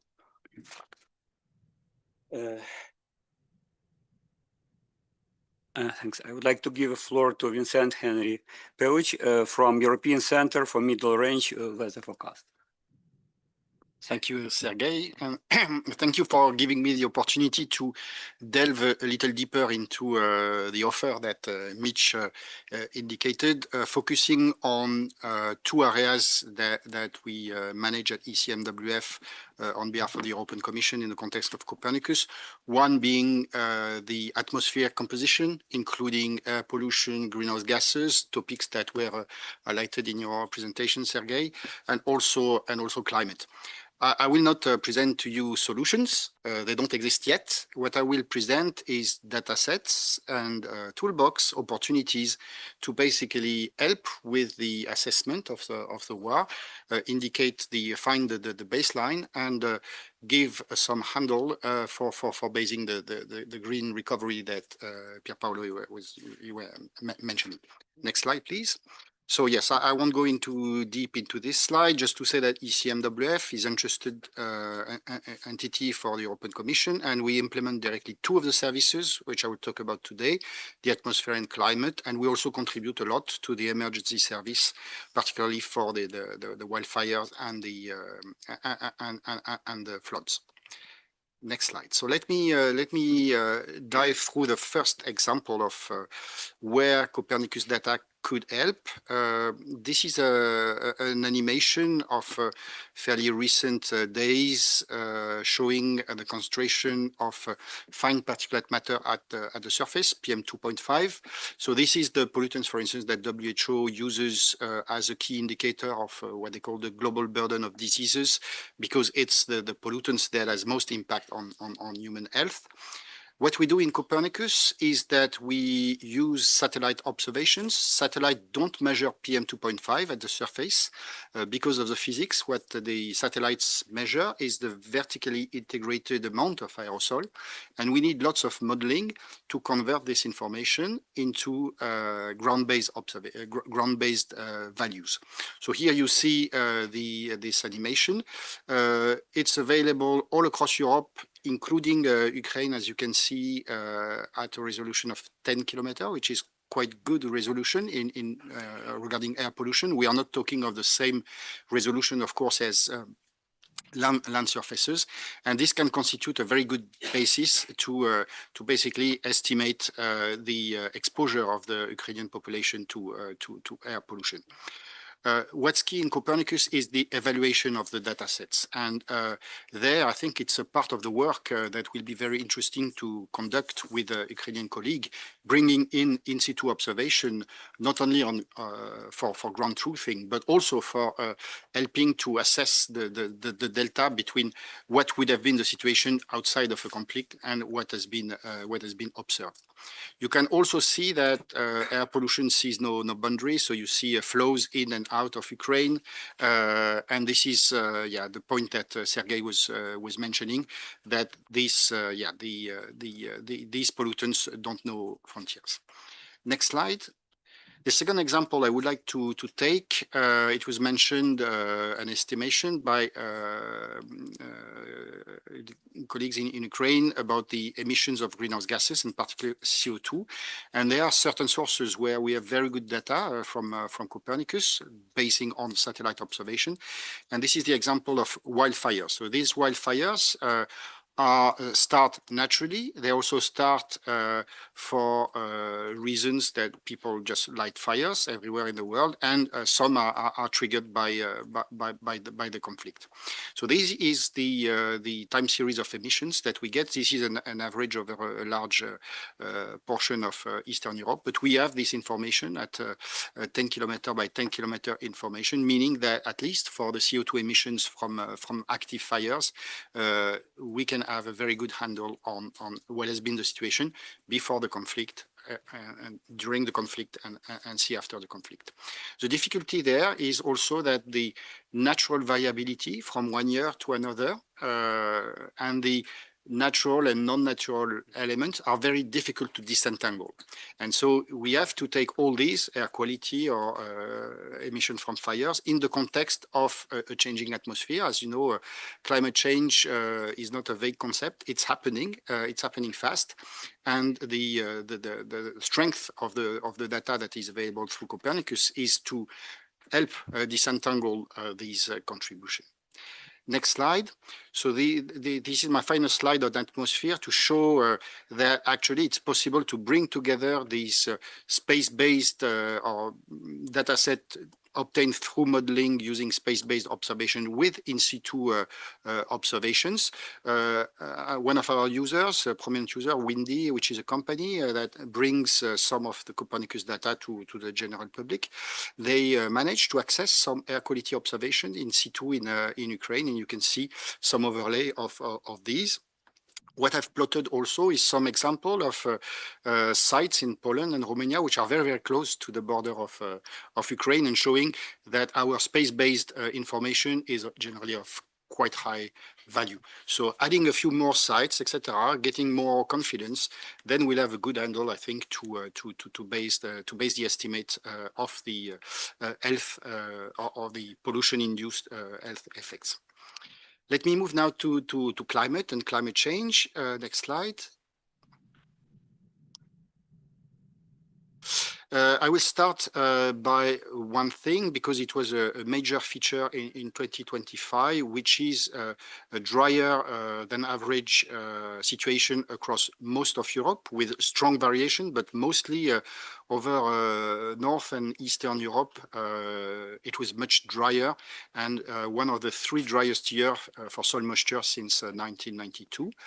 And what is plotted here in terms of river flows is the fact that the river flow was below average in 70% of the rivers. And if you zoom over Ukraine, you see that in Ukraine, actually, it's many of the rivers were really low. Next slide. So there, in order to assess the situation and to use it for recovery, what's important is to bring together a large number of data sets. And this access to data set has been, I think, a limiting factor in the analysis that can be made of the natural climate change, or the climate change that is occurring outside of conflict, and any additional features that are on top of that. And this is exactly what the C3S Atlas is doing. You have the address there. And it gives a very easy handle to compare a lot of data sets about the past. I was in the town hall panel this morning and mentioned the ERA 5 reanalysis. So what has happened in the last 80 years, and put that also in context of climate projection of CEMIP and CORDEX, which are done for the IPCC reporting. So it allows very easily, without having to download any data or without having to manipulate the data, some quick answers to many very important questions. So that's very interesting for science, for developing policy. But we can go one step further, and that's my last slide. It's something that we have been developing with a different purpose. Next slide. Which was to help the European Investment Bank to assess the validity and the usefulness of their investment. So there, what we have done is crossing the climate information, which is underpinning, with different activity sectors and the vulnerability or the aspect connected to this sector. So you can this application is in demo mode for the moment. So this is the one for the European Investment Bank. You select activity sector. You select what is the lifespan of the investment that you foresee, the locations or the geographical area of that, and you get a lot of information about this possible investment. So this is a tool that we think, through a very simple adaptation, we could repurpose for the objective of supporting Ukraine and helping with not only, yes, the post-war assessment, but really the recovery, and looking at the long-term benefit of certain investment as opposed to other. And it's a good time really to ask this question, because at some point it's too late, and the choices that have been made, not so well informed, could be detrimental. So a lot of opportunities, no solution yet, but I very much hope that very rapidly we'll be able to go and action all these observations with the Ukrainian colleagues. So when we, in particular sense, for support Ukraine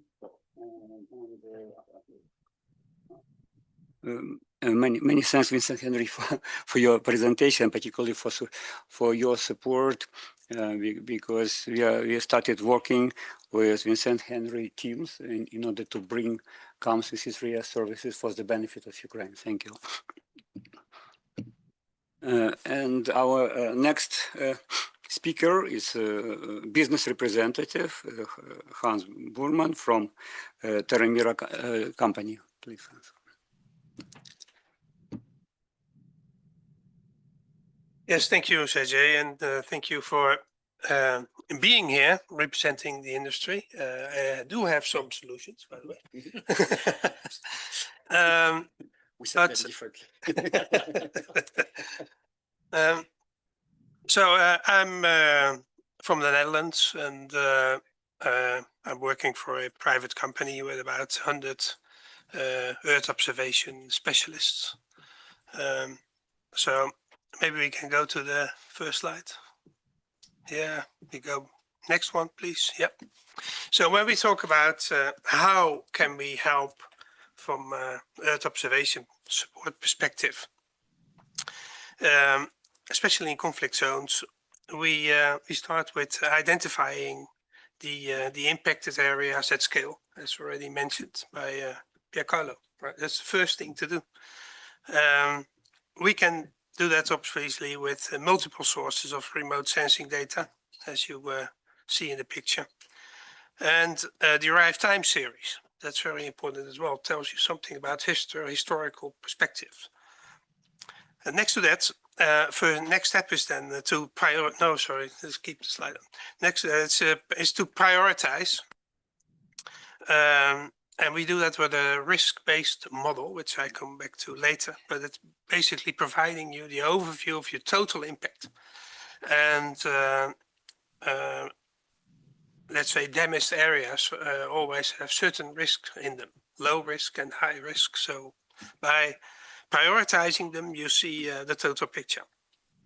With all that information and intelligence, you can build your plans, overall plan, but also individual plans for recovering electricity infrastructures, gas pipelines, houses, roads, or you can think of harbors, but also agriculture, water installations, and nature, obviously. With the help of AI, we can also do some environmental simulation modeling to see what impacts could be after some restrictions. And last but not least, we can help with monitoring the restoration process itself and report on it as well,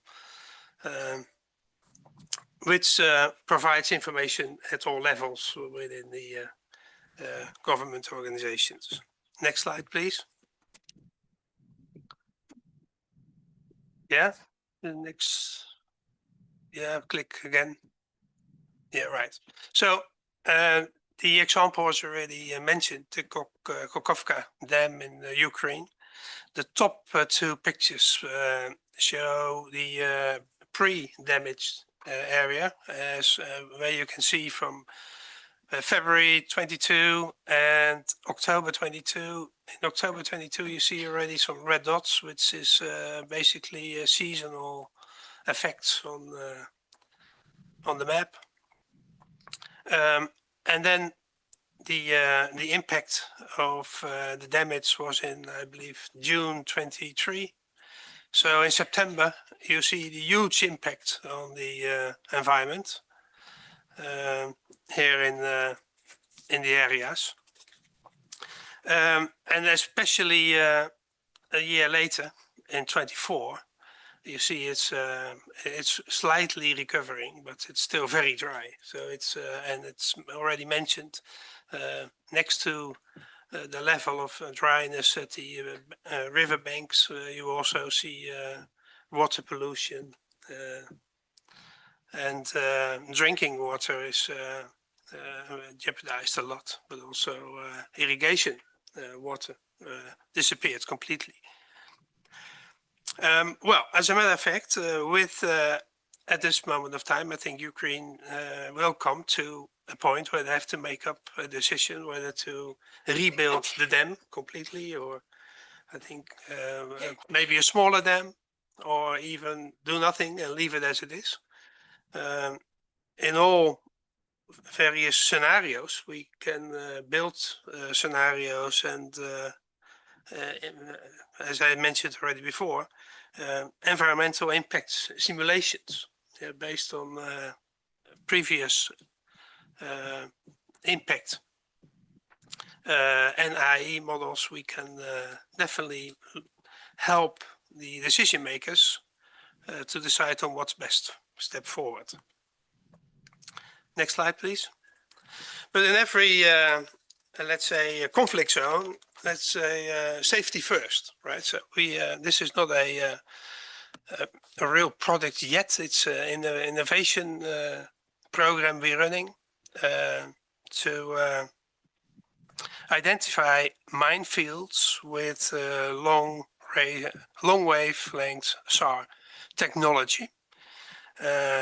We are able to see objects up to 25 centimeters in under the ground under dry conditions so far.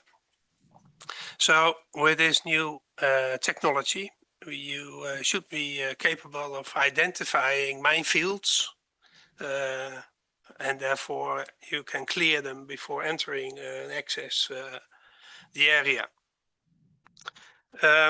Next, please.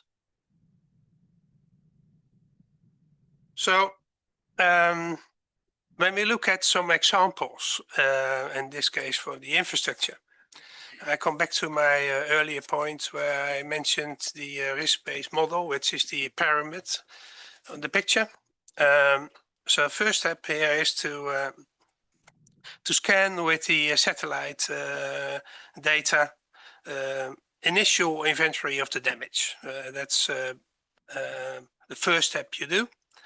And for example, the electricity pylon is one of those obvious damaged areas with low impact at this case. But in some cases you think, well, maybe we need more and additional information, and you start an additional inspection. So not necessarily with satellite data, but with other remote sensor data on the ground, as mentioned as well. So the road example might be one of them here. Is this just one, how you call it, sinkhole in one road, or are there more in this particular area or road, which makes it significant to have additional data to prioritize?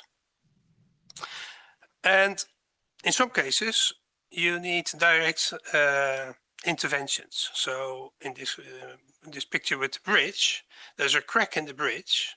Maybe you don't see it when you're on the bridge, but it might raise the question whether every truck and lorry can still pass this bridge, and therefore probably will need special attention, people going there and do some measurements.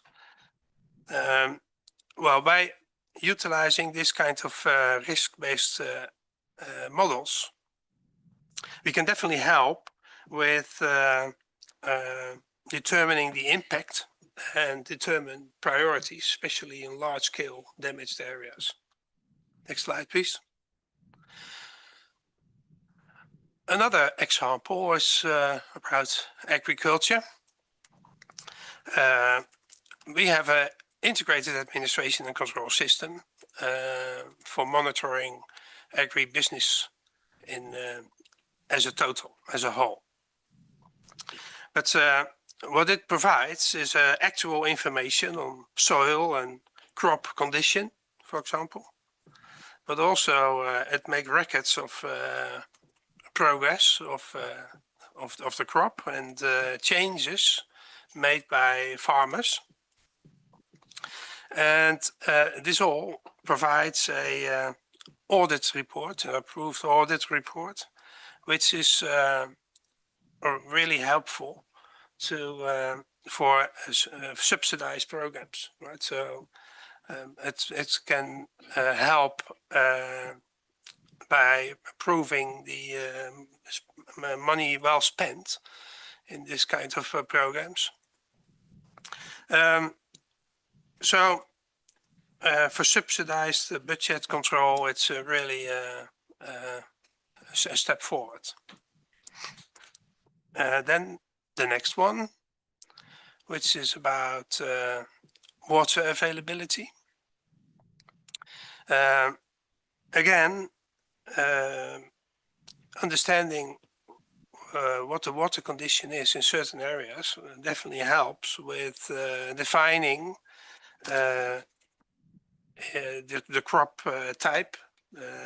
We have broad expertise in crop yields, irrigation, water methods, and we have models which predict the actual needs and also forecast based on seasonalities, based on rainfall analysis and weather forecasts, obviously.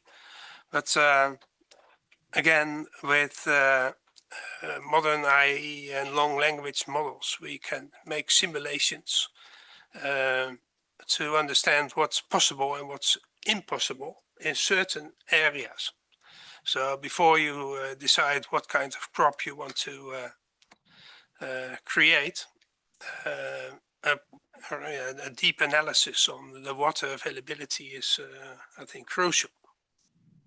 Well, those were just some example we do already on a global basis, and definitely can be of help in, I think, conflict zones, post, but also during, to be honest. Thank you. Many thanks, Hans, for your information. Actually, we are happy to see you here in our session as a representative of innovative businesses, because for us it's really important to have modern, up-to-date technologies, particularly to cope with environmental impact of the conflict. Thanks again. And now we have to move to the panel part of the discussions, and one of the most important points to clarify is particularly is if the environmental impact of the conflict in Ukraine are also actual for other region countries and conflicts, and some speakers already shared their vision to this, but also important point to get feedback from, particularly from environmental experts. And I would like to give a floor to Marina Gorobey. Could you introduce yourself, please? Our environmental expert in the area. Yes. Hello, everyone. My name is Marina Gorobey. I'm PhD and I represent Institute of Ecological Renovation and Development of Ukraine.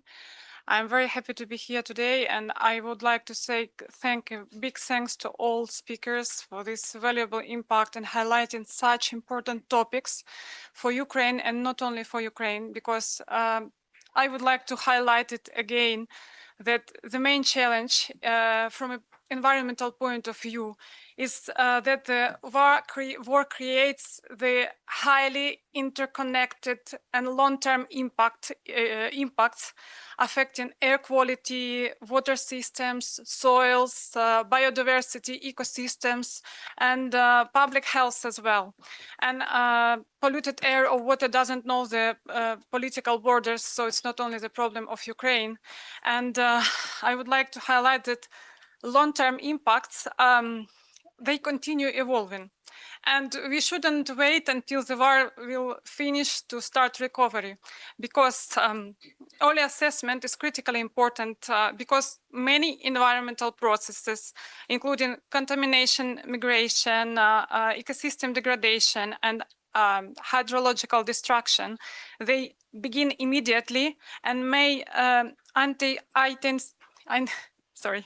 intensify over the time, and if not monitored, it could be consequences of higher disasters. So, and also, I would like to say that one important aspect is that Earth observation could also be integrated with historical records of bombardments, military activities, industrial damage, and other conflict events in order to better understand environmental impacts and cumulative risks. And maybe at this point, one of key scientific challenge is integration of these fragmented environmental observations and Earth observations into some kind of operational recovery intelligence frameworks. So for this, I think Earth observation is critically important because many affected territories are inaccessible, dangerous, too large to rapid field assessment alone. And I think Ukraine could also serve as a pilot environment for developing scalable post-conflict environmental monitoring methodologies, which could be applicable in other conflict-affected regions globally. Thank you very much. Thank you, Marina, for your feedback. We also, one of the topics also is to discussing all different tools that could be used to support this topic. And I noticed that in the audience there is a Franz Imbler, probably from DG RTD. Probably, Franz, could you give a couple words from your side in terms of let's say RTD support, potential RTD support of this topic? Any ideas? Or?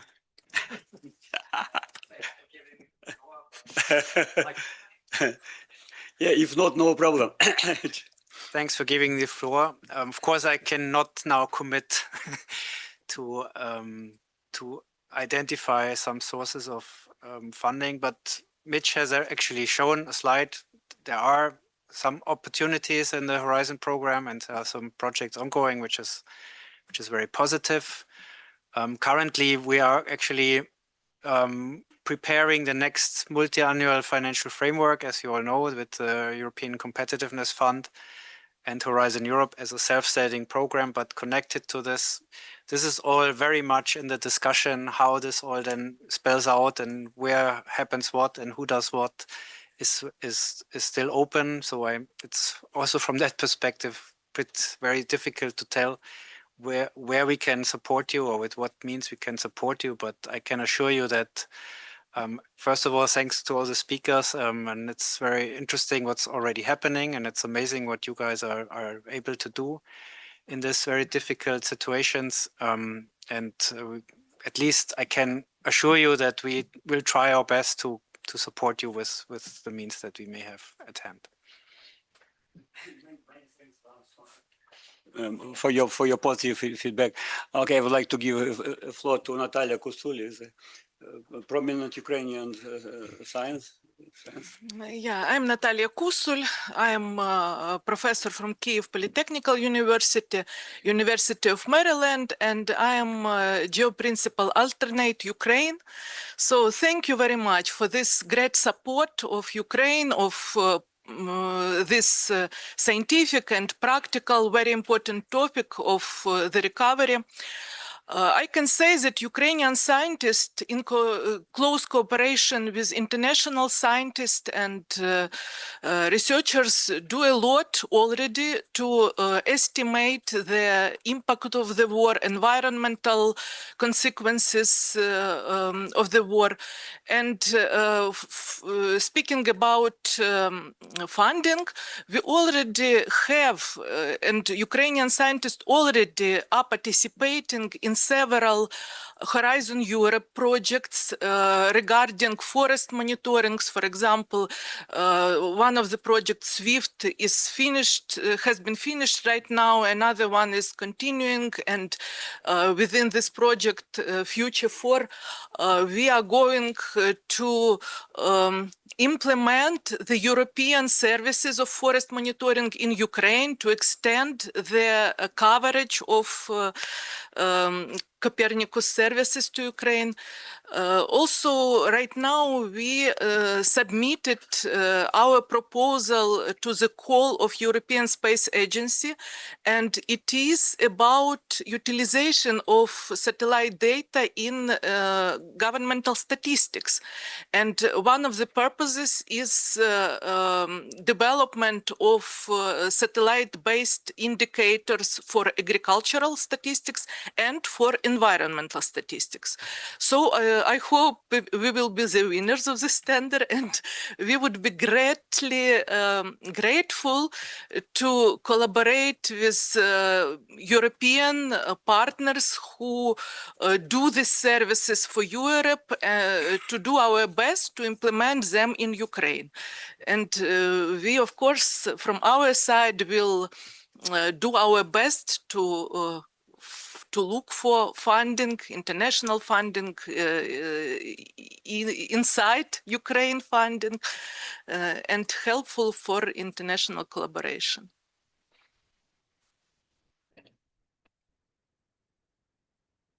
For many thanks, Natalia, for your intervention and for your feedback as a prominent Ukrainian scientist.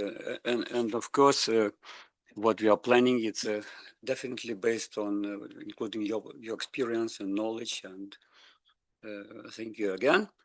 And colleagues, we are coming to an end here according to the timeline. Please, could you introduce yourself? Sure. My name is Angelica Gutierrez. I'm the director of GeoClose, a flagship of GEO. And for those less familiar with GeoClose, is a global hydrological forecasting built on ECMWF data.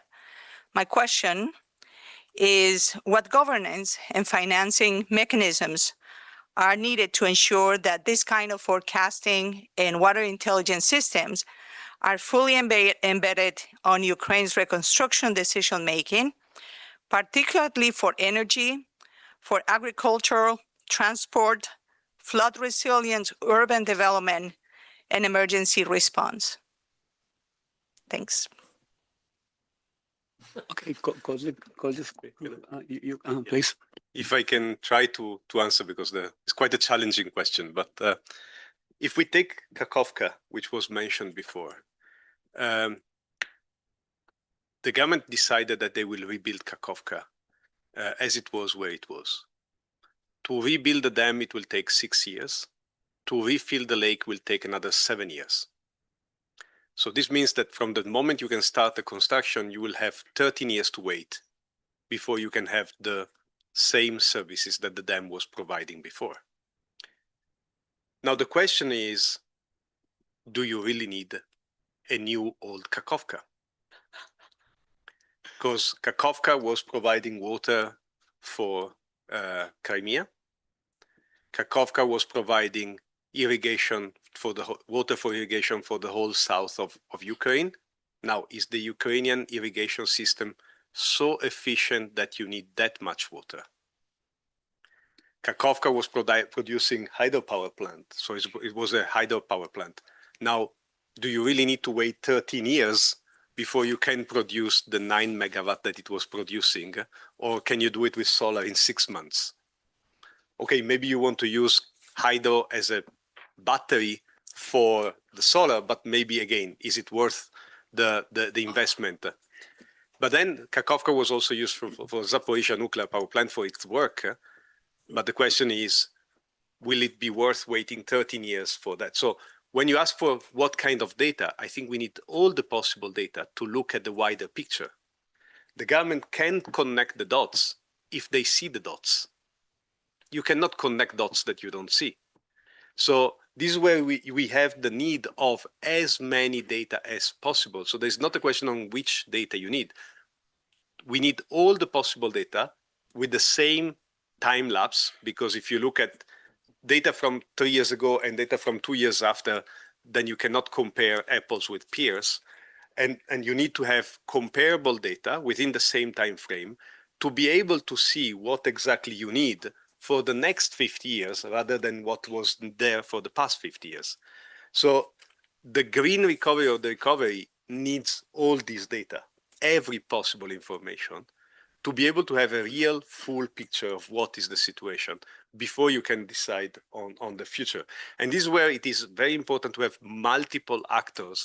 And this is why you need a stakeholder consultation that allows everyone around the table to bring their point of view, to have a comparison of interest and the possible stakeholder views into a final complete decision rather than something taken in a closed door where you don't listen to anyone or you just listen to the last one who spoke. And that was the friend of the husband of the neighbor of somebody that you know, because this is how otherwise the connection are going. So this is where we need to break that circle. And this is why as UNEP, we are trying to provide this scientific information, bringing all the possible data. And this is why we are interested in expanding the data information gathering. And this is why we are here as well. Many thanks, Piercarlo. The point is that we received a strong signal that we are coming to an end. And if you don't mind, I would like to just a kind of summarize to outline the key issues of that outcome of our discussion. I think, first of all, the discussions and speakers showed the importance or value of GEO community, because it's a great opportunity to get all main stakeholders, United Nations, European Commission, governments, businesses, and session in one place at appropriate time in order to get synergy and to combine efforts to cope with environmental impact of the conflicts. Another point is that environmental impact of the conflict is not only Ukrainian problems, and due to discussions we realize it's a common problems, even not even neighboring countries, but it's common problems. And the second point is the pilot project in Ukraine could be a starting point in order to develop, update, and check technologies that could be used in other conflict zones. And I would like to thank you very much for your time and efforts. And we are here today and tomorrow, and we could continue discussions in different formats. Thank you very much for your attention. Thank you. Thank you.